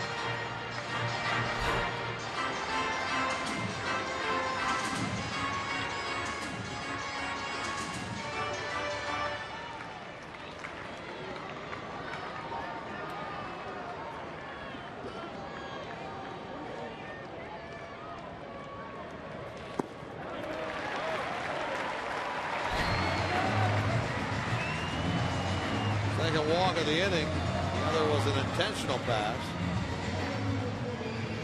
Tabata joins McCutchen on the bags, and here's Cervelli. He's been up there with some big ABs tonight.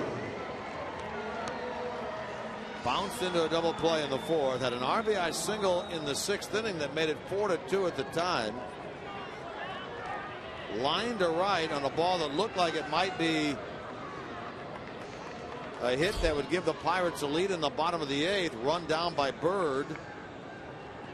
Popped up with 2 on in the 10th.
Came close to clipping Cervelli, spun him around.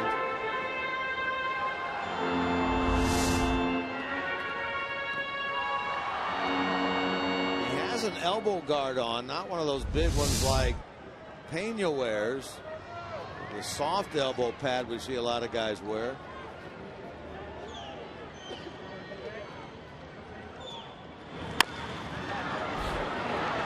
Frazier gets it. Phillips takes the throw, and the Reds get off the hook in the bottom of the 12th.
Reds then with 2 other pitchers out in the bullpen, Jared Hughes and Chris Wallstead.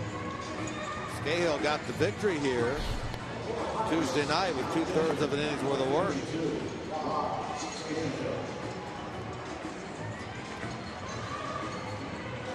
Scahill in the 13th inning will get the top of the Reds order. Phillips, Votto, Frazier.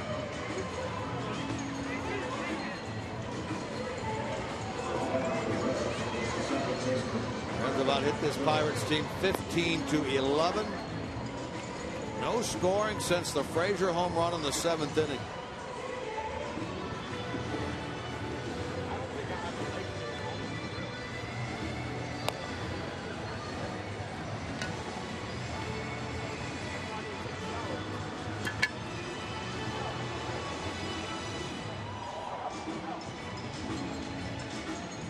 Brandon in this game, a couple of early hits, one in the 2nd, one in the 4th. Since that time 0 for 3, so he is 2 for 6, including when he reached on an error to start this game here tonight. Only the 2nd time tonight Brandon will be leading off an inning. He lit off the game, and this has been it. Now in the 13th. This will equal the longest game of the year for the Reds.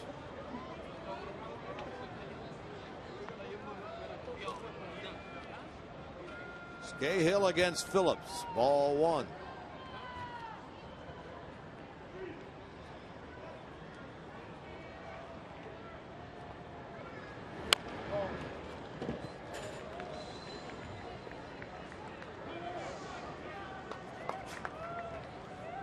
Now with the use of Tabata in that last inning,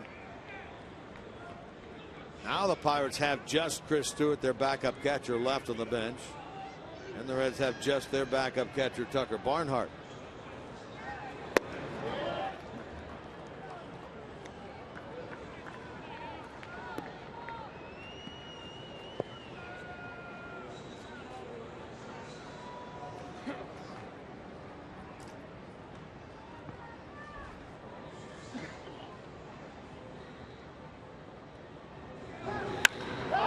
Hit hard by Phillips to left.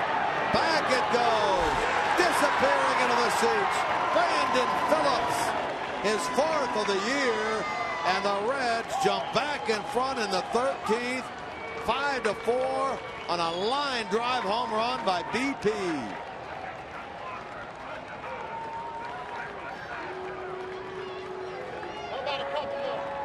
Boy, for a guy who was questionable as to whether he would even play in this ball game, he has had one heck of a game. Made the defensive play of the game, starting a double play ball, throwing it behind his back. He's had a couple of hits before he came up now, and this was the big one right here. A fastball on the inner part of the plate, and he unjams it about 400 feet. The last home run came almost a month ago, the 31st of May, against Tanner Roark of the Nationals. There's no doubt about that one against Scahill.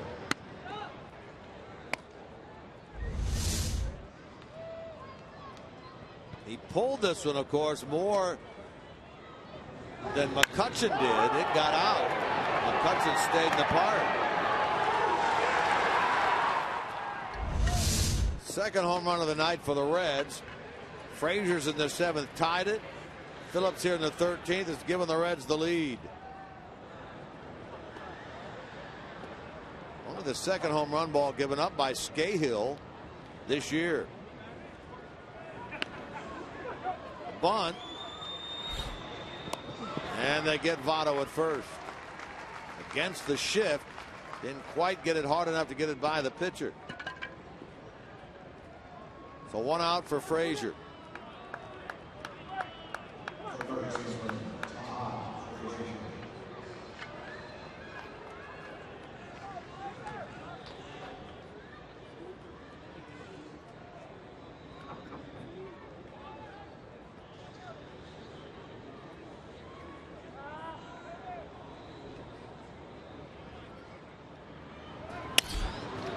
Off the end of the bat, floating it out towards center, and that's going to fall. So Frazier gets his 3rd hit of the night. Reds try to add to what is now a 5-4 lead. The batter will be Bird.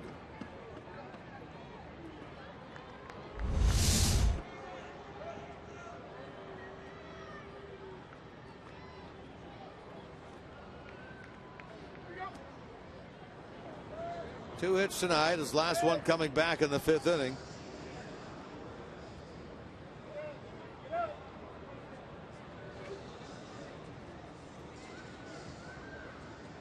Reds bullpen is quiet.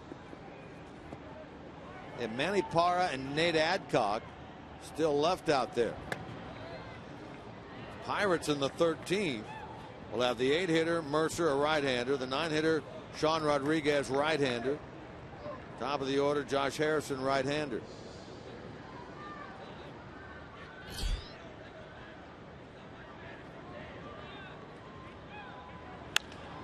Bird gets it in the air to Polanco and left for the 2nd out. So if the Reds are to add to their 5-4 lead, it'll take something here from Pena to keep it going.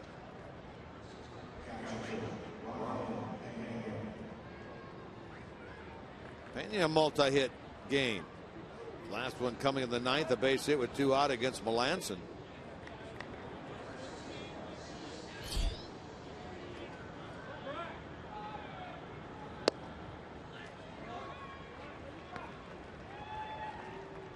Well, no action out there. It figures that Villarreal then will go back out there in the bottom of the 13th inning. Try to close out a Reds series win here in Pittsburgh.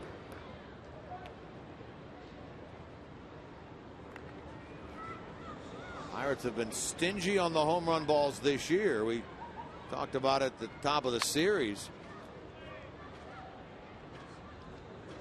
that they had given up a major league fewest 42.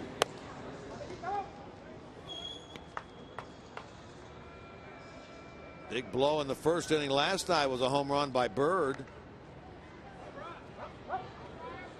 2 big blows tonight in this game, home runs. 2-run shot in the 7th by Frazier, and now this one in the 13th by Phillips. Home runs played a big part of it for the Reds.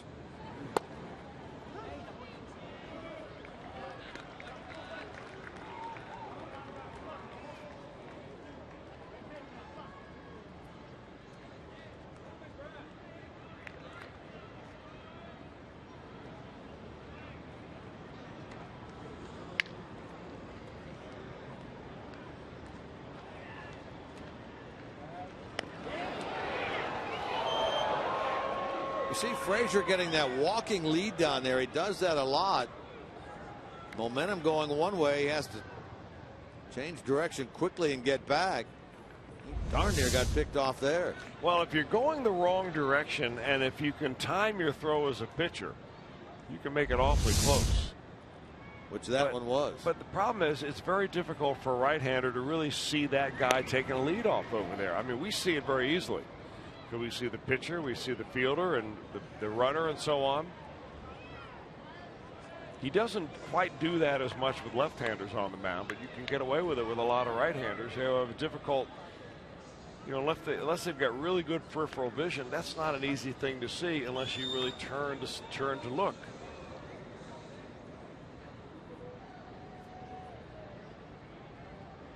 Frazier running. They throw him out at second base. Mercer took the throw from Cervelli.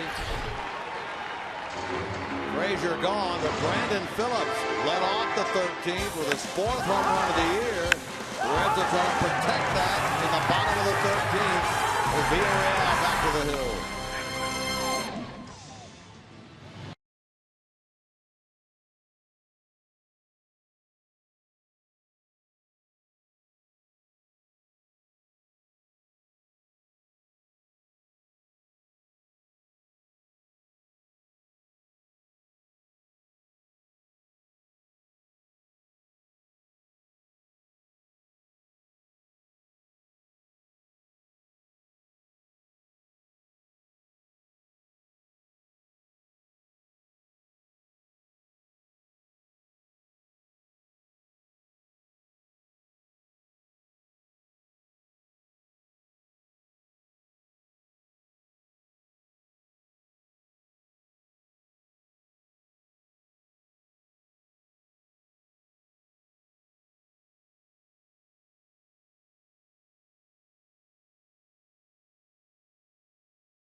managed to get through that thanks to that double play ball hit into by Gung.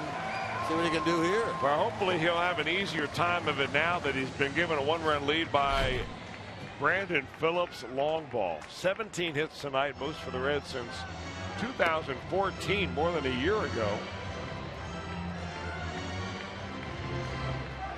But it's still a 1-run game. Jordy Mercer, 2 hits, 5 trips tonight, but a lot of hard hit balls in this series. Will lead it off. 8, 9, and 1. Sean Rodriguez, who entered as part of a double switch way back in the middle part of this game, is on deck, and then Harrison. 5-4 Reds, bottom of the 13th.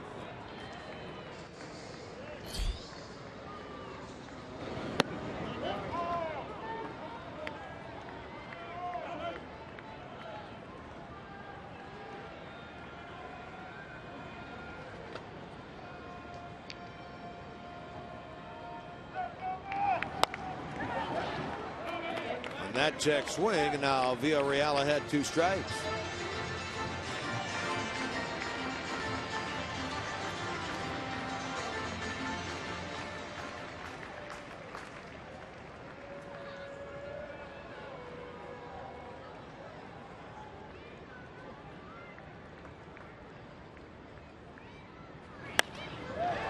Hit hard toward right center, but Bird is tracking it.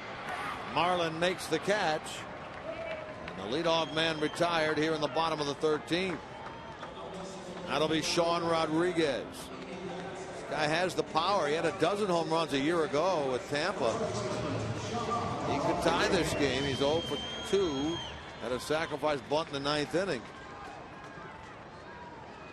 Late inning replacement seemingly every night at first for Pedro Alvarez. 3 home runs this year with the Pirates, his first year with this club.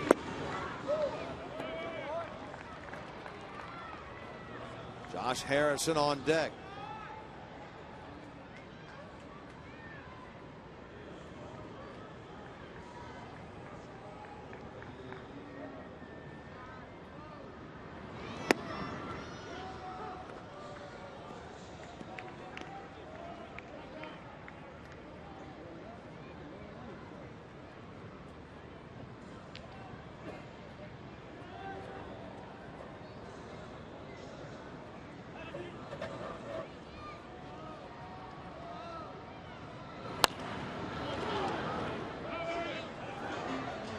Big crowd again here tonight in Pittsburgh.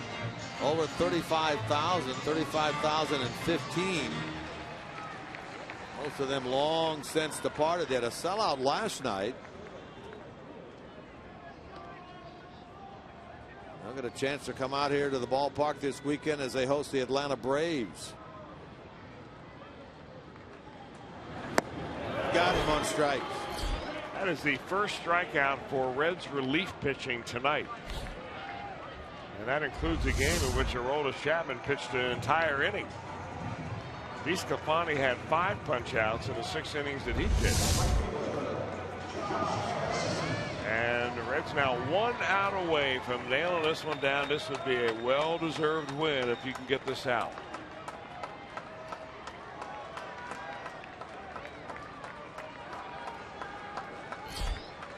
If he can get it here, Villarreal would record his first big league win.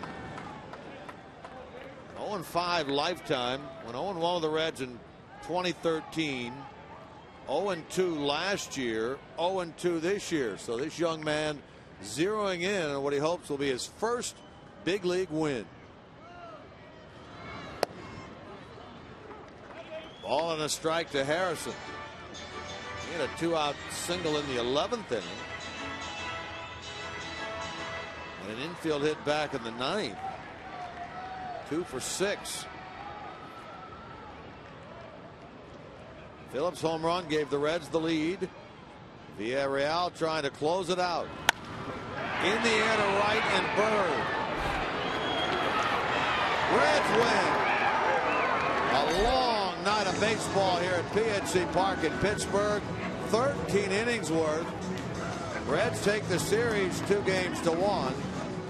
Phillips' home run is the big offensive blow late in the game. And Pedro Villarreal, congratulations to him. His first big league win. Brandon Phillips, our IGS, bringing the energy. His fourth homer of the season. Snapped a 4-4 tie, giving the Reds the win. Their third road series win of the year. 2 of them here in Pittsburgh. And they will go into New York 3 games under 500 at 34-37 on the year. Final in 13, 5-4 Reds. Reds Live postgame presented by Performance Kings Honda. Next.